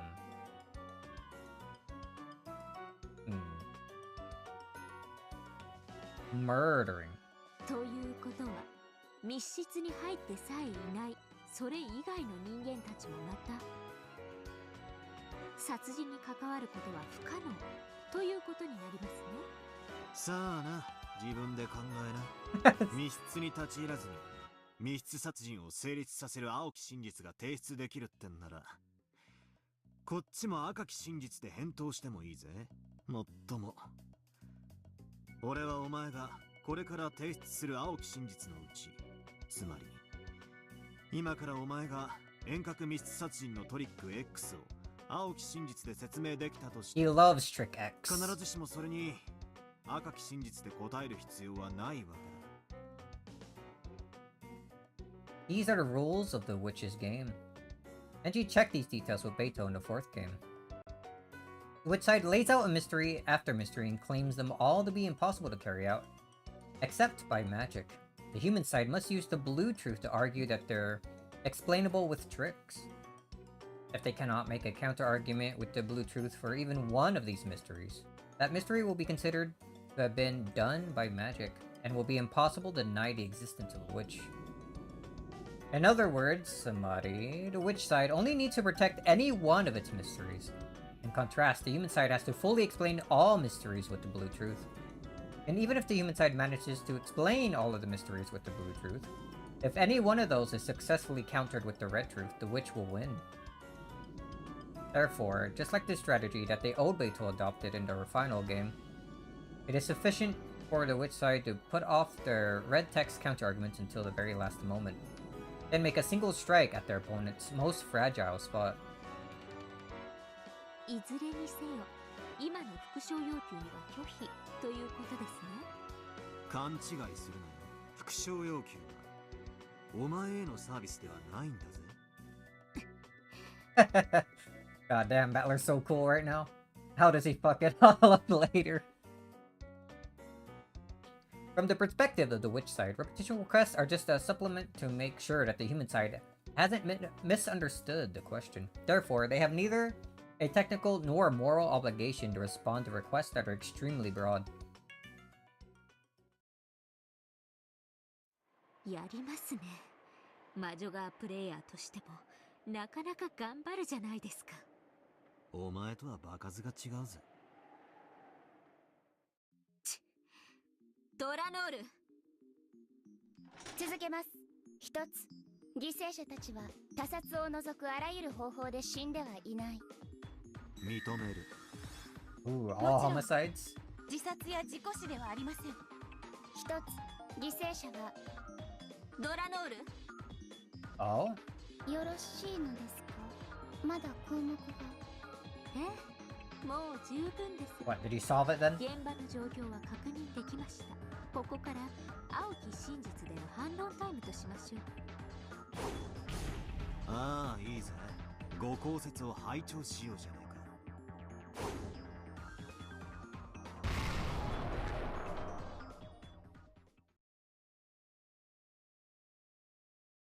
Though Battler and Erica were enemies, it looked to Beto as though they were having a little fun doing it. Yeah? Just two friends having fun? He was probably slightly jealous of Erica. Beto thought back on the book she had read in Featherine's archives, in which the old her and Battler had fought. That must have been fun as well.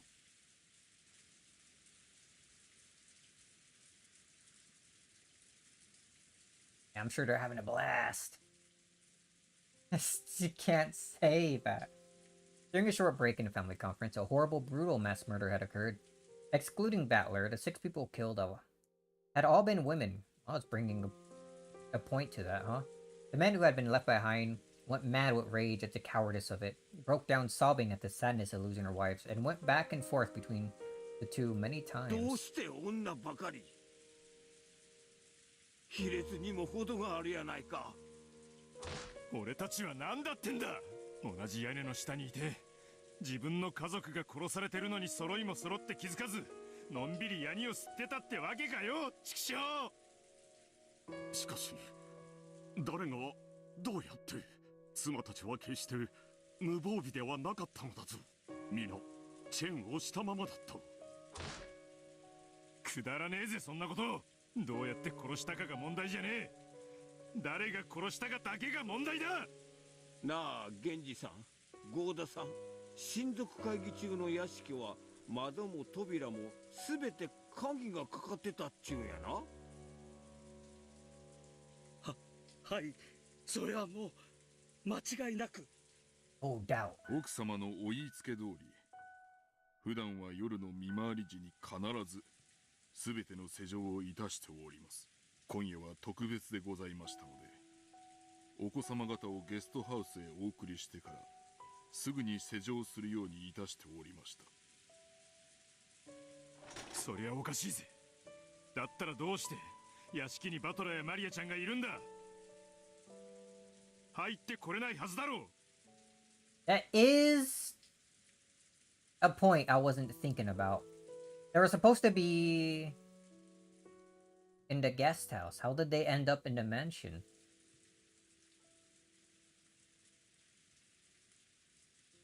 戸締まりがほんまにしっかりしとったら、そういうことにはならんはずや。Rudolph would be great at Umineko. He's so great at it, he's in it. この二人が屋敷の中にいたことが戸締まりが完全じゃなかったことの証拠とちゃうんかな。 He was arguing that Goda's failure to lock up properly might have allowed a stranger to sneak in. At the very least, none of them had known that Battler and Maria had visited the mansion. If those two had come and found everything locked tight, they wouldn't have been able to get inside. If they had rung the doorbell, Goda probably would have heard them from the servant room, but Goda said that nothing of the sort had happened. How they had entered the locked mansion was a complete mystery.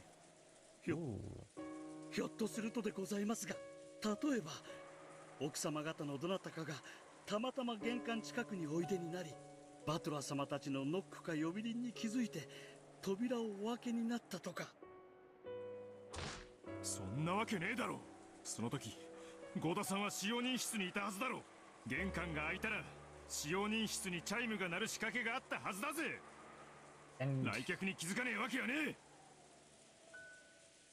それがその。But you see, I was actually sleeping.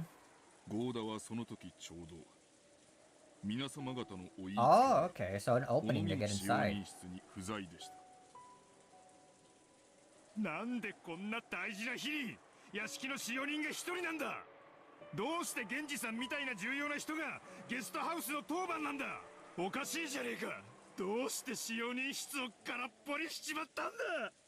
Because Cross ordered all the winged servants to freaking go to the guest house. That's what he did in other episodes, right? 妻がそういうシフトを組んだ。 Oh, it's Natsui, not Cross. よく気の利くゴーダなら親族会議中にも洒落た飲み物を差し入れてくれると期待したのだろう。しかしな、クラス兄さん、親族会議やで。一年で一番大切な日やで。そんな日になんでゴーダさん一人だけを屋敷の当番にしたんや。せめてもう一人おったら話は変わってたんとちゃうか。 Where's Kumasawa during all of this? Actually, where's Kumasawa and Genji? Are they like... Are we to assume they're probably still in bed, sleeping or something? It is pretty early, right?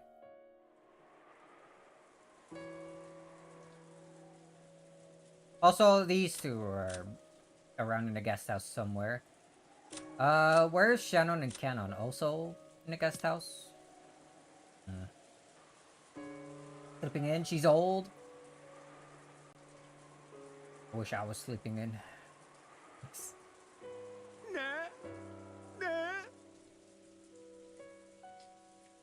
With a half-crying, half-enraged, jumbled-up expression, Hideyoshi yelled at Goda. Of course, the culprit who killed everyone was the most to blame and the most despicable. However, even if he understood that, he needed to let off some of his emotions by hitting someone he could see.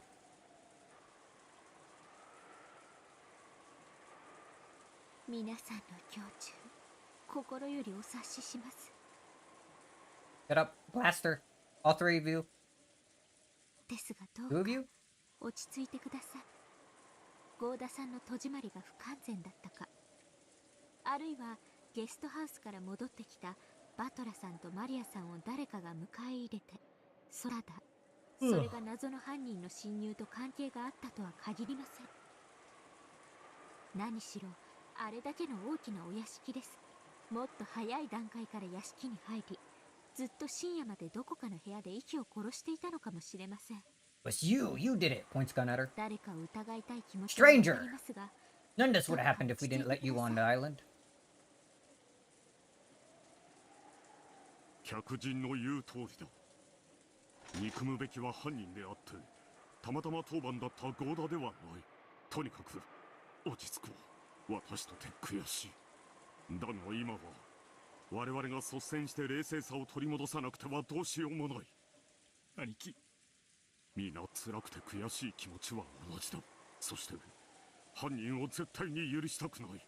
だからこそ我々は冷静を取り戻さなければならないのだ。そや、わしにもジョージがおる。It's for how long? クラウス兄さんにはジェシカちゃんがおる。そしてルドルフ君も帰りを待つエンジちゃんがおる。Oh, Angie mentioned? 犯人と差し違えたる思うんはまだ早いんや。They all still have a kid. まだ犯人はこの島にいます。そしてこの無残な事件がこれで幕を下ろしたとは限らないのです。私たちは冷静を取り戻し、これ以上の惨劇を食い止めねばなりません。Becca's words softly consoled them and gently admonished them. If the servant had said the same thing, Rudolph probably would have jumped on him. However, since it had come from the lips of a guest, a neutral party, it seemed to reach their ears. Now, stop agreeing with her. Blast her, right now. End this. End of episode 6. ここには成人の男性が3人もいて、そして銃を持っています。犯行の手口を見る限り、犯人が銃を持っている可能性は低いでしょう。つまり、私たちがしっかりしている限り、もはや犯人に手出しする余地はないということです。彼女の言う通りだ。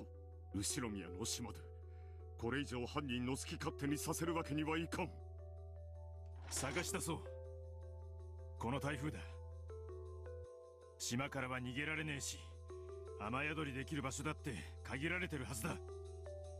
この島は案外狭くありません。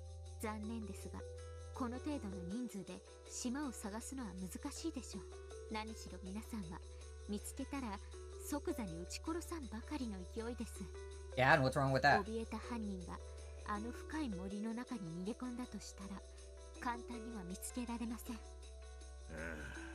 そうやな。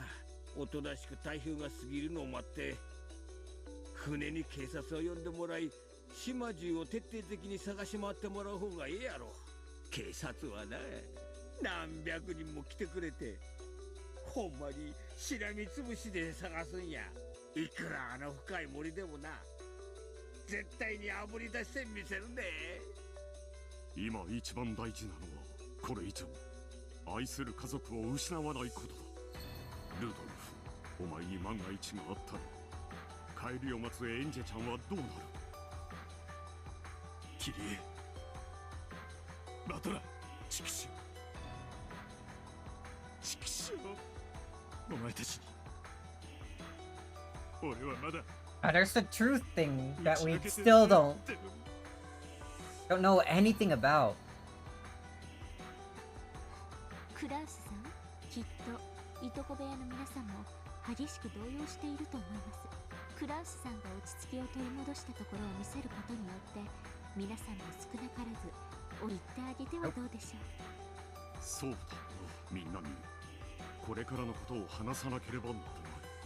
源氏さんと郷田さんも一緒に上に行ってください。Oh, are you gonna... Not we, you? What do you mean?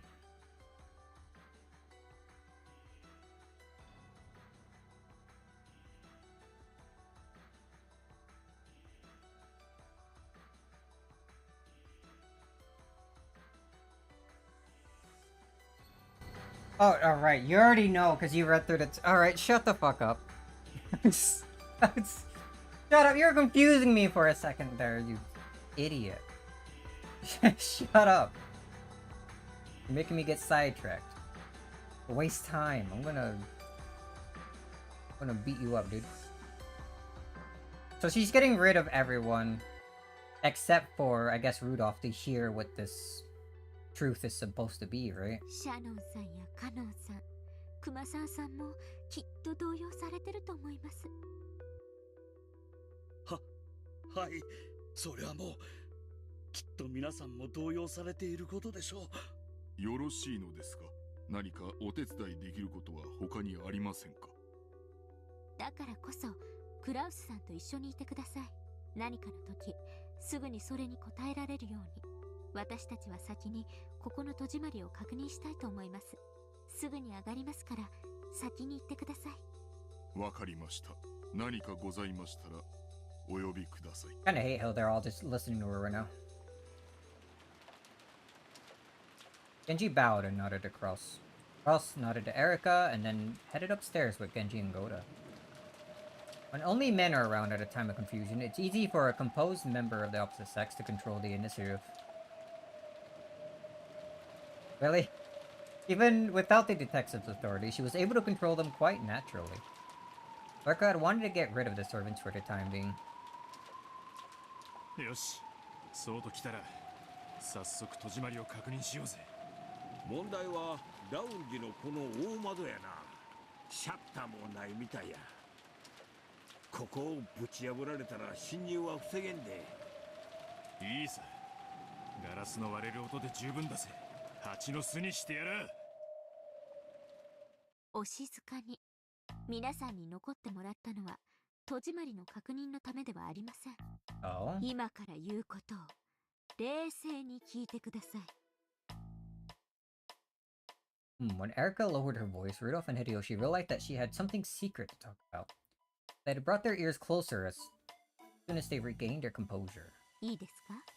事件は親族会議の小休止中というわずかの時間の間に起こりました。そのわずかの時間中に誰にも悟られずに6人もの人間を殺すなど到底場当たり的な犯行とは思えません。 The secrets... I'm thinking about that stupid secret again. Because I'm still... I haven't seen anything that could disprove that Battler's actually freaking Kyrie's son. And I'm starting to think about what I was saying kind of as like a joke earlier. That the babies were just like swapped or something. I don't know. It was stillborn, so I don't know how you could have gotten that done. Unless maybe you were just told afterwards.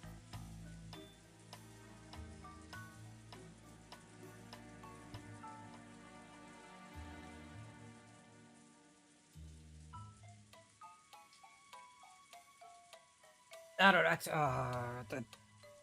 I feel like that has to relate to it. I feel like... I don't know. I'm still holding on to that. I think that might be one of the big revelations. One of the big secrets he wanted to tell them. He wanted to tell both of them the truth. Is the key word there, right?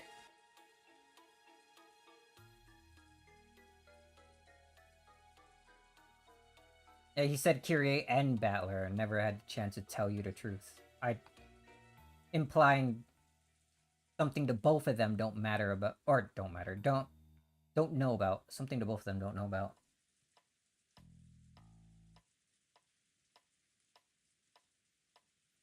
And the only thing that I could think connects that is how Kyrie thinks her son like died at birth, and how Battler thinks he's Asamu's like son. Right?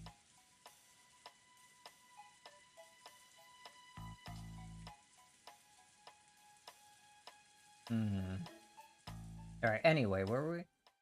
Okay. Whispering? Crime happened during a short break in a family conference. In that tiny span of time, 6 people were killed without anyone noticing. I can't imagine that was the result of any haphazard crime. これは屋敷の内外の構造を知り尽くした関係者の犯行です。それはそら内部に詳しゅうなかったら。しかし。 A short while ago, they had lambasted Goda, suspecting the servants of having made a blunder. However, they had only thought that he had forgotten to lock up and were attacking him for letting the mysterious culprit sneak in. They hadn't considered that one of the servants they knew so well might have taken those lives with their own hands. No, they hadn't wanted to think that. People can't easily suspect someone they know well of being a killer. 犯行当時、屋敷は内部より施錠され、親族会議に関わる皆さんしか存在しませんでした。じゃあ兄貴がキリエたちを殺したってのか？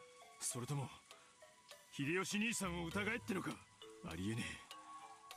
考えられねえ。わしは花からクラウス兄さんもルドルフ君も疑っとらんで。わしら兄弟はみんな夫婦仲は円満や。Calm down. She kept the two of you together for a reason. 後ろ宮家は確かに規律や金には厳しい一族やで。しかしな、家族を大事にするっていう気持ちは他の家に勝るとも劣らんつもりやで。ええ、もちろんそれは信じてます。皆さんが奥さんを殺すなど夢にも思っていませんから。Becca had already revealed Red Truth proof from Battler that they were not the murderers, so there was no need to argue at that point. Ross, Rudolph, Hideyoshi, and Goda. None of those four was the killer. And yet, Erica said this. しかし、ゴーダさんはどうでしょうか。親族会議の間、ずっと控室にいて、誰にも知られずに何らかの工作ができる立場です。ゴーダさんを疑うのはちょいと早いで。ゴーダさんは小休止の時、食堂に飲み物の配膳に来てくれてたんや。だいぶ長いことを一緒にいてくれた。とても6人も殺す時間的猶予があったとは思えんのや。しかし実行犯を屋敷内に手引きすることはできたかもな。そういうことです。ゴーダさん自身は実行犯ではないでしょう。しかし実行犯を密かに屋敷内に迎え入れることは十分に可能でした。Where's she going with this, knowing that Goda didn't have any involvement with it? Oops. Rudolph and Hideyoshi, stunned, looked at each other. They were all family. Even the wife of a sibling was still family. The siblings may have harbored hatred for each other, but they could never have hated each other's wives enough to kill them. Although Eva and Rosa were part of his sibling circle of hate, there could be no reason for his sibling to kill any of the others who had died, Natsui, Kiri, Battler, or the young Maria. But, to a servant like Goda, perhaps everyone was a little more than a complete stranger. 私が使用人を疑う点は2点です。まず1点目は、犠牲者たちと面識があり、かついずれの現場にも争った跡がないこと。すべての現場は全く乱れていなかったのを皆さんもよくご存知のはずです。それは俺も思ってたぜ。あの喧嘩慣れしたキリエが何の抵抗もなく綺麗にパッタリ殺されるかってんだ。相手の指くらいが食いちぎる女だぜ。顔見知りが犯人で油断させたところを突然って方が確かに説明はつく。Interesting way to phrase that.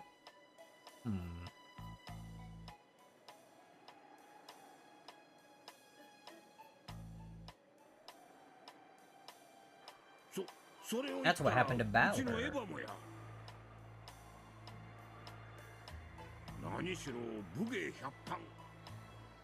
暴漢が襲ってこないかと日々ワクワクする女やで。Wishing for it. そんなあっさりと殺されるわけがない。なら客間のローザさんだってどうです？一人娘と一緒のローザさんが不審者相手に抵抗もせずみすみすと殺されると思いますか？そしてこのことはもう一つ大事なこと？犯人は一人じゃないってことか。そうや。客間にはローザさんとマリアちゃんが2人おったんや。同時に殺さなかったら大騒ぎになるところやで。それを殺せたっちゅうことは犯人は単独犯じゃないってことや。ローザはマリアちゃんのことが絡めば小連れ熊みたいに怒りっぽくなるやつだ。仮に相手が銃で脅したとしてもひるむようなやつじゃねえ。Are you sure? なるほど。ローザにギリギリまで不信感を持たれない人物ってわけか。未知の部外者が島に紛れ込んでいるという考えの方が非現実的であることがすでにお分かりと思います。犯人はこの島に精通した関係者、そして複数です。 More than one, huh? There's more than one culprit, and they know the island. Erica's reasoning pointed clearly that the ones she should suspect and guard themselves against. エリカちゃんは使用人たちを疑ってるってのか。はい、現状を推理して最も疑わしいと思います。彼らを疑う2点目がチェーンロックの密室なのです。どうしてチェーンロックが疑わしいんだ。もしチェーンロックのない密室だったら。そんなの密室やないで。マスターキーの1本もあれば誰だって密室にできるわ。そういうことか。使用人たちが疑われないためにはチェーンでロックする必要があったってことか。 But how do you lock the chain? その通りです。チェーンをかけることで彼らは疑われずに済む。逆を返せば、チェーンをかければ彼らマスターキーの所持者は疑いを免れないのです。チェーンをかけて渡航するんは使用人だけっちゅうわけか。連中の肩を持つわけじゃねえが、ならどうやってチェーン、Yeah. 外からチェーンをかけるなんてできるのか？ No. 構造的に考えて不可能ではないと思います。こんな話ご存知ですか？マンションの郵便ポストに配達する郵便屋さんの中にはたまに針金で作ったヘラを持ち歩いてる人もいるそうですね。ああ、聞いたことあるで。マンションの郵便ポストは似たような部屋番号のポストが隣接しとる。ひょいっと投函したら一部屋間違ったポストだったっちゅうことも割とある話らしいや。マンションのポストは施錠されてることがほとんどです。間違って投函してしまったらもう取り出せなくなってしまう。 That's a thing that happens? In that situation, they're supposed to tell the owner of the mailbox about their mistake. Have that person unlock the mailbox for them and retrieve the improperly delivered mail. However, the resident of that apartment would often be out. And going through that process would be a real pain. Because of that, some mailmen would make a little tool out of wire with a hook at the end, and use that to fish the mistakenly delivered postcard out of the crack of the mailbox. 俺もビルの管理会社の兄ちゃんに聞いたことがあるな。たまにトイレの個室の中で酔っ払って寝込んじまうやつがいるらしくて、そういうのを連れ出すために扉の隙間から薄い金具を入れて缶抜きを外したりすることもあるらしい。そういうことです。どこの業界でも本来は開けられないものをひょいっと開けられる裏技的な小道具が存在するものです。同じものを屋敷の使用人たちが持っていたとしても取り立てて驚くことではありません。確かに。コツさえ分かれば針金で外からチェーンをかけるのもできないわけじゃなさそうだ。確かにできないとは言い切れねえ。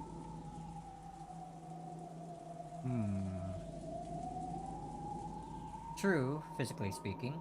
One couldn't say for sure that there existed absolutely no way to set and unset the chain locks from the outside. Chain locks allow for the door to be opened a crack. If a person were to stick something through that crack, they should be able to manage it easily. It was very natural for Rudolph and Hideyoshi to think that way. However, Erica knew better. Though it might be possible in reality, it had already been declared with the red truth that these locked rooms could not have been constructed from the outside. In other words, Samari, it was impossible to manipulate the chain lock from the outside. So where's she going with this? And yet, Erica was guiding their thoughts to put them under the illusion that only servants could have constructed the locked rooms. With an air of solemnity revealing some vital plot, she steadily steered the situation in the direction she wanted. Everything about her serious face for the last few minutes was an act. No, to put it in her words, it was a detective technique for tricking suspects. 同じ話はクラウスさんにもするつもりです。使用人たちの全員が犯人だとは言いません。しかし、犯人、もしくはそれに加担する人物が含まれている可能性は濃厚です。So what is she? Is her plan like going with this going with the statement that she's making them think that she thinks it's the truth? Man, that's a weird way to put it. She's basically feeding them what she knows is a lie to gauge their reactions, to see if maybe one of them looks more relieved or something at hearing her say that. Trying to make them slip up.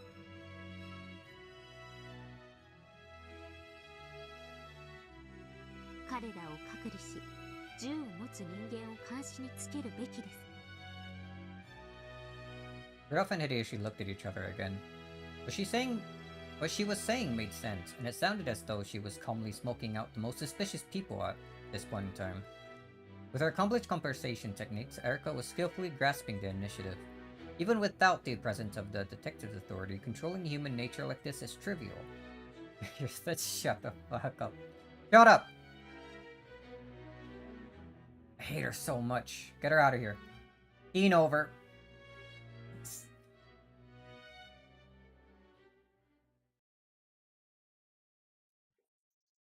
Detective Proclamation. Oh?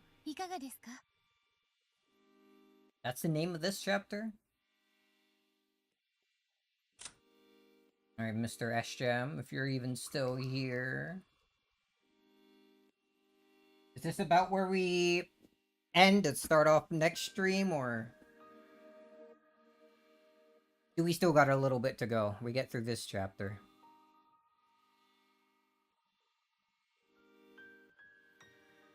Down for another 2 more hours? Oh, that would be pushing it over to 7. It's all the way down to 5 p.m. I'm already like eating what is basically pure salt over here, like every now and then.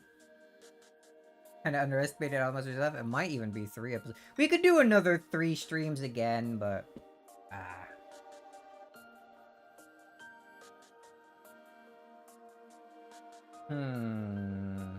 yeah, it's not like I do much else on the weekend.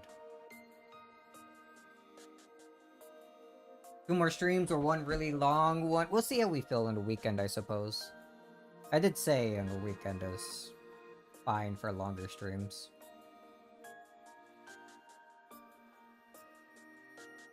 Hmm.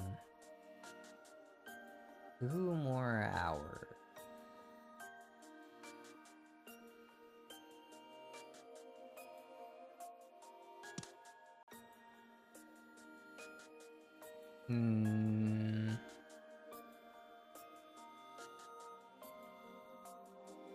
Maybe tomorrow we'll get through another 2 to 3 chapters and then feel it out from there if we want to continue until the very end, or maybe do another stream maybe on Sunday, or maybe even take a break and do it on Monday.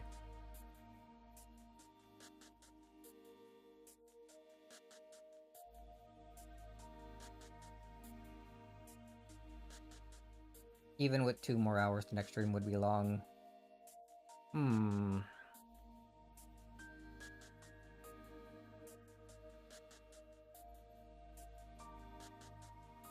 No, I think...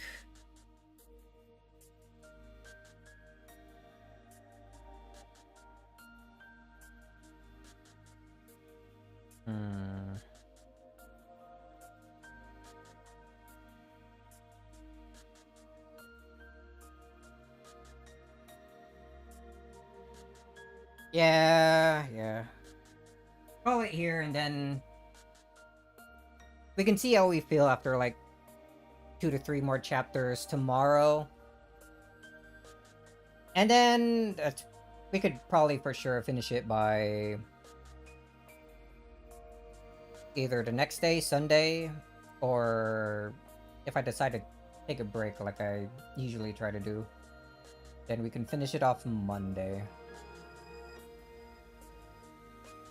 It sounds good enough for me. I think that sounds fine. Alright. Actually, ending on a freaking thing that isn't just rain sounds with no music. That's cool. The start of a chapter actually has music. That's amazing. But anyway, yeah, some interesting stuff. Seeing what Jessica's trial was, which I guess was killing Kyrie, somehow creating it a locked room. It's interesting that that the whole love trial stuff was set up to be the first Twilight. And then there's also the fact that the one Battler took out was himself. That's very interesting.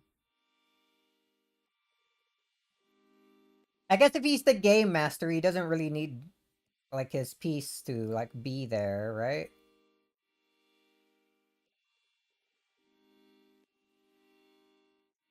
All of them being locked rooms. Interesting. I wonder how she's gonna decide how they're I wonder how she's gonna like, yeah, explain how they're all done. Because we know the whole wire thing that she explained to Hideyoshi and Rudolph isn't something that's actually possible.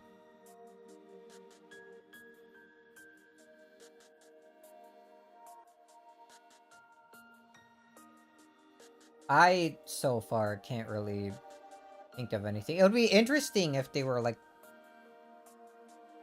if they were all faking their deaths. But I don't think that's likely.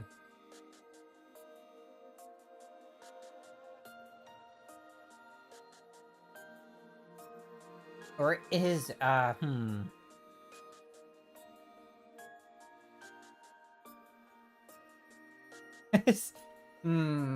know.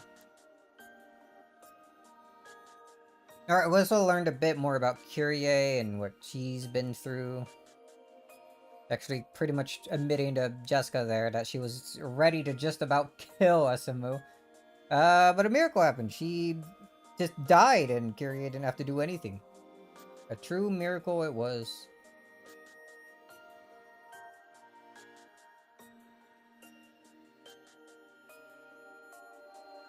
We learned that the new Beatrice is affected by that mirror for some reason. Wondered what that's like trying to imply there.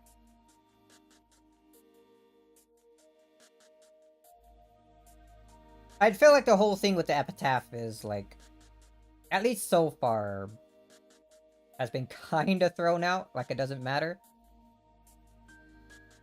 And then what else do we got? Right, there's the thing where I'm still like leaning on, where Battler is actually Kyrie's son, and that's what like, and that's what Rudolph wanted to tell the both of them. Something he hasn't been able to tell them like in any of the episodes.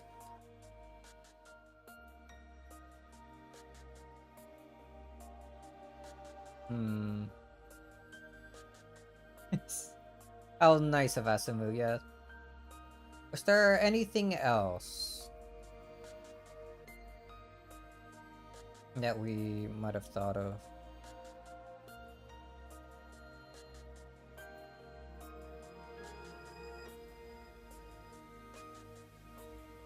In each of the other episodes, Battler was always the last one to die, so we came to the conclusion that like each game was something meant to, like all the murders were happening to tell something to Battler, give him some sort of message. But in this one, he's one of the first to die. He could be faking his death. That could be a very real possibility still, yeah. That one of them, even if it's not him, that someone is faking their death. But I got like nothing on that end, man. Oh well, I'm probably yapping on for too long. Probably about time to go. I'm hungry. I need food. So I guess I'm gonna be going now. As always, anyone around to watch me, thanks for watching. I'll see you next time. Next time, tomorrow, more of this. Sunday or Monday, also more of this, depending on how things go tomorrow.